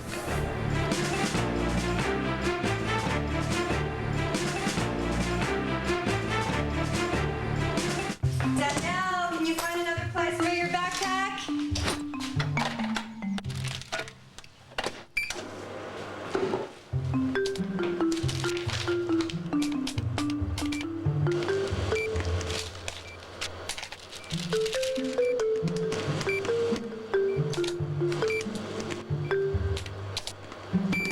Unlimited online bill paying.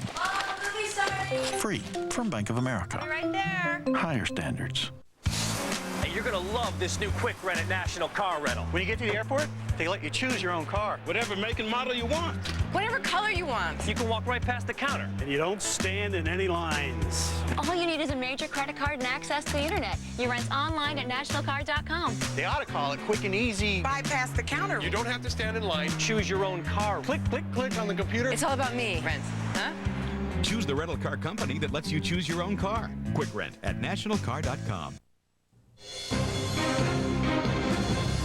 Good evening, everyone. I'm Heidi Collins. Here's a quick look now at the headlines. As Aaron Brown and General Clark were talking about, U.S. Army paratroopers have secured an airfield in northern Iraq that could become a staging ground for a northern front.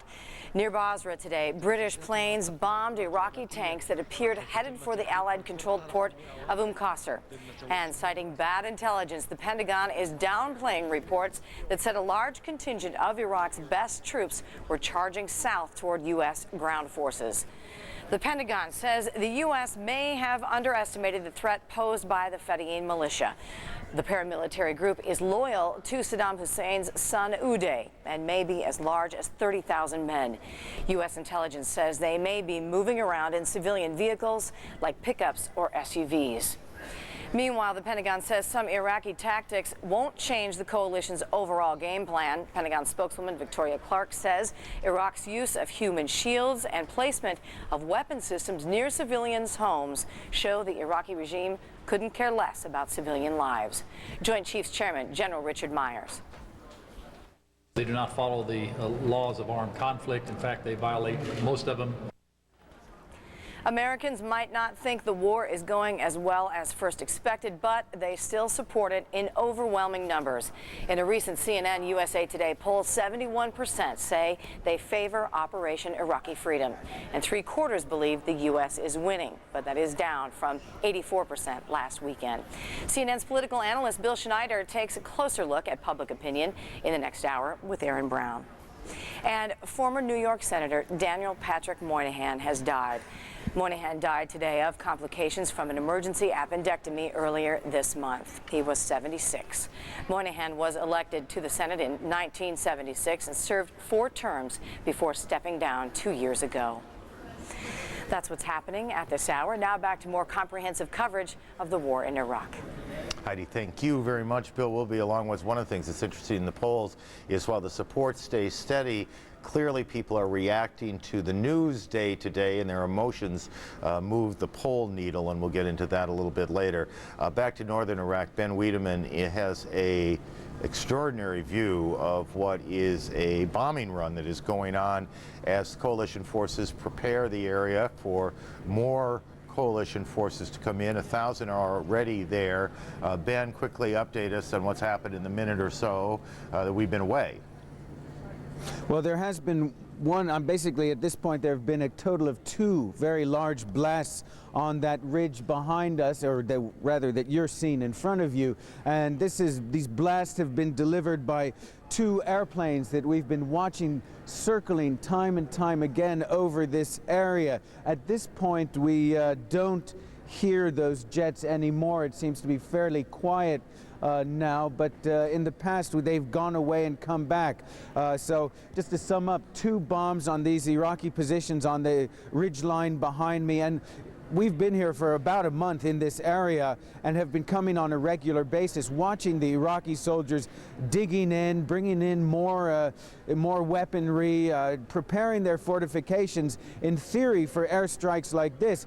But from the looks of it, and we've been watching them very closely through a very good lens that gives you a vivid view of what's going on up there, they don't seem to have been able to dug deep enough for this sort of airstrike. Aaron? Ben, thank you very much, and I suspect we'll be coming back there before the night is done. While we let's leave northern Iraq for a bit here and start focusing in on other parts and other moments of this day. Bombs hit Baghdad all day and all night. There were at least a Reuters report. We saw at least 10 large explosions in the city. It's quiet there now. It's about 6:30 in the morning. You can see the sun coming up. Yesterday when we looked at this picture, it was quite cloudy. There'd been this dust storm that had gone on now for a couple of days. We'll check the weather. It doesn't look nearly, just from the shots we're looking at, nearly as breezy as it had been. Just because the question gets asked a lot, because we use this shot a lot, that low-rise building right in front of you is a bank. It has no strategic importance, and it's just where we could put a camera. It's one of 4 cameras that are around the city and still operating around the city. How long they will operate around the city, of course, is anybody's guess, but it's the last live view, these cameras, that we're going to have in the city of Baghdad. Baghdad was hit pretty hard again last night. Nick Robertson was expelled from Baghdad 3 or 4 days ago. He made his way to Jordan and is back now at the border, the Iraqi-Jordanian border, and Nick joins us again from there. Nick, good morning. Good morning, Aaron. Well, another day in Baghdad where the information minister took to the Iraq's airwaves despite coalition bombing that tried to take out Iraq's television station. He seemed to be heading off a number of points put forward by coalition forces. He said that in Qasr, that southern port city, Iraqi forces hadn't really given up control of it. And interestingly, later in the day, journalists in that area reported that Iraq had sent forces from Basra to Qasr Gaza. Also, the information minister saying that in the city of An-Nasiriyah, some 500 civilians were wounded and some 200 houses were damaged. Of course, there is absolutely no independent verification of that, but perhaps his biggest point of the day was accusing the coalition of bombing a market in Baghdad, and we don't know if the coalition was responsible for that. They don't believe at this stage they are, but there certainly were pictures to prove the point today. Chaos and anger in the smouldering ruins of Baghdad's Al-Shahab shopping district. 15 dead and many more injured, according to Iraqi officials. The result, they say, of a coalition cruise missile strike. For residents here, no doubt coalition forces responsible. Damn them, she says. What were they trying to hit? There are no military targets around here. A boost for Iraq's leaders battling to keep popular support. They are attacking and bombarding the residential civilian areas. They are killing innocent people. This is a fact, and please go and confirm that freely on your own. But as CNN is banned from Baghdad, it is hard to independently confirm casualties. However, other correspondents who witnessed the damage do report seeing bodies in the debris. In a nearby hospital, the injured received treatment, the obvious innocence of some heightening international concerns. I've just heard the reports that a missile struck a market in Baghdad, and I would want to remind all belligerents that they should respect international humanitarian law and take all necessary steps to protect civilians. Besides, they are responsible for the welfare of the civilian population in the area. At Coalition Central Command, too soon to say what caused the devastation in the Al-Shahab market. When we have something like that, we will go back and examine flight paths, weapons release, what the circumstances were, and try to determine whether or not we had an impact on something like that. Right now, we simply don't know. Coalition planners, however, do confirm a strike on Iraq's state-run television station.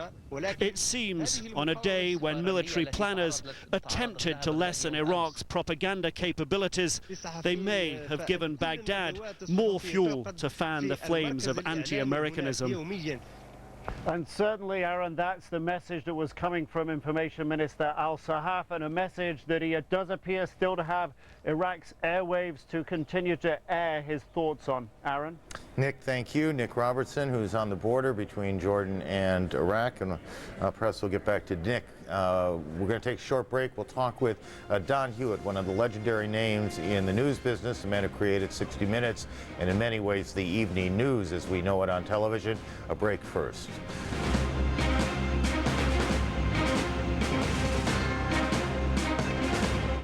It's in 3 out of 5 of the largest U.S. cable providers and delivers almost 1 billion visitors a month to the world's top internet destinations. What are these companies building into their business?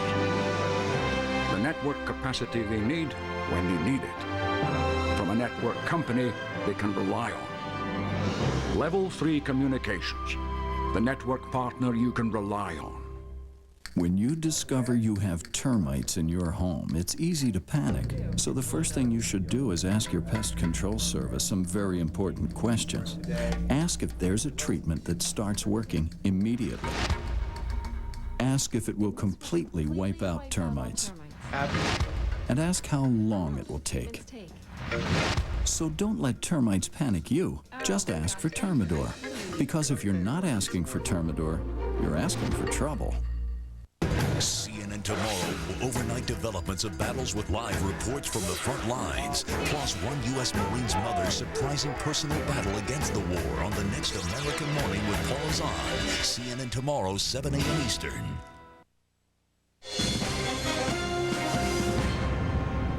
I think it is reasonably, I think it's fair to say that no living person knows more about the evolution of this medium, television, than Don Hewitt. Mr. Hewitt was there when the evening news was invented. 60 Minutes has been his baby for almost as long as I've been alive, not quite. I wish I was that young. I wish I was in New York to shake your hand and say hello. I'm not, but it's wonderful to have you on the program, Mr. Hewitt. Thank you. Thank you. Just give me, I mean, given that literally you were at the beginning of the evening news and the development of the evening news, and you look at how this war, this last week, has been reported, do you give yourself a moment to go, wow? Oh, a lot. The breadth and the depth and the width of what you guys are doing flabbergasts me. I was privileged to be at a lot of very singular moments in broadcast journalism. I was in London when Edward R. Murrow was broadcasting from the rooftops, radio of course, the Men on the Moon, the first time we ever showed two oceans at one time, the first time two political candidates for president ever met face to face, and it all pales in comparison to what I've been watching the last week or so. And you're all so good. I mean, I can't believe, you know, the Nick Robertsons and the Ted Koppels and the Scott Pellys and the Christian Amanpours and the David Blums. You guys awe me. In my wildest dreams, I never thought this is what television was capable of, and this has got to be television's shining moment. You stole my next question, honestly, which was, do you think the reporting has kept up with the technology?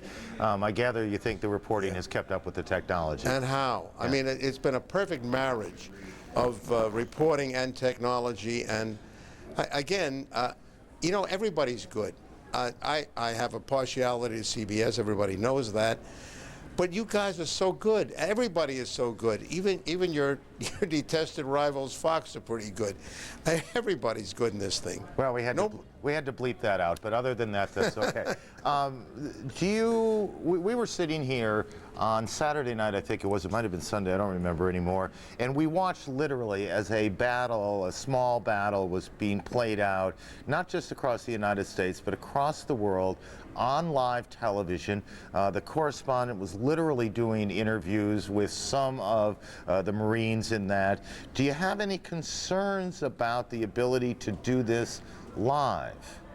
No, I think what these guys are doing off the cuff, and it's well thought out. There's no bumbling and no fumbling. Everything works, and what keeps amazing me is that all the technical stuff works. There are very few bad moments when you can't get audio, you can't get pictures. Even the video phones that aren't the best video in the world are still interesting. You know, it's like a three-ring circus, and it's important. And let's hope that when it's all over, it's produced more than just a stunning television show. I hope that's true. Let me see if I can make one thing happen here. Walt Rogers, who's been traveling with, with a cavalry unit, we have literally followed from the very beginning. I've got him on the phone. Let me bring him into the conversation with you, Mr. Hewitt. Walt, are you able to hear us? Yes, Aaron, I hear you very well. We've got good news. We're getting pulled back for 24 hours of refit and R&R. That is, there's a lot of equipment to be cleaned. Oh, well, you've had Go ahead, Aaron. You've had a kind of rocky 48 hours or so, haven't you? Yeah, well, let me tell you exactly what our position was, and I've had to talk in code to Atlanta, and I'd use code words like Ramagan. We were and hoped that the kids back there had seen the movie, but we were set up, the 7th Cavalry was set up to take a bridgehead and hold a bridge over a waterway, the shot, and make sure that the Republican Guard could not come back in force and try to reinforce its units on Najaf. And, of course, I couldn't say exactly where we were at the time, but we were reinforced by a brigade and a half last night, which is a lot larger than what was there before. But last night, because of the sandstorm, we were getting some rather ominous news. The J-Star plane overhead was having a difficult time seeing, but they reported, and I was listening to the Army radio the whole time and got permission to report, that there was a column 1,000 strong coming south.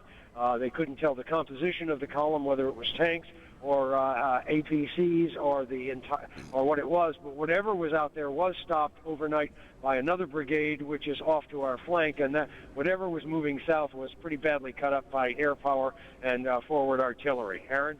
Walt, Mr. Hewitt, you have a question you'd like to ask the correspondent? Yeah, one of the things, well, that I don't understand, why didn't they blow those bridges before you guys went across them?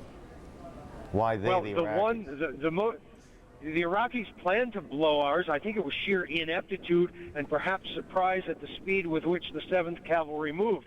But the engineers discovered the second we crossed that Euphrates River bridge that there were huge satchel charges under there, and they just had not been wired. I should say further to the north, closer to An-Najaf, the Iraqis did blow a bridge, and the bridge which the 7th Cavalry was so successful in crossing was wired to be blown. They were just somewhat inept or behind the curve, and the 7th Cav, I believe that was Crazy Horse troop, rammed across first, and then Apache, that's the troop I'm with, came across second. But that bridge was so strategic that not last night, but the previous night, the rear troops protecting Apache in the front were constantly under attack all night long, and they were repelling counterattacks by the Iraqis.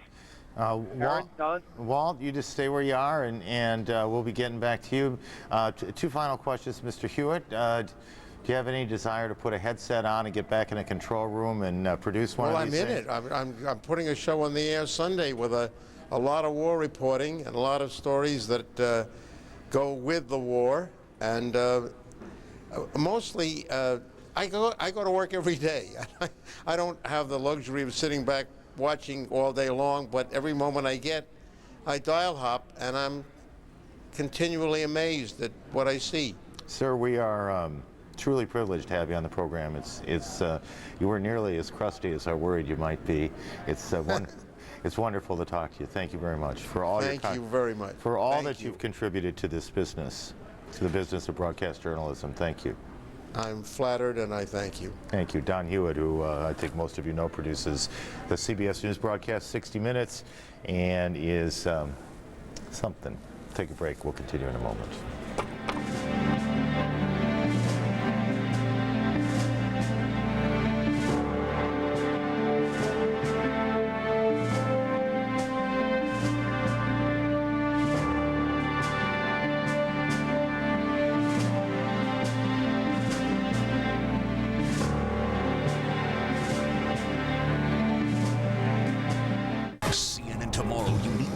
Insights with former Joint Chiefs Chairman General Hugh Shelton and the latest from the front lines, only on Larry King Live, CNN Tomorrow, 9 Eastern. Executive Jeep announces incredible savings at our state-of-the-art facility on Universal Drive in North Haven. Now get rebates and discounts up to $5,000 and low finance and lease rates on our entire inventory. Get a new 2003 Liberty Sport for under $20,000 or a new 03 Grand Cherokee for under $24,000. Plus, get free lifetime oil changes with every new Jeep. The best values in America are here now at the totally new Executive Jeep. Exit 9 off I-91, North Haven. Using eyewear is a very personal experience, so why not trust your eyes to the professionals at Fritz & Holly Vision Center? 3 generations of the Fritz family have made personal eye care their profession. Fritz & Holly's team of experienced, licensed professionals ensure you're getting the service you deserve. From a thorough medical eye examination to choosing eyeglasses or contacts to selecting a frame style that is just for you, through the proper fitting of your new glasses, let Fritz & Holly be your family's vision center. 2313 Whitney Avenue, Hamden. CNN, the most trusted name in news. Well, it has been a very busy 50 minutes around here, and it goes on. This started for us reporting to you that the 1,000 paratroopers had moved in to the northern front. Brent Sadler is on the phone, and I believe what he's going to tell us is that there's at least a few more coming down on their parachutes. Brent? Yes, Aaron, the light has cleared here at Harir Airport, and I can now confirm that hundreds of paratroopers from the 173rd Brigade Airborne Division have now landed. I can see some pretty incredible scenes here of American paratroopers with their parachute rigs on their back. They've hit the ground, and they're walking across the the open fields here and assembling. What's happened here is there's been a parachute drop. The soldiers hit the ground, and they've now started to assemble from the drop line. This is a big area around the airstrip. I can see 2 helicopters also offloading equipment. I can see various groups of soldiers securing the perimeter around the airfield. I guess there's probably about a battalion.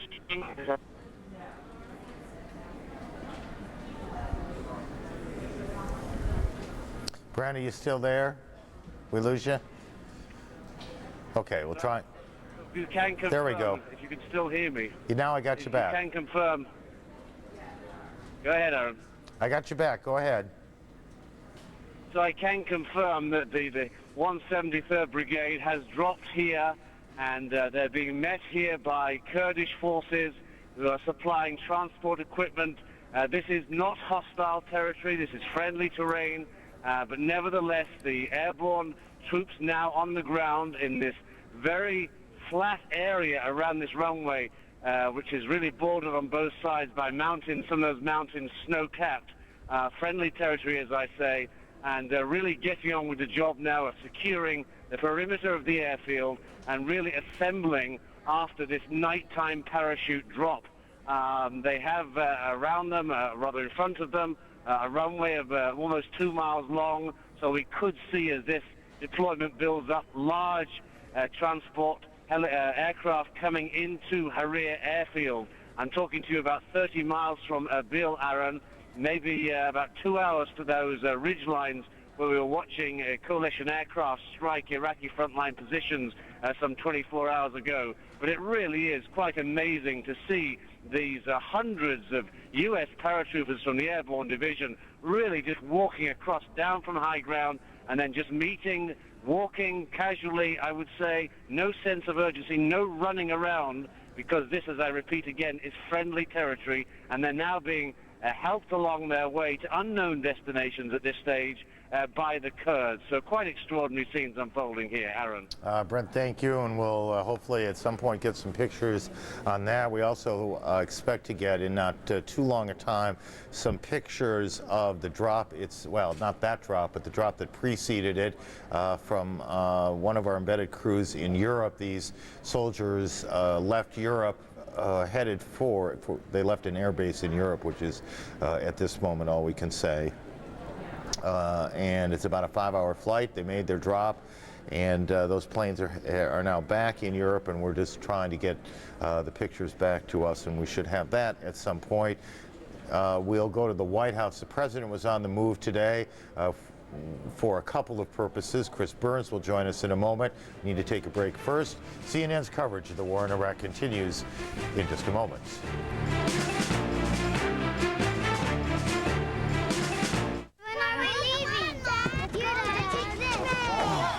Time to leave. Gotta get rid of this pain fast. The moment of choice, Tylenol or Advil? Which will work better on muscle aches? Truth is, with Advil liquid gels, you can feel better, faster. Only Advil liquid gels give you advanced, liquid-filled capsules that work faster, stronger, better than Tylenol on tough pain. Advil liquid gels rush relief where you need it. Gentle on your stomach, too. For better relief, advance to Advil. Gene Shalit says The Hunted had been nailed to my seat with Tommy Lee Jones and Benicio del Toro. It's character-driven all the way. And Roger Ebert says thumbs up for the superior new thriller, The Hunted. Rated R. Now play. Smart Balance Buttery Spreads, judged the best tasting in the soft vegetable spread category by the American Tasting Institute, helps to improve the ratio of good to bad cholesterol with no trans fatty acids and no hydrogenated oil. Use delicious Smart Balance Buttery Spreads. CNN puts you alongside the troops. I'll tell you about the two main things that the strike fighters are dealing with. There goes the plane taking off now. More reporters in the region to keep you informed. No one gets you closer than CNN, the most trusted name in news.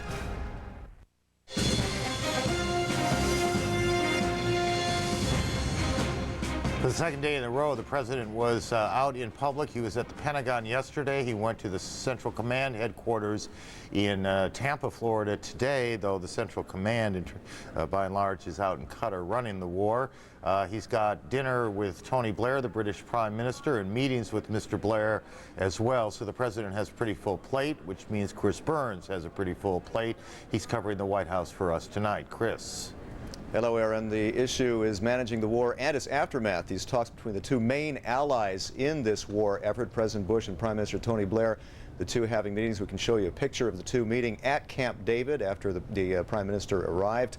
They also took a break for dinner with Laura Bush, the First Lady, Andy Card, the Chief of Staff, as well as Condoleezza Rice, the National Security Advisor. The issues they're dealing with are in part the expected siege or taking of Baghdad, how to do that and limit casualties both on the military and the civilian side, humanitarian aid, how to get it to those needy, and try to also, of course, deal with the Iraqi resistance at the same time. And the post-war issue, which is raging at the United Nations. What kind of UN involvement should there be? It seems like Washington wants more of a U.S. leadership of it, whereas Europe is arguing for a more UN management of it. Tony Blair trying to play the middleman in between that. They will be joined by Secretary of State Colin Powell tomorrow, Thursday, before they have a press conference and then a lunch. Blair will be going on to the UN to talk with Kofi Annan, the Secretary General of the UN. The President Bush went to Florida earlier in the day to MacDill Air Force Base, where he visited the troops. Another effort to show his moral support, and at the same time trying to refute arguments that the war effort is getting bogged down by those setbacks. The President Bush gave a speech, and at the last minute struck a couple of words out of that speech, however, trying not to be too overly optimistic. He struck the words ahead of schedule off the script, but instead he said this. We cannot predict the final day of the Iraqi regime, but I can assure you,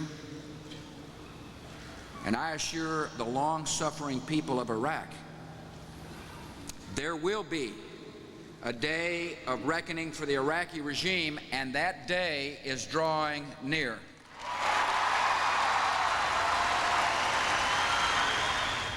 Now on Air Force One, what were they serving for breakfast as the President was flying down to MacDill Air Force Base? They served not French toast, but freedom toast, showing you a little bit.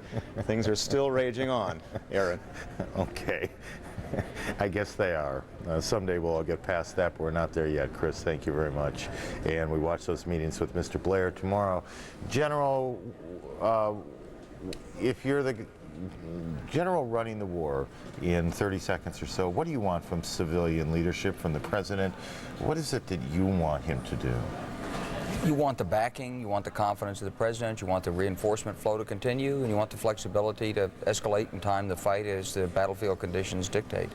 We'll pick up on that more as we go along. Michael Gordon is on the phone. We'll get to him in a moment or two. We need to take a break first. Our coverage continues in a moment. This is CNN. Going to the airport? Hey, Bill, you stayed here too? Yeah, want to share a cab? Deal. All right. Great hotel. Yeah, pricey though. Wasn't that bad.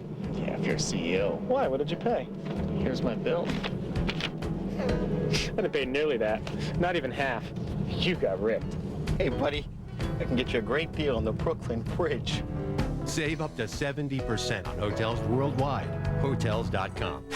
The best prices at the best places, guaranteed. What's so incredible? This. The system must think I'm him. Who? Him. Holy, that's all his stuff. I can't believe we're in here. Talk about your insider information. Be cool. He can see us.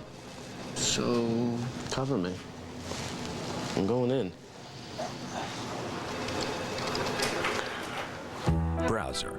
Someone you never worry about when your systems are secure. Novell.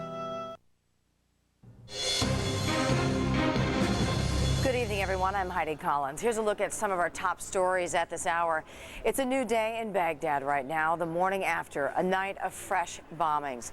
The most recent bombing runs included missions targeting an airfield for Iraqi MiG fighter jets. And the Pentagon is discrediting earlier reports that a massive column of armored Iraqi vehicles was pouring out of the capital.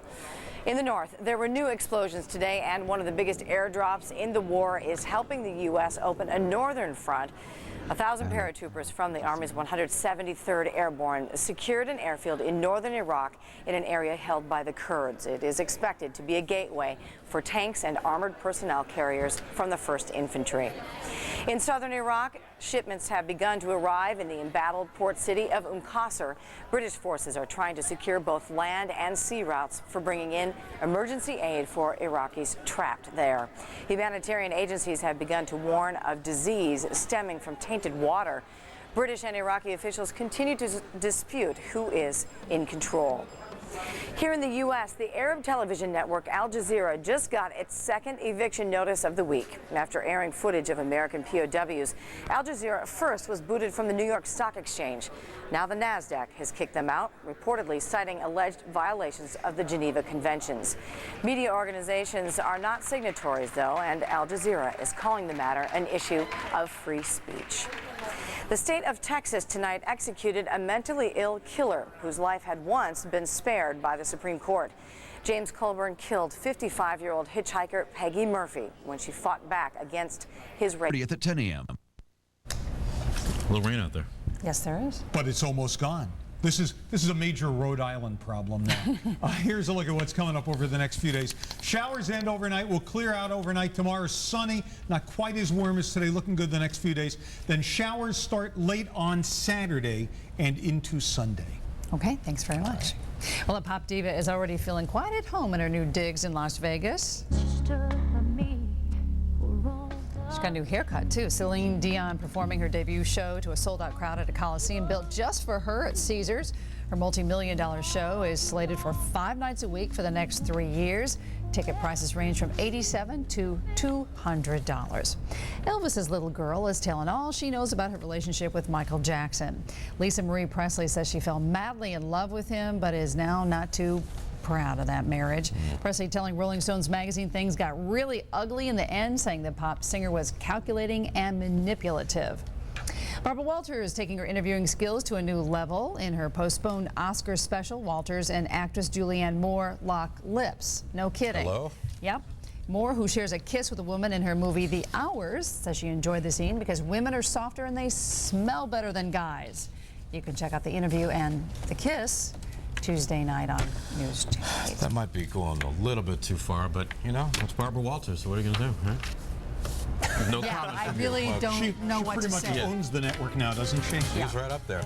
That'll wrap for News Channel at 11. Thanks for joining us. Good night.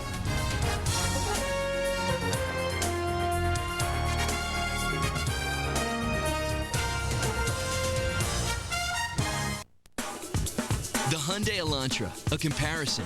More standard features than Honda Civic LX, like front side impact airbags. All for over $2,400 less than the Civic LX. And only the Elantra is protected by America's best warranty. 10 years, 100,000 miles. Looks like we have a winner. Test drive the Hyundai Elantra, nicely equipped for just $12,324 at your Hyundai dealer. Hurry in and get $1,500 cash back or 0% APR through March 31st. Raymore and Flanagan's 50-store buying power means you save. Look for these Power Buy tags everywhere, and you will find savings like this 4-piece Italian leather group with sofa, love seat, chair, and ottoman, a Power Buy at $18.88. A dual reclining sofa with soft, durable fabric, a Power Buy at $5.99. A 4-piece queen-size bedroom, bed, dresser, mirror, and nightstand, a Power Buy at $11.99. Pay nothing for 1 full year with delivery in 3 days or less. Power Buys like these are everywhere now at Raymore and Flanagan till 9 p.m. Monday. Join me at Takeo Post University for the 2003 Waterbury Forum event War on Cancer, Winning in Connecticut, sponsored by the Harold Lever Regional Cancer Center and News Channel 8.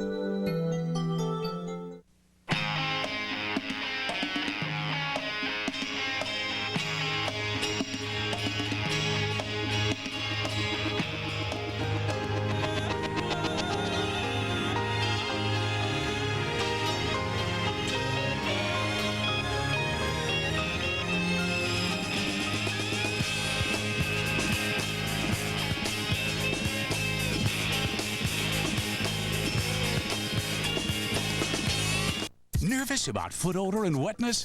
Get Odor Eater's Foot Powder and kick the problem. Odor Eater's powder gives protection on demand. Even kicks out heavy-duty odor and sweat.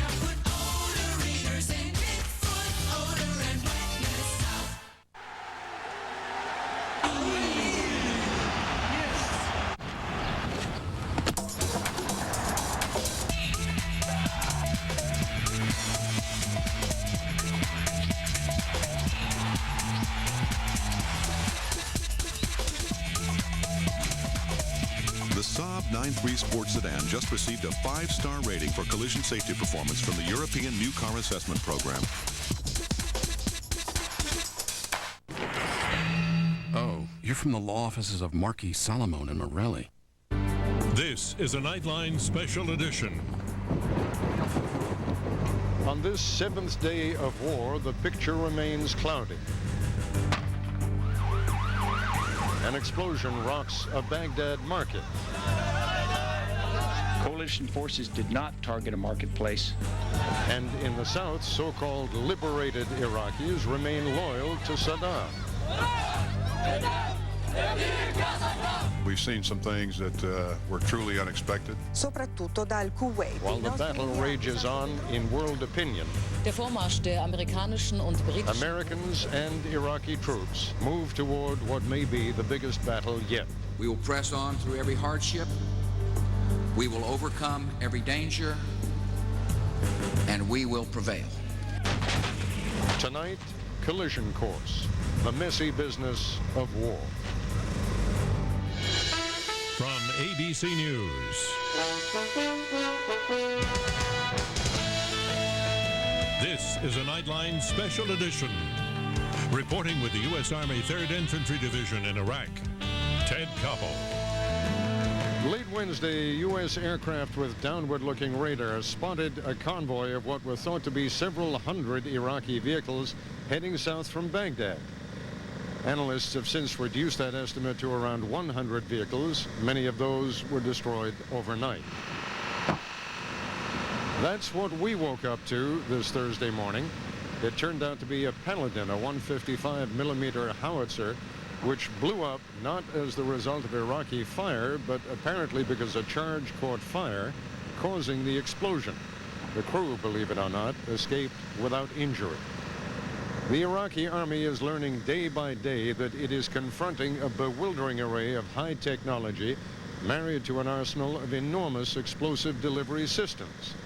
But the 3rd Infantry Division is also learning that its enemy has some unexpected weaponry of its own. During one recent battle, the Iraqis put 2 of the U.S. Army's M1A1 tanks out of action, using what are believed to have been 2 Russian Kornet anti-tank missiles. These were designed by the former Soviet Army for the specific purpose of killing the Abrams tank.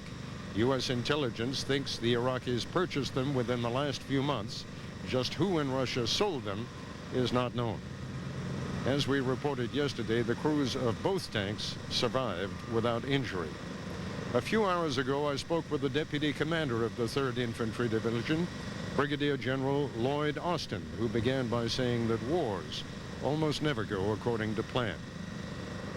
I think even you have been surprised by the number, the intensity, and the savagery, in some case, of the Iraqi assault against. I don't think you were expecting them to come after your forces. In some cases, we've seen some things that were truly unexpected, but we clearly understand that whenever war is serious business, and even though you plan for things to be one way, once you enter the fray, you try to stay on track with your plan, but you fight the enemy. So what we've seen thus far in many cases is some extreme activities by Ba'athist Party militia that have forced the Shias in several areas to fight against their will or to resist against their will. Some of the things that these folks have done are just savage. We begin by turning to my colleague Chris Bury in Washington for a roundup of all the other stories of the day. Ted, on day 7, American officials from the president on down insist the U.S. military is making good progress. But as we look at the big picture tonight, it is also clear the Iraqi forces are putting up fierce fights in many areas. And with growing numbers of civilian casualties, it is not at all certain which side is winning the battle for hearts and minds. On the war plan, a White House spokesman had said the president would announce today that the United States was ahead of schedule. But when Mr. Bush addressed cheering troops in Tampa, he cautioned that this war is far from over, even as he cited Allied progress so far. We have moved over 200 miles to the north toward Iraq's capital in the last 3 days.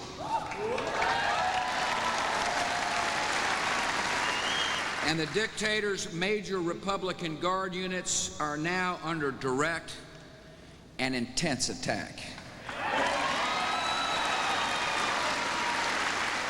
But in the south, blinding sandstorms, rain, and more intense fighting have apparently slowed Allied troops. Around Nasiriyah, U.S. Marines skirmished with Iraqi forces for the 4th straight day. In Basra, Saddam's forces crushed a small uprising, according to opposition leaders. But the port city of Qasr is held by U.S. and British troops, who now say humanitarian aid is flowing for the first time. In the battle for Baghdad, a major controversy over civilian casualties. Reports say at least 15 died after cruise missiles destroyed a residential area. At the Pentagon, officials deny targeting that neighborhood known as the Sha'ab district. Sir, we know for a fact that something landed in the Sha'ab district, but we don't know for a fact whether it was U.S. or Iraqi. We do know that we did not target anything in the vicinity of the Sha'ab district. Meanwhile, Iraq's Republican Guard is on the move. A column of about 1,000 vehicles, including tanks, is reportedly streaming south from Baghdad. They are headed for a possible confrontation with thousands of U.S. Army troops. And tonight, U.S. Central Command in Doha, Qatar says the Iraqi troops may just be repositioning. And finally, American forces have now opened up a northern front. About 1,000 U.S. airborne forces seized a key airbase in Kurdish-held northern Iraq. Ted?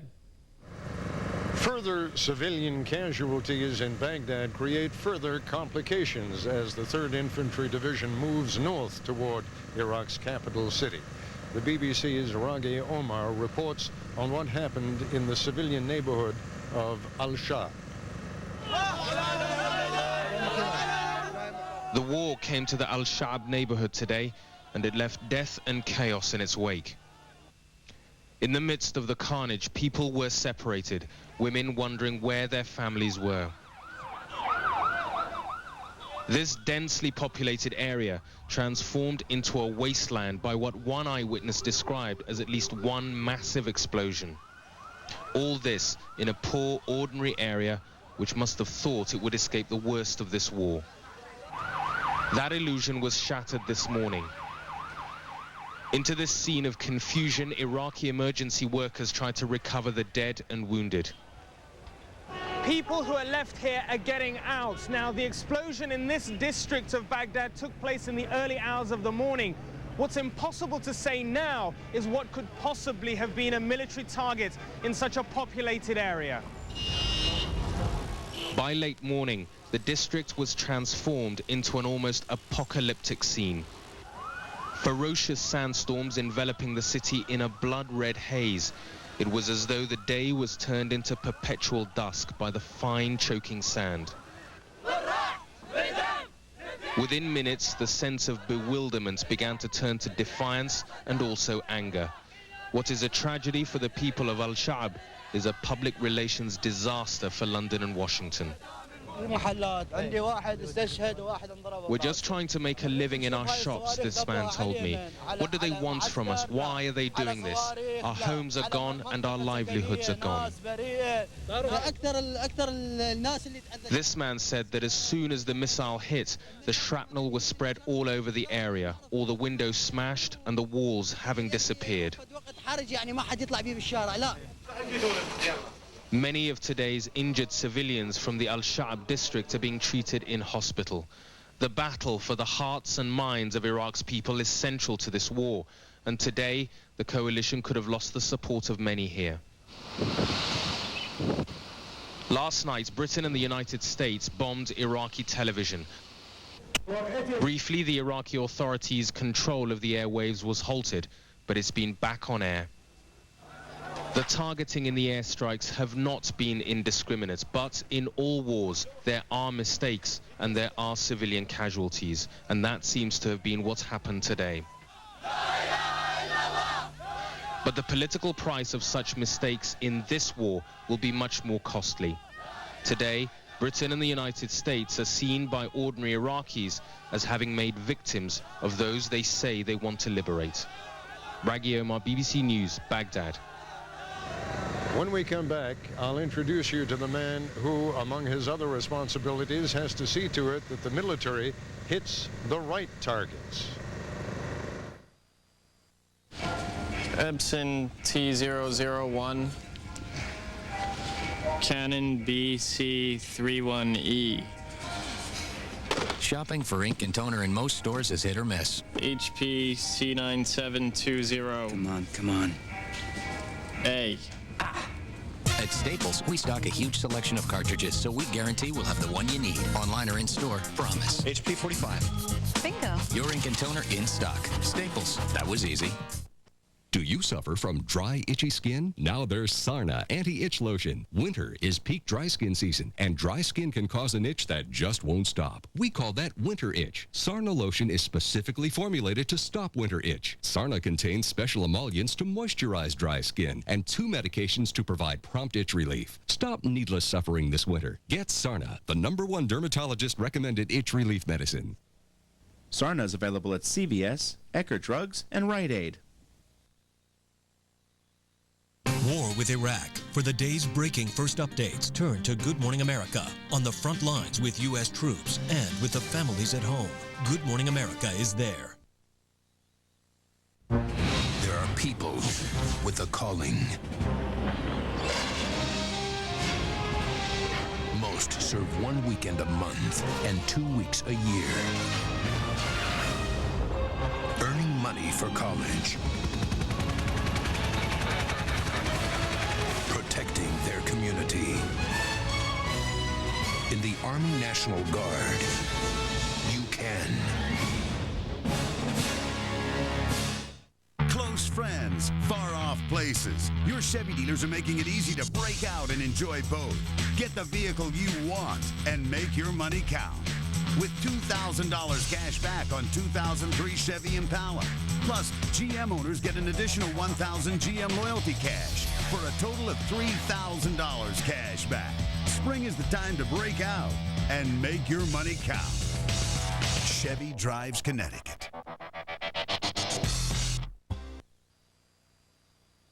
From the very beginning, U.S. forces have gone to great lengths to publicize the fact that they exercise enormous care in target selection. Not so much what they will hit as what they will avoid hitting.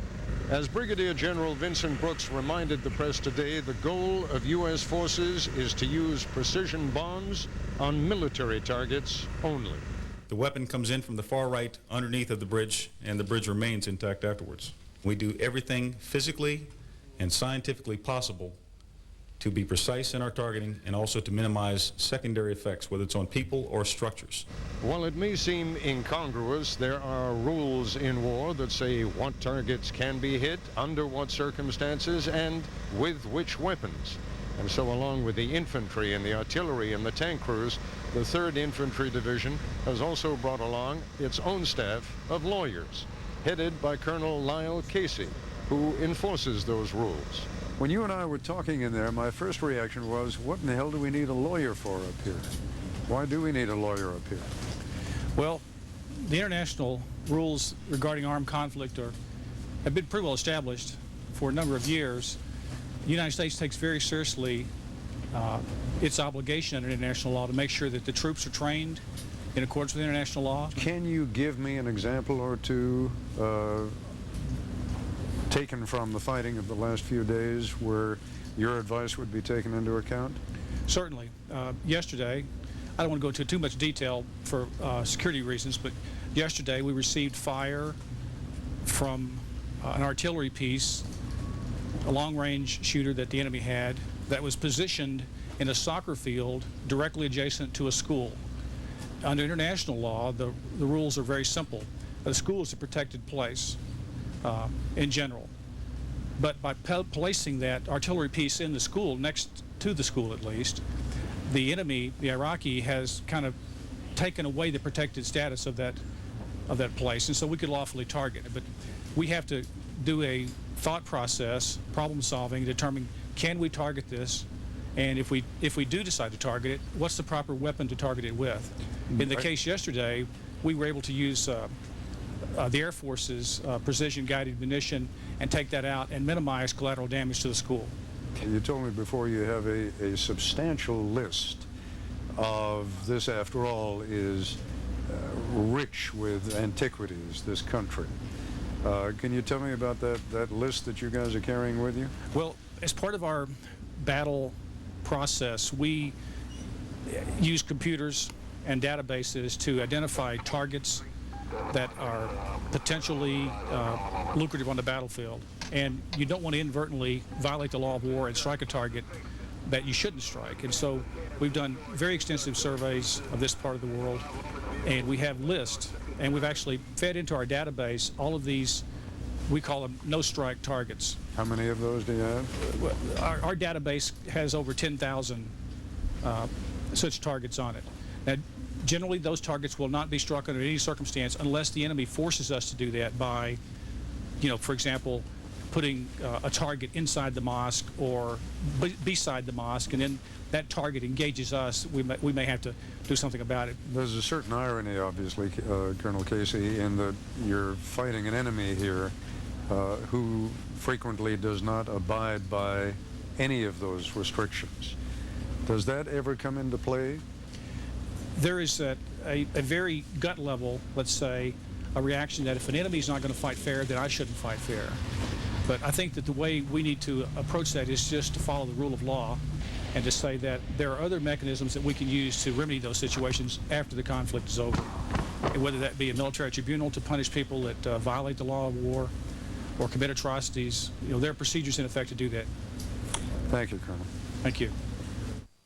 It looks as if the skies have cleared behind you. How much did that sandstorm of the last couple of days slow down the infantry division?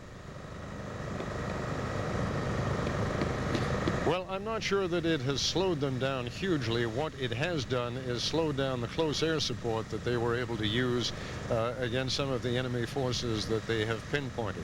But I must just tell you, from the point of view of sheer misery, everybody here, I talked to a couple of sergeants yesterday who had done a couple of tours in Egypt, in Kuwait, in Saudi Arabia.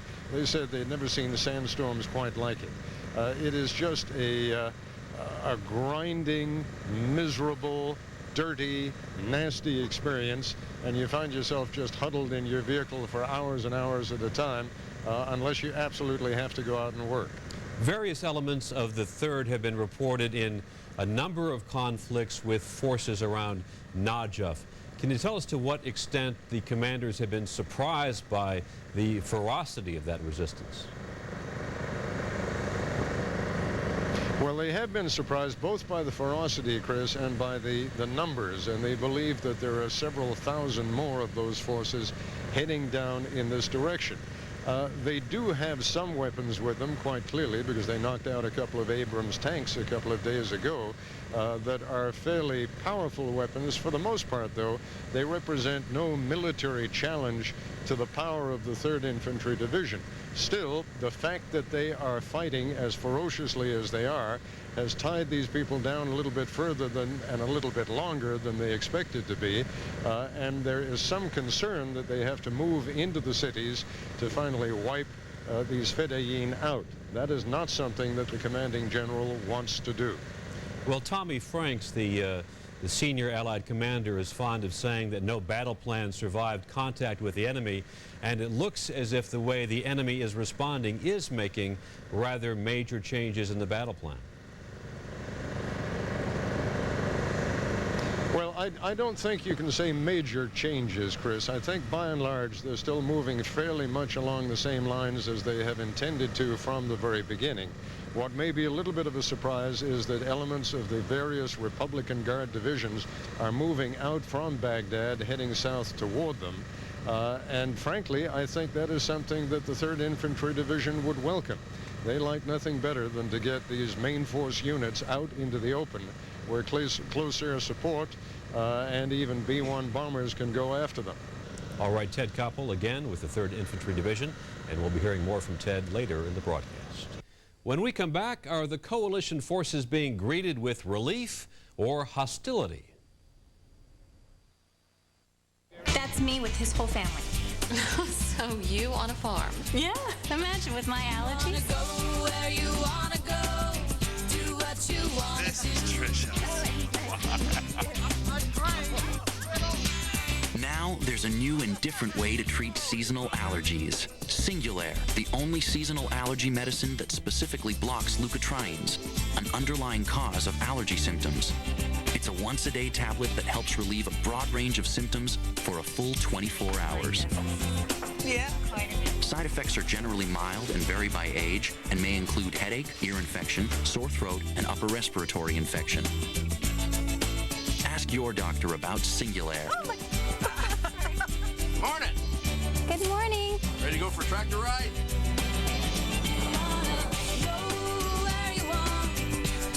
You know, I think I did just fine. Singulair, a different way to treat seasonal allergies. Realtors help you buy and sell real estate, but helping build communities is what they do best. Like Gil Gillenwater from Arizona. Gil organizes volunteers to help build children's shelters in Mexico. Every child, no matter where they're born, deserves the basic needs of the human condition. Across the country, realtors are making their communities a better place to live. That includes Charlie Oppler, who volunteers as a basketball coach. Realtors adhere to a code of ethics. It's these values that help them live up to an even higher standard. Tonight we have Ashton Kutcher, Pat O'Brien, and Cypress Hill. Wow, that actually sounds like a real show. Thanks, Slash. You're welcome. Jimmy Kimmel Live, coming up on ABC. For the second time in a week, News Channel 8 is first to report live a major breaking story. News Channel 8's Ken Pierce has been following it from the very beginning. He is live now outside the courthouse. Mayor Joseph Gannon guilty on federal corruption charges.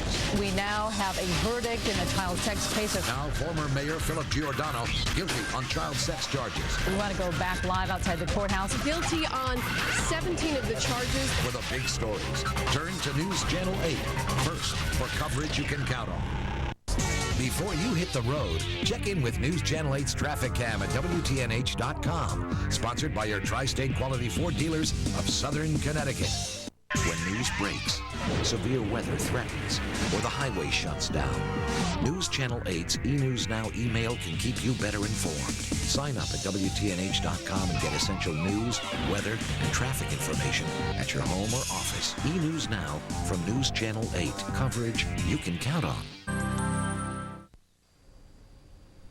The first shipments of humanitarian aid arrived in Iraq today, 3 days after President Bush had promised massive amounts of food and supplies. The shipments had been held up by fierce fighting, bad weather, and mines the Iraqis had sown near the port of Qasr. Nightline's John Donvan traveled to Qasr and the town of Safwan in southern Iraq, and he found two dramatically different reactions to how well the American strategy of guns and butter is working. If all we Americans really ask in return when giving humanitarian aid is just a little thanks, a little thumbs up of gratitude, then the road leading into the Iraqi city of Qasr was the place to be today. Making the right turn. The convoy in front of us this morning marked the first crossing into Iraq by U.S. government aid officials, civilians from the U.S. Agency for International Development. Today, they had a military escort. And while the few people we spotted along the road probably didn't know that these people were here to help head off or minimize a humanitarian disaster. You want some? Okay.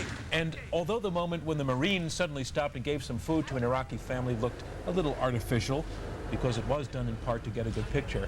Thank you. The fact is, the smiles were genuine. Thank you. And it felt good to see them. What a contrast with the aid delivery to the Iraqi town of Safwan, 15 miles to the west. There was a stampede when the Kuwaiti Red Crescent showed up with 20,000 meals, all under the protection of U.S. Marines and British troops. And although at least one reporter on the scene was overheard phoning in a live report about how the Iraqis were dancing with joy, they were not dancing, and it was not joyful. And what they chanted after a few minutes was this: "With our souls, with our blood, we will die for you, Saddam."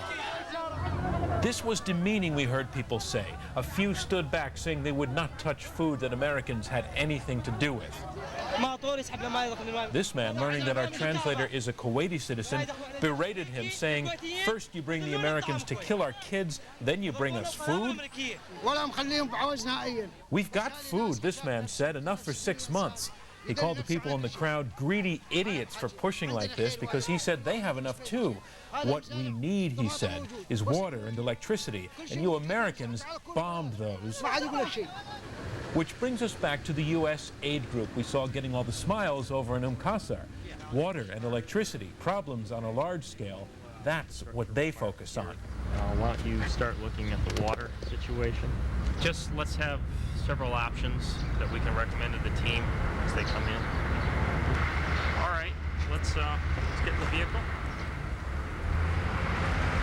Today they visited Qasr's waterfront, the only port that Iraq has. Standing in the middle of an enormous portside warehouse, the group's leader, Steve Catlin, phones in a progress report to his superior. We could do an initial sort of summary assessment of power requirements, but I want to bring up more of the team. It's good news. The port is not damaged, but there are problems. There's no power in the port or water, and we believe that the source of the power and water is in Basra. Basra, 40 miles away, was without electricity, and somehow that has affected power here at the port. It means they'll need to get generators in, so those have been ordered. It's eerie how deserted this place is, considering that it is normally a fully functioning port. The only people in here now are ourselves, the U.S. aid officials, and a few Marines escorting them. Normally this place would be bustling with hundreds of workers, some of whom actually live here. Their homes are inside the port facilities, but they've obviously all run away. The only signs of life in the port, you see them right here. But the United States says it wants Iraqis to be part of the aid process, and that means they need to get those workers back to work. We met Commander Dave Blackledge, a Marine Reserve officer who's been working on that. And how do you get word out to the Iraqis who used to work here, who are probably all in their homes now? How do you get word out, come on back to work? Well, in fact, we had a meeting this morning at the local hospital with some of the local leaders, and they're a little hesitant at first, but each successive meeting becomes more of a trusting relationship that, yes, we do want you to come back to work. But the unanswered question is, how ready are ordinary Iraqis to work with Americans? If there's a smile in one town and a hostile stare in another, which is the better indicator of what the Iraqis really feel? Never an easy question in Iraq, for a simple reason: 24 years of this man.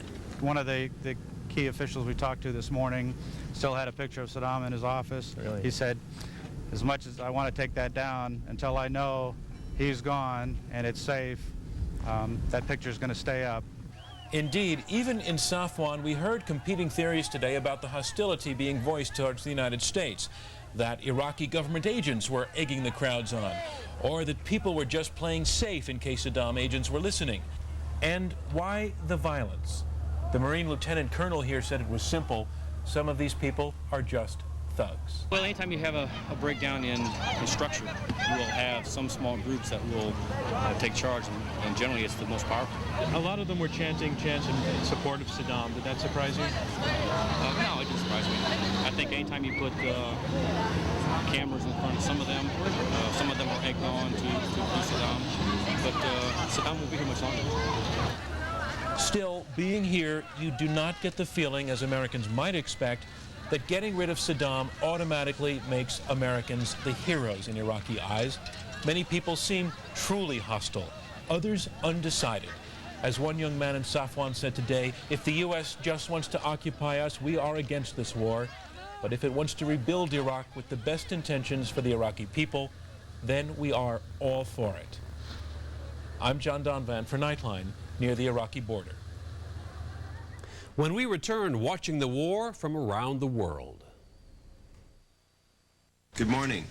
Before we start, if everyone could move page 15 2 pages up in the deck.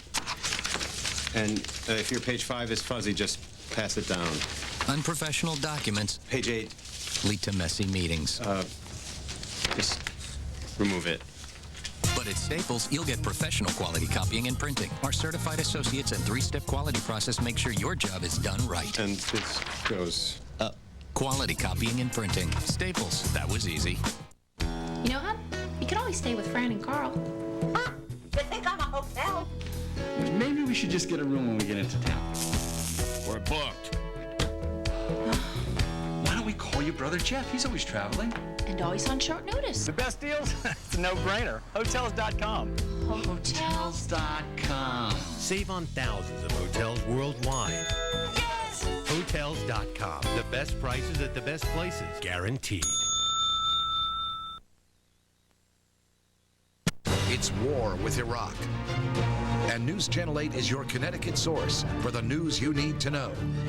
For the latest from the front lines to developments here at home, News Channel 8 is coverage you can count on. The war with Iraq. As developments take place in the overnight hours, wake up and turn on Good Morning Connecticut starting at 5 a.m. for the latest information. Weekdays starting at 5 a.m., News Channel 8 is coverage you can count on. Good friends in the great outdoors. Your Chevy dealers can help you break out and enjoy both. Get the vehicle you want and make your money count. With GM Loyalty Cash, now GM owners get $3,000 total cash back on every 2003 Chevy Silverado. And non-GM owners get a total of $2,500 cash back. Spring is the time to break out and make your money count. Chevy drives Connecticut. For the second time in a week, News Channel 8 is first to report live a major breaking story. News Channel 8's Ken Pierce has been following it from the very beginning. He is live now outside the courthouse. Mayor Joseph Gannon guilty on federal corruption charges. We now have a verdict in a child sex case. Now former Mayor Philip Giordano guilty on child sex charges. We want to go back live outside the courthouse. Guilty on 17 of the charges. For the big stories, turn to News Channel 8 first for coverage you can count on. Day on ABC.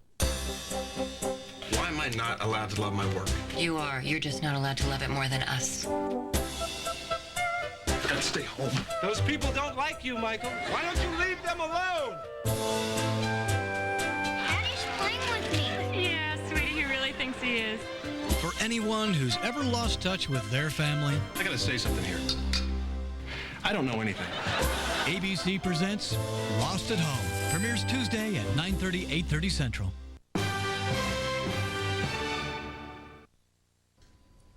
By now we know that this is the most widely covered war in history. Indeed, the battlefield images have riveted television audiences around the world.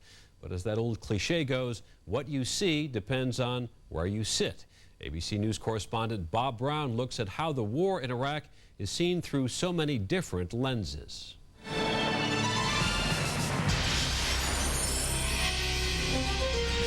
For a week now, in virtually every country in the world, the war in Iraq has dominated headlines, and media in other countries have concentrated heavily on its effects. Reporting today on civilian deaths after explosions in this Baghdad marketplace, French TV called it a blunder. The American answer, that the source of the explosion could have been American or Iraqi, was not at all satisfactory, said this French correspondent. The Arab network Al Jazeera's report ended by saying, "It seems the beast of war is still craving for more." Italian television also reported on the arrival of humanitarian aid in southern Iraq. The reporter led with a young boy chanting, "Bush, listen, everything we do is for Saddam Hussein." If those reports emphasize differently in language and tone what American audiences expect to see and hear, they reflect how the war has been reported worldwide this week, in many cases with the same images, but not with the same analysis. In China, a country whose modern political history was formed under Mao Zedong by a peasant guerrilla army defeating a better-equipped force, TV military analyst Zhang Jianping sees the Iraq War from a similar viewpoint. Advanced weapons may not create victory, Chinese analysts were quoted as saying. The most important factor in warfare are the people and their military thinking. In fact, one of Mao Zedong's most famous quotes from 1938 is this: "Weapons are an important factor in war, but not the decisive factor. It is people that are decisive." So if you filter through the eyes of different cultures, this is not one war, but many, where the same sets of facts are interpreted in different ways, influenced by race, experience, education, and history. In Indonesia, the largest Muslim nation in the world, a media owner told us viewers prefer Al Jazeera to Western media. As they did today with scenes from this Baghdad marketplace, Arabic broadcasts consistently lead with reports of civilian casualties for an audience that mistrusts the priorities of American media accounts. Endi Bayuni is the deputy chief editor of the Jakarta Post. Well, I have to distinguish between the American media and the rest of the world, the European media, for example. Unfortunately, I have to say again that the American media, they seem to have lost objectivity in their coverage of the war, that this is mixed up with propaganda, with the American national interest. University of Maryland historian Susan Moeller says the same feelings exist in other Muslim countries. If you are sitting in Pakistan, for example, and you're seeing images from CNN or some of the Western news agencies, and you're seeing the exact same images from Al Jazeera, those images are going to be seen as more honest and more accurate. Photos like this have been seen around the world, and in the newspaper Al-Quds Al-Arabi, the caption began conventionally: Iraqi civilians in the hands of U.S. Marines. But it continued: maybe the Pentagon will declare that they are thousands of officers who have surrendered. Such isolated incidents and images can be made into contentious symbols of the war. Did Iraqi peasants actually shoot down an American helicopter? Abu Dhabi Television and Al Jazeera broadcast footage and interviews supplied by Iraqi television purporting to confirm that. This reporter from China's news agency accepted the interview as fact. People know the Iraqi people are more united than before. For example, the farmers shot down 2 helicopters. But U.S. Commander Tommy Franks said although a helicopter was lost, he could assure reporters it wasn't taken down by farmers. In Argentina, where the media generally are strongly against the war, we found one television reporter, Andres Repetto, who said his countrymen like to see their reports from all points of view. The people in Argentina like to see all the things. The American coverage, the European coverage, the Arab coverage, but the most important, the truth. But the question, filtered through so many cultures, through so many different captions of the same picture, is how do you know the truth when you see it? Bob Brown, ABC News, New York. When we come back, the battlefield in Iraq grows more complicated by the day. Michelle Kwan, Sarah Hughes, and Sasha Cohen have a chance for a 1-2-3 sweep. The World Figure Skating Championships, Thursday night and Saturday night on ABC. As head of this house, he's got to have courage. When Zoe came along, your college fund suddenly turned into the, oh my God, my single teenage daughter's having a baby fund. He's got to have compassion. To them, a cry and a poop is like dinner and a movie. And he's got to have a sense of humor. If you'd have been there, and could distinguish between form and color, you would have peed. Introducing a feel-good comedy that feels a little funny. Close your robe. Regular Joe premieres ABC Friday, 9:30, 8:30 Central after 8 Simple Rules. You have 30 seconds before you die. We have to do this. Don't burn out on me. We'll catch this guy. Best action. Best suspense. Best spy. Best score. You've got to watch ABC this Sunday. New Alias, new Dragnet, all starting 9/8 Central this Sunday on ABC. It's been another day of confusing reports from the battlefronts in Iraq, and to help sort things out, we're joined by ABC News military consultant Tony Cordesman and by former General William Nash. He commanded American forces in Bosnia and also during Operation Desert Storm. Now he's at the Council on Foreign Relations, and he's an ABC News consultant. Gentlemen, let's start with the map. And Tony, beginning with the north, we've heard a report now that about 1,000 airborne troops have dropped into northern Iraq. What are they going to be up to? Chris, 173rd Airborne is in this area here. They'll keep the Kurds separate from the Turks. They have the opportunity of protecting the oil fields around Kirkuk, and they can keep the Iraqi forces from getting into the Kurdish area. We also know that there have been major airstrikes in each of these areas to hit at the Iraqi troops, and most of the Iraqi army is still in the north, although we have not been able to stop some reinforcements from the north towards Baghdad. General Nash, those numbers seem pretty small, only about 1,000 airborne plus whatever special operations forces. Is that a big enough contingent of American troops to do all the things that Tony just mentioned? Well, the good news is that we have American troops in the north, and you'll see over the next several days they'll be reinforced by armor elements. Tony, going now to the reports that we've heard of Iraqi Republican Guard divisions moving south from Baghdad, set the scene there, show us where they are and how they might confront American forces in the region.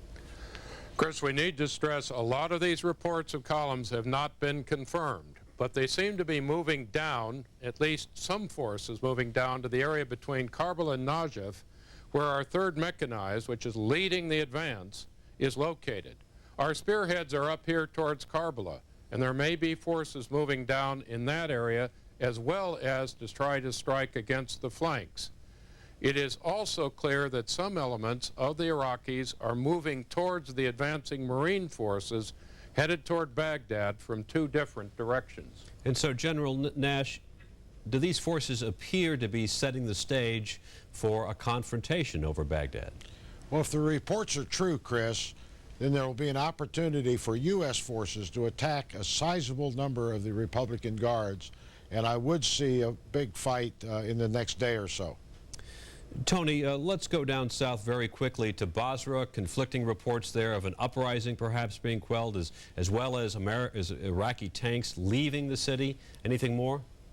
We do know from the British that if there was an uprising, it no longer is taking place. The British forces are going to have to fight their way into Basra. They've already had some success in restoring water, but there was a movement by Iraqi forces down towards the south, was hit very heavily from the air and by British forces, and evidently was completely halted in the process. Gentlemen, if there's one thing that our viewers should look for over the next day or so, I wonder if you could share your thoughts on what it might be, beginning with you, General Nash. Well, I would focus on Baghdad and the closure of the Army and Marine forces into that area, as well as the introduction of new forces to complete an encirclement of Baghdad. And Tony, if there's one thing that we ought to keep an eye out for over the next day or so? I think General Nash is right. This advance by the Marine Corps toward Baghdad is probably going to move and catch up with the advance of the 3rd Mechanized Division. The thing we really need to be careful about, however, as that occurs, there are still large numbers of Iraqi forces, regular army, that are not accounted for, and we will encounter the Republican Guard as we head up toward Al-Qut and as we move beyond Karbala. Tony Cordesman, General William Nash, thank you. And once again, Ted Koppel in Iraq. This is a well-trained, well-equipped, and supremely self-confident fighting force. The combination of total air supremacy and overall technical superiority should make an eventual victory over the Iraqi army a foregone conclusion. But that very expectation constitutes an American vulnerability. An Anglo-American victory may be inevitable. It may not, however, be as speedy as commanders had hoped. Widespread uprisings against Saddam's regime have not occurred. Resistance by irregular forces have been stiffer and more widespread than expected. The first major battles against divisions of the Republican Guard have yet to occur. If they result in quick and decisive victories for U.S. forces, Saddam's regime should collapse. But this may yet prove to be a long and drawn-out campaign, one with significant U.S. casualties. And the administration in Washington has done little to prepare the American public for either. That's our report for tonight. I'm Ted Koppel with the 3rd Infantry Division. For all of us here at ABC News in Iraq, good night.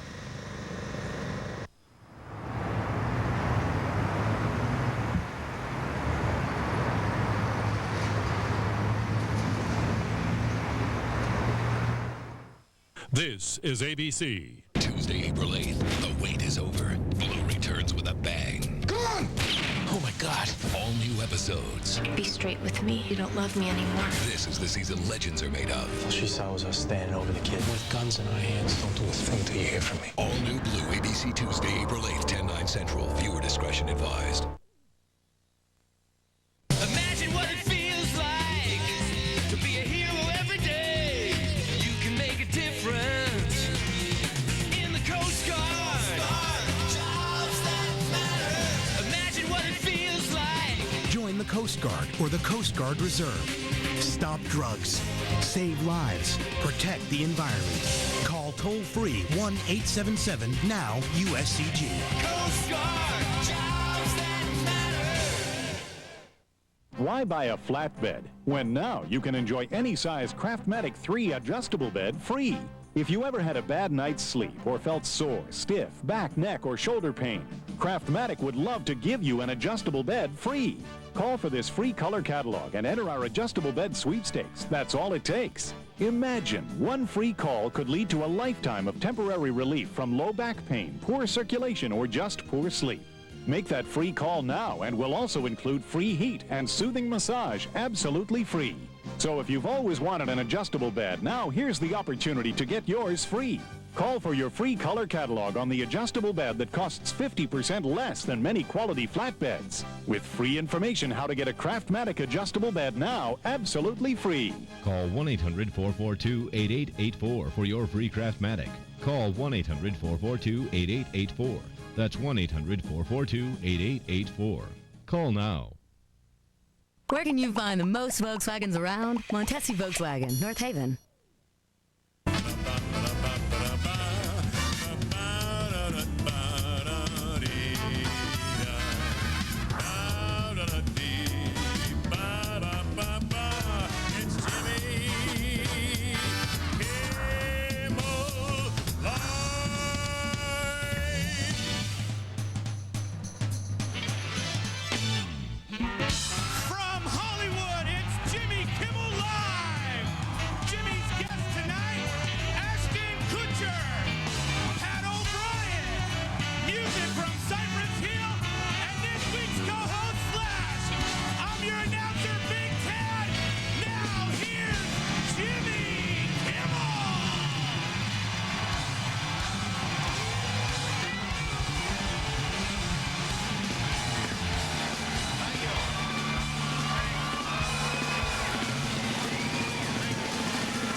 Good times are, thank you. It's a good spring break group here tonight.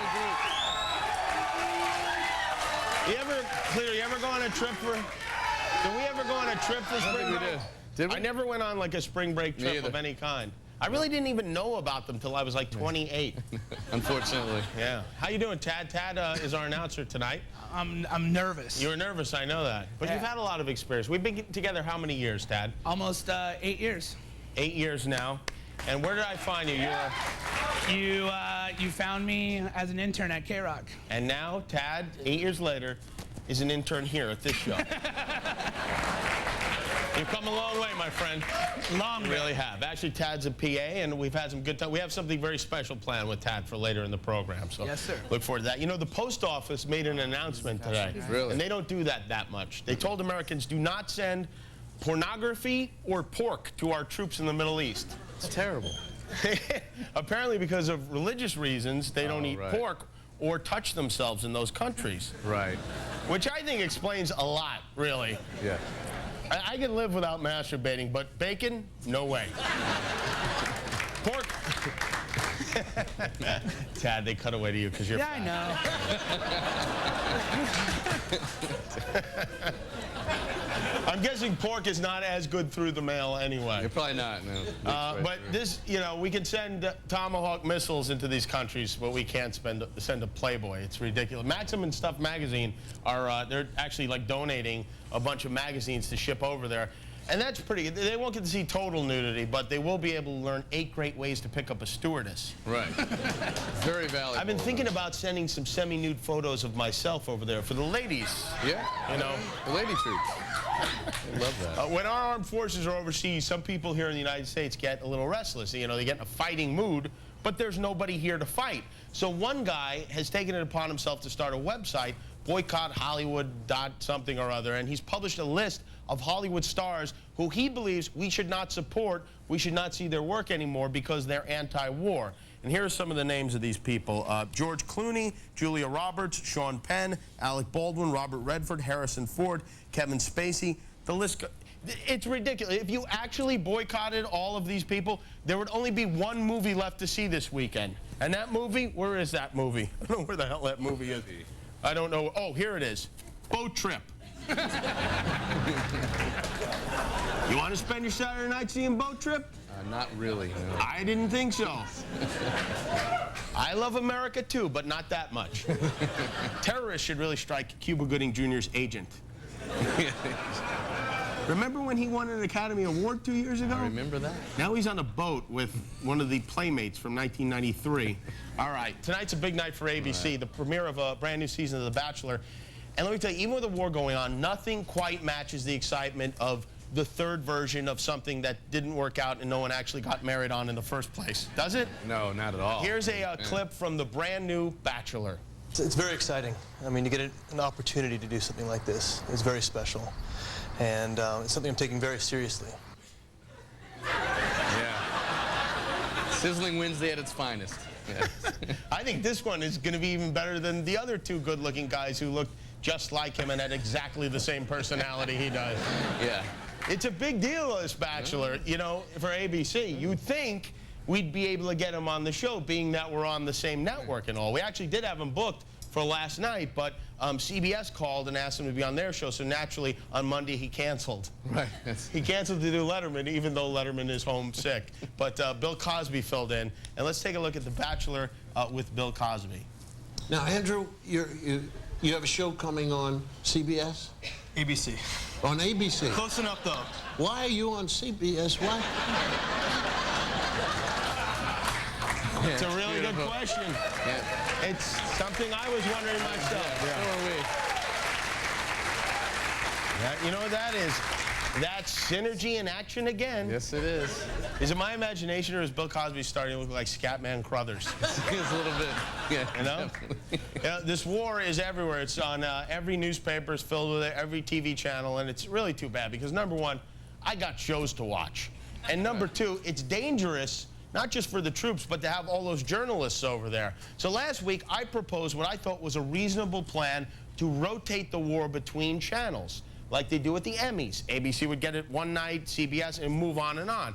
And to be honest, the idea didn't exactly catch fire. But it's now taking its toll on everybody, especially the journalists. Take a look at this. Poor Brian Williams from MSNBC. Good day here in Iraq, and good evening to you joining us from the west coast of the United States on the NBC television network, affiliated stations, and of course, excuse me, on MSNBC on cable. I knew that was going to happen. We are coming on the air at this hour, confirming the coverage over the past several hours, and that is, in at least an incremental sense, but a fairly violent one, excuse me. Yeah, I watched that. It's wreaking havoc on the news community, but no one wants to step aside and let the other guys take over. So here's my new plan. What's that? You pick one channel and let all of the news people be on that channel at once. Everybody's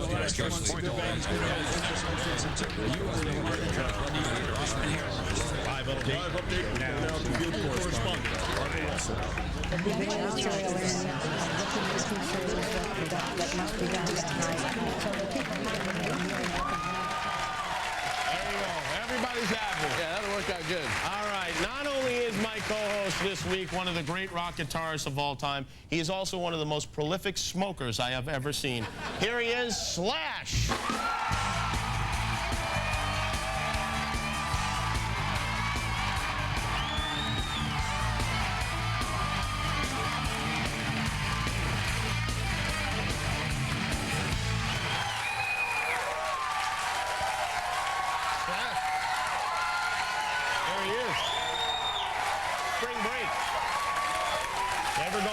You ever go on a spring break trip of any kind? No. You know what I think it is? I think spring break is for people that actually go to college, whereas to me it was all spring break, so there's nothing to take a break from, really. Right. I don't know, for us, we'd just be on the road and all of a sudden it'd be spring break time. It'd be, oh, this is going to be fun. Yeah, your whole life. That's the thing. Your whole life has been a Girls Gone Wild video, right? hasn't it? Yeah, for the most part. Yeah. We have something big tonight planned, right? What do we have later? Let's see, the original bass player for Guns N' Roses, Matt McKagan, or Matt McKagan, Duff McKagan, sorry. Right. He's here, and Matt who came into Guns N' Roses a little bit later.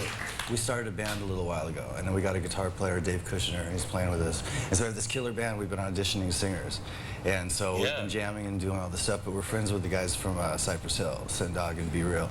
So we're British soldiers now, it seems, confirmed dead. There certainly will be some angry response to that. Also, we expect to hear about 2 British humanitarian workers who have been held as well. Some of the Iraqis claiming that they are soldiers, but also updates on the progress of some of the battles in some of those southern cities. That's all coming up.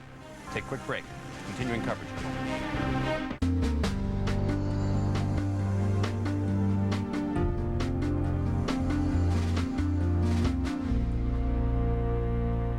This is crabgrass. I don't want to see crabgrass in my lawn. My wife actually hates crabgrass. Nobody would want this in their lawn. We put down Scott's turf builder with Holtz in the early spring. That's the only thing I ever use. Scott's puts this protective barrier over the lawn. And it stops the crabgrass from germinating. See how nice and thick that is? Feels like the carpet inside my house. Well, I've used the cheap brands, and it's like anything else. You get what you pay for. Steve doesn't have any crabgrass, which makes him a good human being, basically. Turf builder with Holtz. The best defense against crabgrass.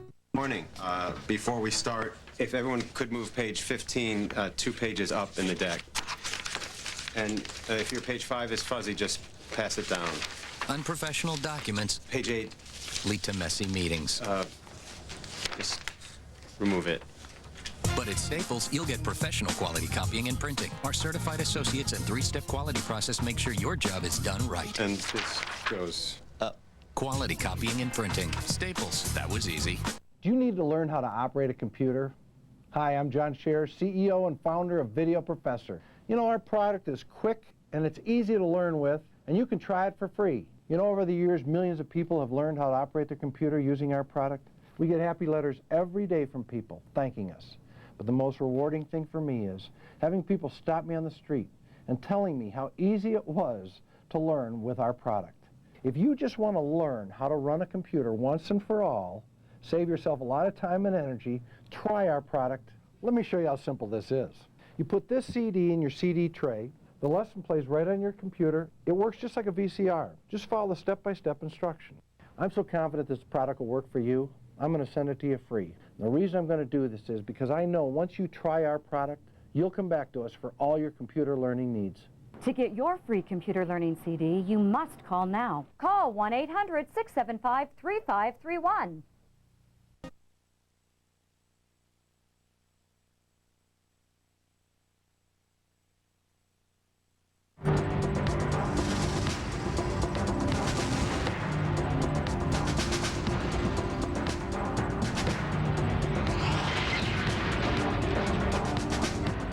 Watching MSNBC's continuing coverage of Operation Iraqi Freedom. I'm Dan Abrams. It's 10 a.m. in Baghdad. And shock and awe, as they're calling it, could resume at any moment. The ground war in the Iraqi capital, not far off. This is a live look at Central Command headquarters in Doha, Qatar. British military officials are going to be holding a press briefing there at any moment. We're expecting it to happen literally within the next 2 minutes, and we will take that live when it happens. But first, a look at the latest headlines. Intense smoke on Baghdad's horizon. Bombing resumed after daybreak in Iraq's capital city. More than 30 explosions heard overnight after blasts Wednesday killed at least 15 Iraqi civilians. Pentagon officials insist the coalition did not target any civilians. Coalition troops attempting to open a second front against Saddam Hussein. 1,000 paratroopers from the 173rd Airborne have now taken over an airfield in the northern city of Basur. Coalition forces will use the airbase to transport troops and heavy equipment in the region. British Prime Minister Tony Blair will head to New York after a meeting at Camp David with President Bush. Blair expressing outrage at Arab television for airing footage of what appeared to be dead and captured British soldiers. The Prime Minister will meet with UN Secretary General Kofi Annan Thursday afternoon. He insists the UN must play a central role in post-war Iraq. To remind you, we bring you the latest headlines every 15 minutes right here on MSNBC. As U.S. forces encounter their stiffest resistance yet inside Iraq, MSNBC is covering the story with reports from the front lines. Those are our correspondents, but let's go live now to CENTCOM headquarters in Doha, Qatar, where a press briefing from Major General Peter Wall begins. Broadcast by Al Jazeera last night. They claim that these show UK personnel killed during recent operations. Quite apart from the obvious distress that such pictures could cause friends and families of the personnel concerned, such disgraceful behaviour is a flagrant breach of the Geneva Convention. We have yet to undertake formal identification, but it is probable that these are the 2 UK personnel who were listed as missing last Sunday. Next of kin have been informed that the 2 soldiers have now been categorised missing, believed killed. Our thoughts are with their families and friends. The decision by Al Jazeera to broadcast such material is deplorable, and we call on them to desist from future broadcasts of such a nature. I appreciate that all media outlets have a strong desire for the exclusive, but we have no desire to limit journalistic freedom in any way. However, all media outlets must be aware of the limits of taste and decency and be wary that they do not unwittingly become the tools of the Iraqi regime. Over recent days, UK forces have been extremely active. The Royal Navy, the United States Navy, including mine clearance Dolphins, and Australian naval forces have been involved in a massive operation to sweep the shallow waters leading to the port of Qasr. The Royal Navy have taken the lead in this operation as they are acknowledged as the world experts in this type of work. Additionally, divers from the Royal Navy and the Australian Navy have been clearing the port area. The mine threat to shipping in the Khor Abdullah has so far prevented humanitarian aid from being delivered by ship to the Iraqi people. Make no mistake, the threat is very real. Last night, UK mine hunters discovered and then detonated 2 mines outside the swept shipping channel. This proves beyond doubt that Saddam's regime has attempted to stop essential stores and humanitarian supplies from being delivered to his own people. This also illustrates his disregard for civilian shipping, which may have encountered these mines. The close cooperation between the 3 coalition naval forces has cleared a channel, but the overnight discovery of mines just outside the swept channel may now delay the arrival of the Royal Fleet Auxiliary, Sir Galahad, and her cargo of over 200 tons of aid donated by both the Kuwaiti and UK governments. The humanitarian aid includes bulk food, such as rice, lentils and chickpeas, flour, bottled water, and World Health Organization medical packs. In the interim, essential humanitarian supplies are being delivered over land. Turning now to land operations, 3 Commando Brigade and the US 15 Marine Expeditionary Unit have completed operations to mop up the last remnants of resistance on the Al-Faw Peninsula. They have secured Qasar, and 3 Commando Brigade are already starting the process of normalization. You have all seen remarkable TV pictures of the Royal Marines engaging with the local population. After decades of repression from Saddam's regime, it is a testament to the professionalism of our forces that the Iraqi people are getting their first taste of freedom. Life is already moving on. There are already children being born who will never have to suffer under this regime. 4-2 Commando are now sweeping the town to remove weapons and explosives left behind by Iraqi forces. Most of you will have seen the coverage of weapons finds within a school in Qasar. While life is returning to normality for some, there are of course still many others who have yet to be liberated. Elements of 7 Armoured Brigade and 16 Air Assault Brigade have been in action over recent days around Basra and Az-Zubayr.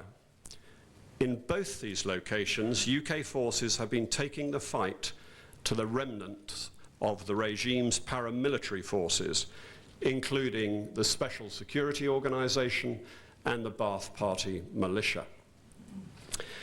When we put together the force package for this operation, we knew we would have to deal with regime paramilitaries. Our force was therefore designed with this in mind. The UK have developed highly effective and experienced infantry and Royal Marines who are expert in this type of operation. The regime paramilitaries are beginning to realise the level of our expertise. In Az-Zubayr, members of one division took swift and crucial action in the early hours of 26th of March against these forces, killing around 20 personnel, and in a separate action, they captured a senior Ba'ath Party paramilitary official. There is still regime paramilitary activity in this town, but at a much reduced level. UK forces are dealing with the remnants of it on an opportunity basis. In Basra, we've come up against some stiff opposition from a mixture of regime paramilitaries and the remnants of the Iraqi Army's 51st Division, who we believe have been coerced by the regime to reoccupy their equipment. On Tuesday, one UK armoured division using AS-90 self-propelled guns and destroyed 11 firing positions for heavy mortars, D-30 artillery and some T-55 tanks, and they were on the outskirts of the city. Later that day, a column of around 20 armoured vehicles left Basra in an attempt to engage UK forces. They were destroyed by a combination of AS-90 artillery coalition aircraft including Tornado GR4 and Harrier GR7, and 3 Commando Brigade using Milan.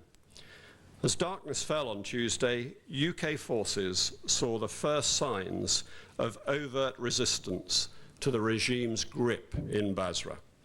Sporadic small arms fire was reported in one area of the city, and regime paramilitaries started firing mortars and artillery at their own people.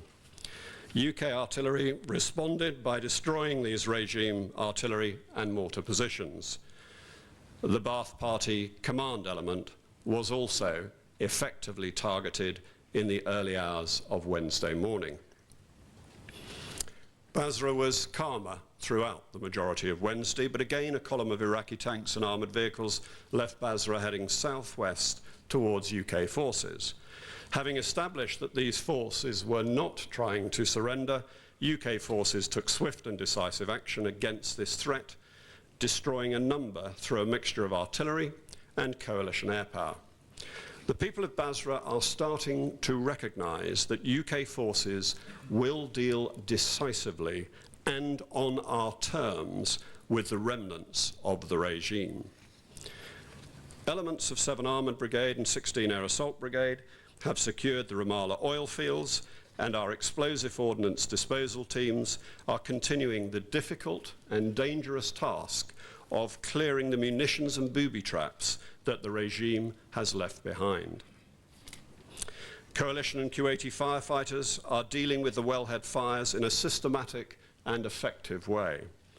3 wellhead fires have been extinguished, and they are working on the remaining 6 wellheads that were set ablaze when the regime retreated.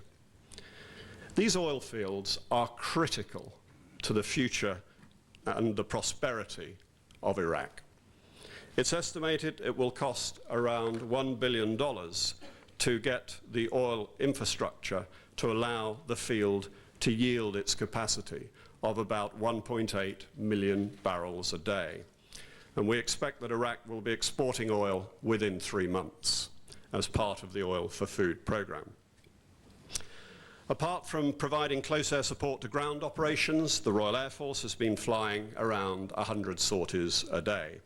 In addition to our offensive sorties, our tankers and our AWACS play a key supporting role in the coalition air effort. Our Tornado GR4s and Harrier GR7s have attacked targets ranging from regime headquarters, ammunition dumps, airfields, integrated air defense system installations, and Iraqi fielded forces. Meanwhile, the RAF Tornado F3s have been providing fighter patrols to protect airfields, land forces, and high-value air assets.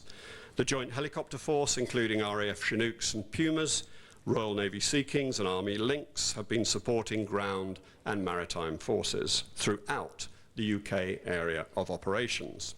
And the RAF Regiment have been providing airfield security to Allied airfields, providing short-range air defence, and have also deployed into Iraq to protect a forward operating base for helicopter operations. UK forces will continue to make a significant contribution to all aspects of coalition operations across the whole theatre until we achieve our objectives. We will not rest until this regime and the threat it poses to the world through weapons of mass destruction are both eradicated. I'd be happy to take some questions. Go for it. British and US forces said that their war will be clean. And I think our decision is to show our audience the truth, even it is dirty war. We are in Al Jazeera not a part of a coalition, nor a part of the Iraqi regime. We are independent media. Thank you. That was your statement, was it, or was there a question there? I'm sorry, I didn't hear. Did you ask a question? I have no question. You have no question. Let me just say in response that I know that Al Jazeera's management wants to produce a station which they can be proud of. They want to produce a station that engages in balanced reporting. That type of reporting is neither balanced, nor should anybody take any pride in it. Take it from me. Sir, on that very point. Kevin Dunn of ITV News. Air Marshal, can I ask you about the overnight engagement outside Basra? Can you give us more details on the outcome of that? And do you assess that regular Iraqi forces have now abandoned Basra? And what kind of resistance is there? And when will you be able to assure the civilian population that you're going to go in and relieve the town? Okay. Several questions there, but let me paint the tapestry. What we have in a city like Basra, 1.3 million people, is the classic mosaic of the regime security procedures. They've got various different organizations, such as the Special Security Organization, the Ba'ath Militia, the odd Fayadeen, but not probably many. But they are paramilitaries who live above the law, have ruled the roost for years, and they just see that the only way they can work this is to intimidate the regular army who have already deserted. And they're doing that by exemplar executions. They're doing that by executing families of the soldiers concerned. So that's the atmosphere that's in there. So on the one hand, we've got to deal with that, and we are. On the other hand, there is existing still this climate of fear that the regime built up over many, many years, and it takes a huge effort to win the hearts and minds of people who have been subjected to that sort of fear over that length of time. And that is what we're going to do, and we will take as long as it takes. And the most important thing is to keep reassuring the people of Basra that we're there, and that's what we're doing, and they're seeing it. Yeah, Jonathan Marcus, BBC. Could you tell us, please, you've said that you expected resistance from these irregular formations. Could you tell us whether you think the level of the resistance and the doggedness of the resistance is indeed more than you had expected? And can you give us a little bit of a picture of what is happening, obviously outside the British area, further to the northwest? Sure. It was always going to be hard to judge because we're dealing with intangibles here. We knew how the regime would seek to apply friction to our progress, and the fact that we're using or we're seeing irregular forces, and we're particularly seeing the activity against deserting regular forces by those security apparatuses, that isn't surprising.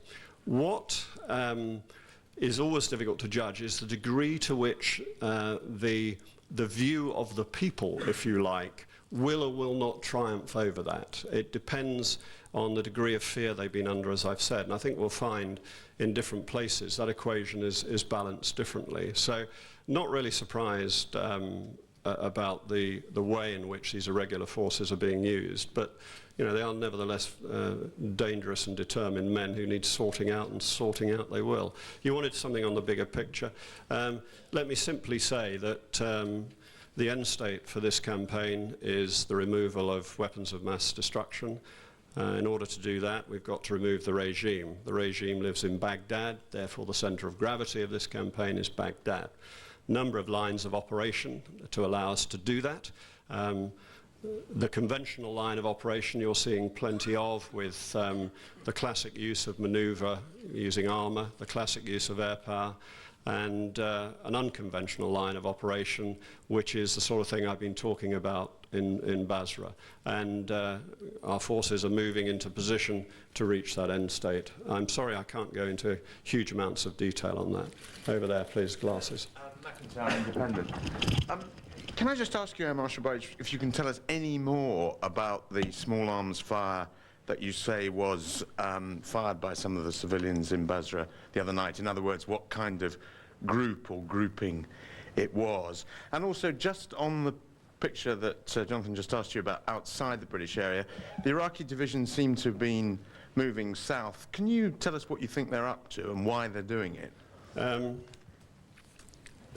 It's very hard to say with any degree of certainty what the ground truth is of the sort of situation that started off in Basra, but I would guess, and I mean an educated guess based on my knowledge and understanding of these situations, is that probably someone the Ba'ath Party were trying to intimidate wasn't going to be intimidated, and so they shot him. And you know, that's the way of these things. In counterinsurgency warfare, that tends to be the way these things start to get unhinged, because someone develops either the courage or the recklessness occasionally to fight back and say, no, I'm not going to put up with this. And your other question was? The other question was Iraqi divisions moving south overnight, and why they're doing it. And I'm not convinced that there is what you and I would perhaps call a division moving anywhere. I think they're inevitable. It's very fluid. I mean, I describe it as probably the classic ambiguous battle space, but I sense that you know, what we're seeing is people trying to surrender, desert, or whatever, realizing what's going on with the Ba'ath Party and the others who are trying to apply their motivation and trying to avoid them. It's a very difficult and confused situation. Sorry, you're being very patient. Peter Hunt, BBC News. Time and again at that podium, people like yourself and the Americans insist that the resistance you are experiencing on the ground was predictable. Time and again we hear a different story from commanders in the field talking to embedded journalists who express surprise. Would you accept that you both underestimated the nature of the resistance and misrepresented the nature of this war to the British audience and the international audience watching this news conference live? I don't believe that, I mean, I can speak for myself, I can speak for the UK. I don't believe we've misrepresented, if you're talking about military spokesmen, I don't believe we've misrepresented anything. We give you the best ground truth as we see it. The fact is that we now understand what's going on in Basra to a greater degree than clearly we could have predicted on the basis of it's actually going on, if you see what I mean. And as I said to a previous question, until you actually see what's happening, it's very difficult to make judgments.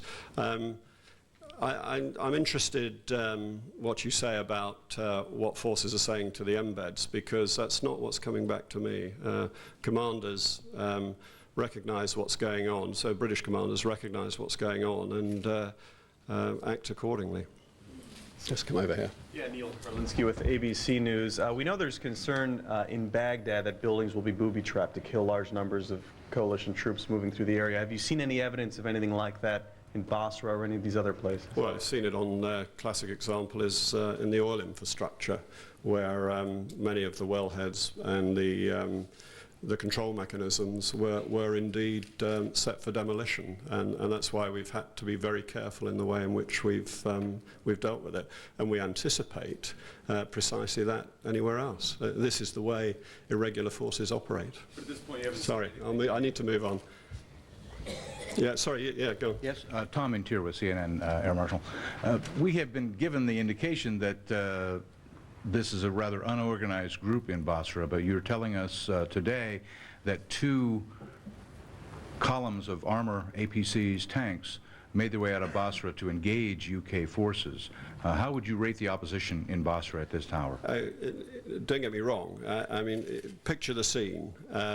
These militias, probably the Ba'ath Party militia, go through a neighborhood, round up the existing soldiery, put them in their tanks and say, go that way.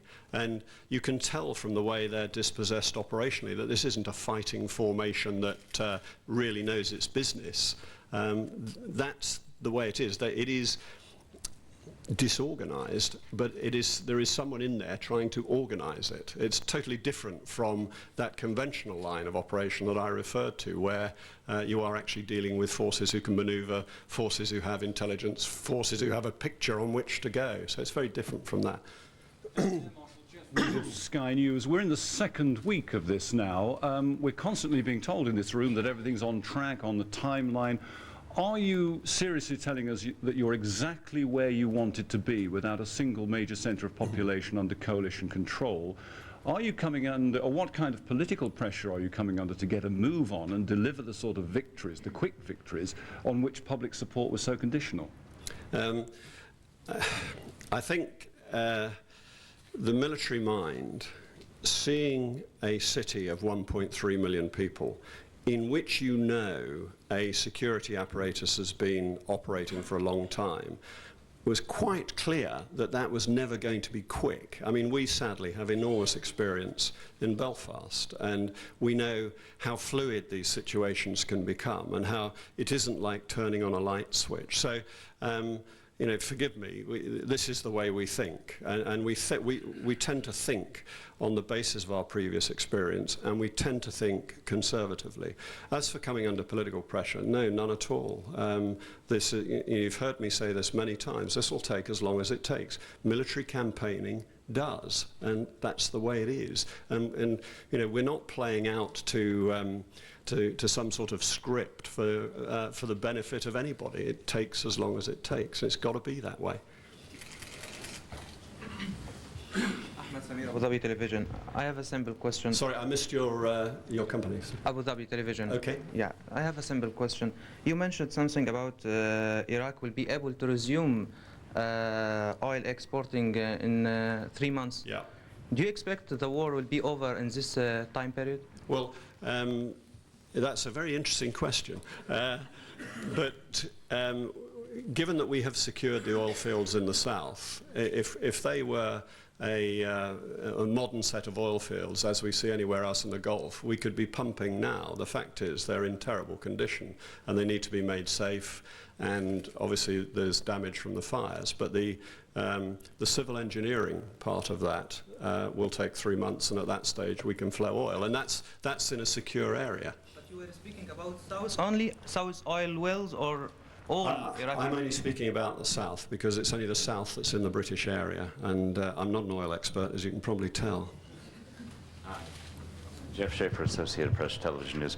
We keep hearing from the podium that the conflict that's so far been waged by the coalition has the Iraqi leadership on the run, in disarray. I mean, what evidence do you have, if you call Baghdad the center of gravity, that the leadership is in disarray? Have there been any high-level defections? And do you still believe that Saddam Hussein is firmly in place, is still running the war effort from his side? Second question, completely different. There's news that broke about 10 minutes ago, early reports of a friendly fire episode in Nasiriyah involving U.S. Marines. Can you speak to that at all? Take your second question first. I mean, I've been standing here for half an hour, so I'm afraid I can't. And in any effect, US actions would take rather longer to reach me as the UK commander. On your first point, the degree to which the Iraqi regime has control, there are a number of indications, and I would start right from the beginning with the way they're seemingly not reacting to events with the disposition of their forces. Were the positions reversed, then I'm afraid I'd have my corps and armoured divisions in a very different disposition, and I'm surely not going to tell you what that is. But there are signs that the reaction to events is poor. There are also signs that they are finding it exceedingly difficult to maintain communication amongst themselves and thereby exercise command and control. But actually, it doesn't, individuals don't matter to me. All I'm interested in is knowing that we've cracked the regime and they're no longer there, they're no longer in a position to do anything, and that's what we're after. Brian, Bob Roberts from the Daily Mirror. You mentioned the British dead. Can you also give us your reaction to the innocent civilians killed in Baghdad yesterday, and would you like to apologise to their family and friends? Are you referring to anything in particular? The residential building. Okay, I'm not actually aware of what you're referring to, but you know that bombing which killed more than 20 people. Right. Okay. First of all, it is by no means clear, and there's quite an extensive investigation going on to see what was the cause of that. Secondly, as you know well, because I've explained it to you, we go to enormous lengths to avoid civilian casualties. Any deaths in civilian communities in war are regrettable. There is no doubt about that. And enormous parts of my day are spent in dealing with targets to minimize that risk. And it's a job we take very seriously. It's a very responsible job, and it's one I discharge with enormous attention to detail. Rory McCarthy from The Guardian. Can you tell us who is going to run the port at Qasr? I've seen suggestions it's going to be an American firm. Is that what you want? Initially, we'll do it with our own military units. Subsequently, I don't know what arrangements will go into place, but in all these aspects of running infrastructure, the best outcome is that we find that the people who ran it before are still there and able to run it, rather than having to do anything else, because that's absolutely the best outcome. It's Iraqi capabilities in Iraqi hands for the benefit of the Iraqi economy. Yeah, sorry, over the back there. Robert Hodier in Army Times. Can you give us a little detail about this column that broke out of Basra last night? How many vehicles, what nature the vehicles were, how many of them you destroyed, and where you think the ones you didn't destroy are now? And as a follow-on to that, how do you see it working that the Ba'ath Party officials get people into tanks with machine guns and cannons and maintain an effective control and force them to go into combat? No, they coerce their families. They go to their houses and hold a gun to the heads of the families. That's how it's done. Other than the potentially self-serving statements from POWs, what evidence do you have of that? Well, why do you say self-serving statements? I didn't want to fight, they made me do it. No, well, you know, there is evidence.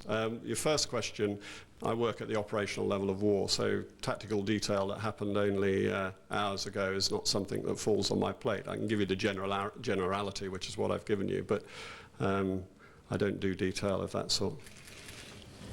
Yeah, Marshal, don't you think that British people watching at home would be very concerned to hear the commander of British forces in the Gulf say, "I don't do detail"? These are their soldiers, and indeed their sons and daughters' lives that are on the line. No, I don't do the sort of that sort of detail in terms of putting things on a map. And make no mistake about that. My major responsibility is for the lives and minimising the risk of all UK armed forces. And I'm slightly offended that you think it would be otherwise. Air Marshal, can you clarify whether you meant to, sorry, Jim Wolf, Reuters. Can you clarify whether you meant to accuse Al Jazeera of a flagrant breach of the Geneva Convention, or you meant to accuse Iraq of a flagrant breach? Iraq has the flagrant breach of the Geneva Convention on its plate. Yeah. From the Minneapolis Star Tribune. What do you suppose was the military objective of this breakout from Basra? What were they trying to do? Why would they leave the cover of civilians all around them and go out and engage you folks in the night? Sorry, why would who do that? Why would the militia who broke out of Basra, what was their military objective? Why did they leave the city? Why would they leave the cover that they have of civilians? The ones coming south? Or do you mean ones in Basra? Yeah, well, there's been some coming south in armour who've come to fight. They've been made to fight. There are others who are trying to leave so they can get away for their own safety. It's as simple as that. Go on. Go on. David Schuster from NBC News. You've talked a lot about the fear that is keeping some of these forces doing what they're doing in places like Basra and the need for a rebellion against this fear. But I'm wondering, to what degree is such a rebellion going to be required for successful occupation of a place like Baghdad? And is it realistic to expect that there can be such a rebellion against fear in Iraq's capital? I think so, because you've got two lines of operation coming together at Baghdad. You've got dealing with a city, dealing with urban warfare as we're doing in Basra, and at the same time you've got the regime collapsing, and that will act as an enormous catalyst. So the two come together at that point. Last question.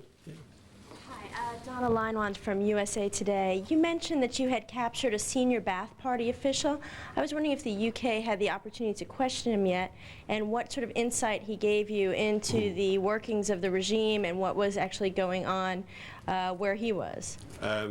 Yes, I confirm that we have caught a senior Ba'ath Party official. We have not yet conducted detailed questioning, so we as yet have no insight from that source. Thank you very much. the United Kingdom National Commander Brian Burridge holding the UK's first solo press conference from CENTCOM headquarters in Qatar, talking about a number of important issues.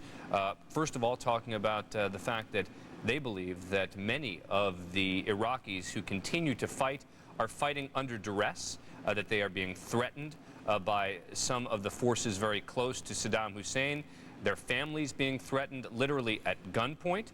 He lashed out at Al Jazeera television network for putting on the air pictures of a couple of British soldiers, dead British soldiers, and you heard Al Jazeera make a sort of statement at the beginning of this press conference rather than asking a question, sort of read some sort of speech that they decided to serve to the British commander. Also talking about the fact that humanitarian aid was being stymied in the south. The commander talking about how this demonstrates that this is a regime that cares very little about its people, saying that they have been trying to get aid to civilians in the south, saying that the Iraqis were stopping that, and finally talking about oil.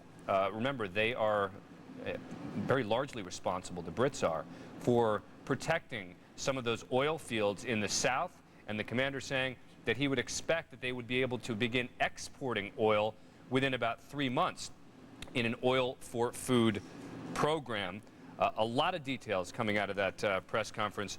Major Stradley, 35 minutes or so. I think by the end there you get to the point where you say this is the reason people cut off press conferences a bit earlier. You're absolutely right.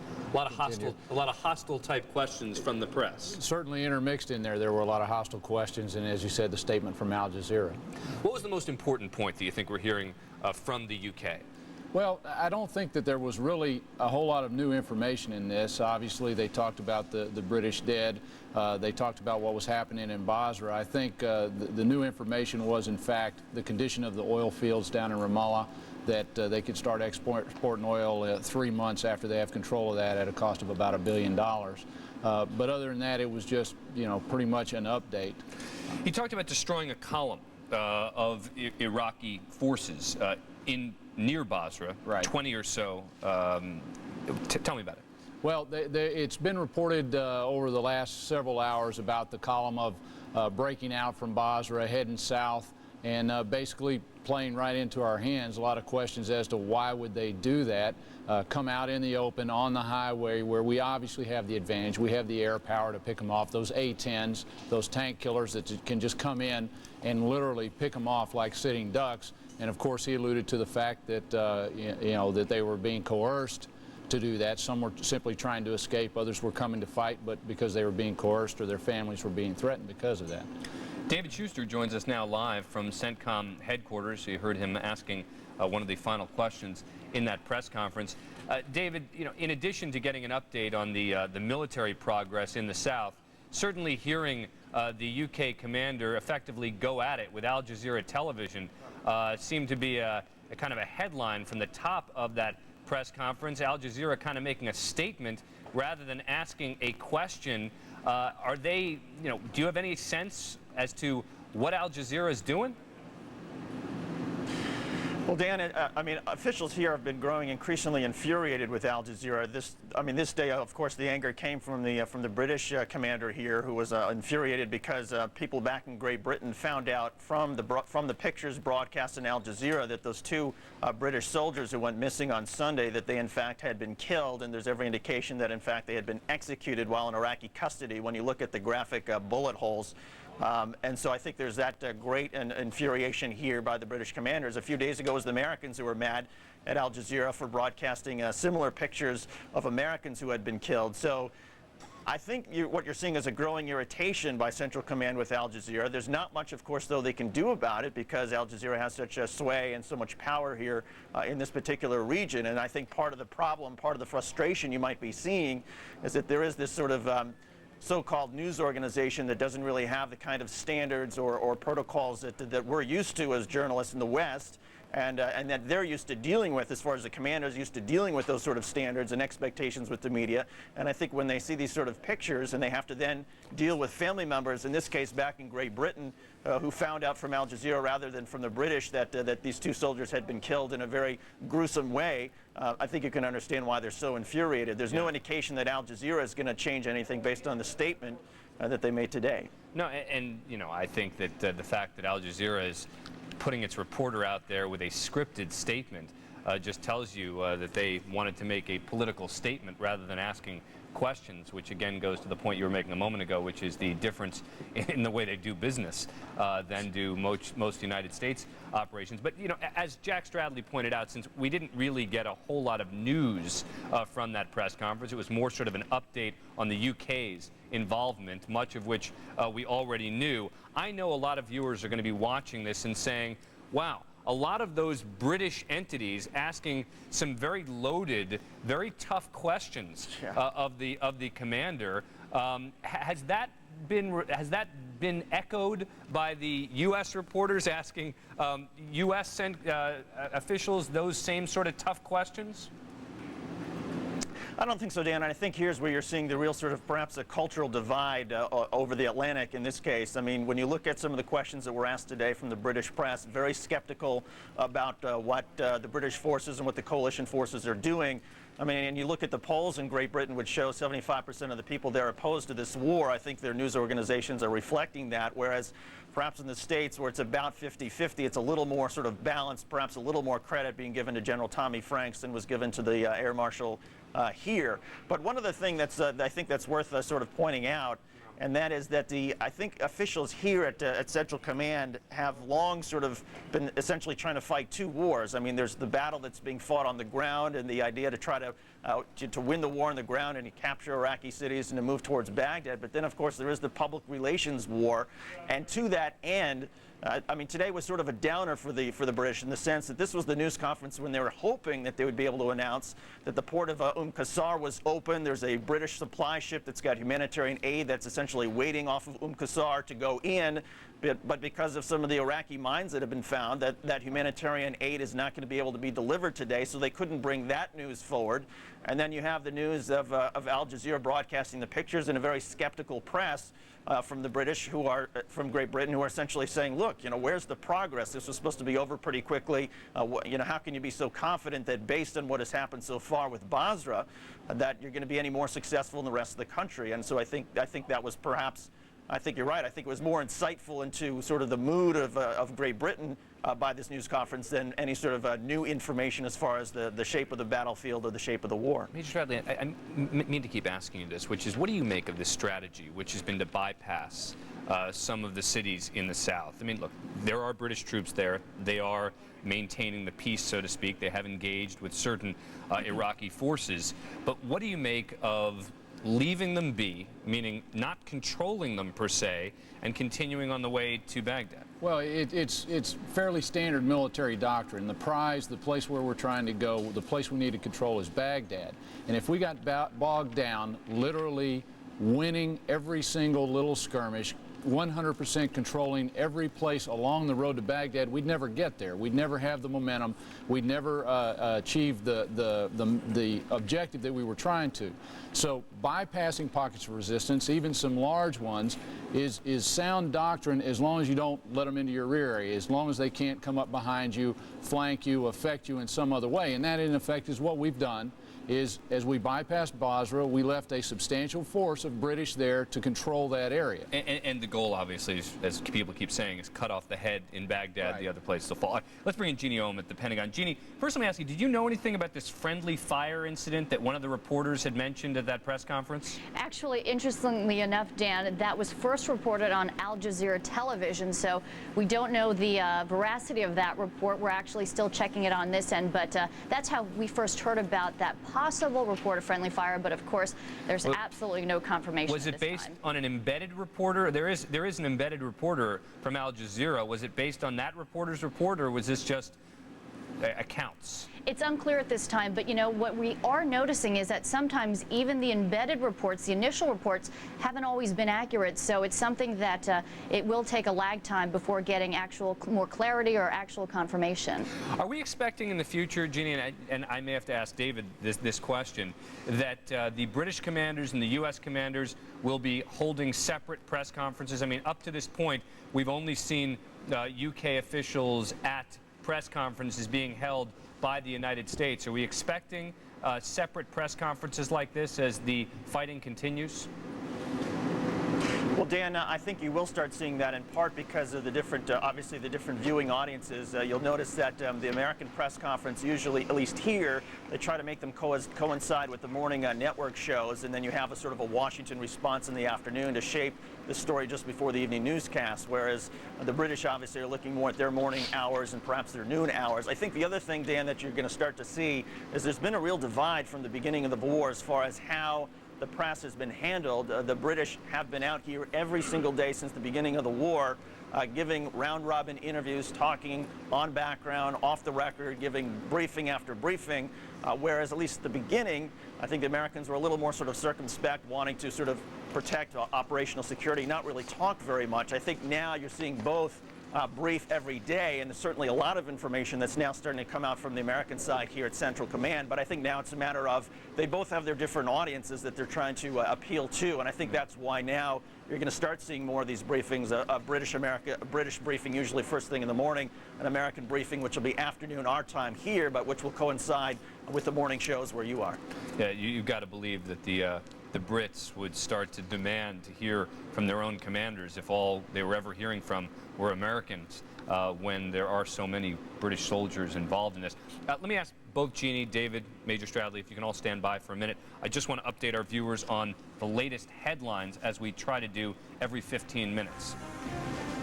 British military saying that British commandos and U.S. Marines have mostly secured the Al-Faw Peninsula near Qasr in southern Iraq. The British commander also saying they're conducting mop-up operations against remaining Iraqi fighters there.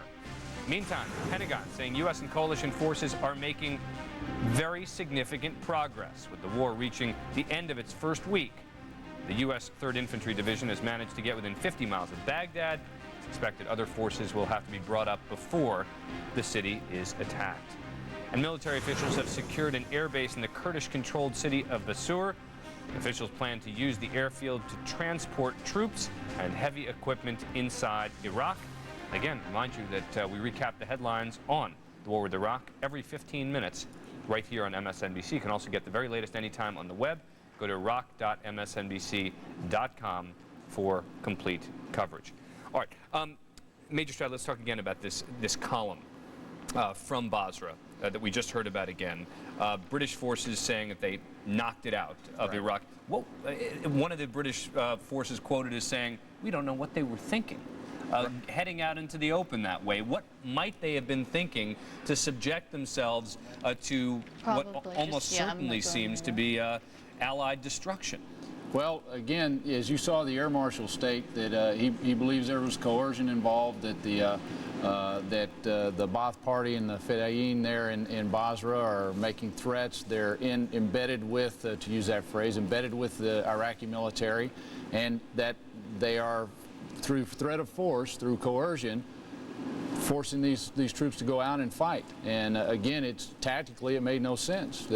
And Jeannie Ohm, it seemed that they avoided, the commander basically saying, look, we have evidence of this. I'm not going to get into the details of it. The Pentagon has talked about this as well. Is this based on accounts, I presume, from captured Iraqi soldiers? Are you talking about the chemical weapons, Dan? Sorry, I missed that first part. We were talking about the captured Iraqi soldiers and the fact that they may have been the source of information that they have been threatened to fight. You heard the British commander there talking about the fact that they believe that many of them fighting under duress, that in effect guns being placed to the heads of family members of soldiers to ensure that they fight. And I was just asking you whether we had information from the Pentagon as to where that information is coming from. Well, it's not necessarily clear where it's coming from, but for a while now, defense officials, military officials have been saying for weeks now all the different tactics they expected Saddam Hussein to use, not only forcing other Iraqis to fight when they don't want to, but using human shields, pretending to surrender when they're not. So they're saying they're actually, in fact, I talked to some officials, they're actually surprised that every single tactic that they had given us in background briefings saying this is what they could expect is actually happening. So they've been quite surprised, and that's why you've seen such a forceful response from the administration, calling what they're seeing, these tactics, the worst of the worst. Let me just read everyone involved, because now that we've got David Schuster from CENTCOM, we've got Major here, we've got the Pentagon represented. The Washington Post reporting tonight that the, quote, war could last months, officers say. And they talk about the weather, the supply lines, an enemy that's refused to give up, and that this has led to a broad reassessment by some top generals of U.S. military expectations and timelines, now talking about the possibility that this could last months. Even Colin Powell quoted on National Public Radio yesterday saying the war, quote, may take a little bit longer, but we don't know how long. Major Stradley, this is a somewhat, I think, disturbing report to many Americans. Well, as we were talking about earlier, Dan, I think that there was an expectation that this would be over with very quickly, like the Gulf War I, as they're calling it, back 12 years ago, 100 hours on the ground. And I think that was obviously a little bit unrealistic, but I'd paraphrase or quote a couple of things that have been said in press briefings in the last couple of days. The first one that General Franks had, which was that this is events-driven. That we're not going to be held to a timeline, and that the enemy has a vote. And so all those things are absolutely true. And again, the Air Marshal reiterated it will take as long as it takes. That's not an answer, though. I mean, the answer, it's going to take as long as it takes, is I don't think that's an adequate response. I mean, right? I mean, well, I think I understand what you're saying, but I think it's the best answer that he can give, because, you know, put those two things together. The enemy gets a vote. We have a plan. It's beautifully drawn out with big blue arrows on a map, but weather, as you said, enemy actions, bad luck, all affect that plan, and then you go into different nodes. It affects timelines. It affects all kinds of things, and so it's constantly evolving. When I was on active duty and we would do operations every night, you kind of rescrub the plan, you rescrub the timeline, and you start fresh the next day, and what you end up with 2, 3, 4 weeks down the line may not resemble anything close to what you started with a few weeks ago. Jim Miklashevsky was reporting a similar type of reassessment going on. Is the Pentagon openly admitting that they are reassessing, or are they saying we're sticking to the same plan we started with? Well, Dan, I want to point out a couple of things, and if you gather them all together, it's clearly not a coincidence. You have the administration now working together, sending out one message. They're staying on message. Just 2 days ago, Secretary of Defense Donald Rumsfeld pointed out, with the war, we're closer to the beginning than we are to the end. Then, as you pointed out, Secretary of State Colin Powell saying it may take a little bit longer. We don't know how long. And one more thing, just yesterday, President Bush, when he was at Central Command in Florida, he was saying this war is far from over. It's no coincidence that you have the top government officials, from the president on down, now trying to prepare the American public that this may be longer than expected. Now, some of the back talk is, you know, the shock and awe campaign, we had heard about it for weeks. A lot of people expected this big firepower display to completely silence the Iraqis, to have Saddam Hussein say, that's it, give up his regime. And that, of course, didn't happen. So that's why it's no coincidence the administration this week is all going out and sending out the same message, preparing the American public. This could take a lot longer. You know, before the war began, Secretary of Defense Rumsfeld had this saying he often said over and over whenever he was asked how long could this war take. He said 6 days, 6 weeks, 6 months. Well, clearly this week we know it's not a matter of days. It could be a lot longer. All right, stand by. We've got Chip Reed on the phone with the 1st Marine Division. Chip, you there? Yeah, Dan. More specifically, I'm with the 3rd Battalion of the 5th Regiment of the 1st Marines, and what is happening here is this battalion has been kind of the point of the spear. I know it's an overused expression, but it is a nice metaphor. They've been right out at the top most of the way up, but today they have pulled off to the side of the road and battalion after battalion is passing us, moving to the front. And what we are doing here is dealing with some of these elements that have been just ambushing and tormenting this convoy as it has been moving north. There is a city off to our west, which I'm not going to identify because we can't give away precise locations, but on the outskirts of that city, they believe, is where these militia forces are basing their attacks.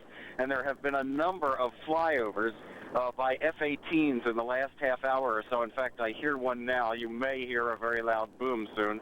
But there have been a number of flyovers by F-18s that have dropped some heavy bombs on a position no more than 500 or 600 yards away from where I'm standing. And you can see the huge explosion after each one. And sometimes there are secondary explosions, which suggest and tells the Marines here that they have hit their targets, which they believe to be mortar positions and ammunition for those mortars, and also BMTs, as they call them, which are basically tracked armored vehicles that the enemy uses. So they are continuing that bombing campaign. They have also been hitting some other sites in the general vicinity here with artillery. I'm not sure what they are hitting there, but there were also some secondary explosions there. So apparently some kind of ammunition storage of some sort. So this battalion, instead of just blasting its way north and doing those running battles it had been doing for the last 2 days or so, has stopped along the road and is going to deal more thoroughly with this problem of these smaller forces that have been ambushing and tormenting this convoy as it heads north. Dan? Chip, we've been listening to a press conference from UK Commander Brian Burridge, and I'm just wondering, how much of a sense do the troops there have about what's being said at CENTCOM? Meaning, are they hearing it? Are they getting reports of what's being said? Or are they just continuing on with their mission, really getting almost all their information from their commanders? I'll tell you what, they're getting a lot of their information from me and from us, from my producer, John Zito.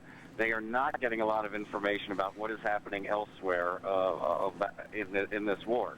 I mean, their job is to do their little mission, and they are in their own little world, in their own little tunnel vision, and I guess that's the way they want it to be, because they want them to focus like a laser beam on whatever their particular mission is, and they don't get a lot of briefings on how the war is going, what CENTCOM is saying, what's going on with other divisions and with the Army and that kind of thing. They're constantly asking me those questions, and I answer them as well as I can, but I'm not sure the commanders want us to talk too much about that. They want the troops to be focused on what's going on here.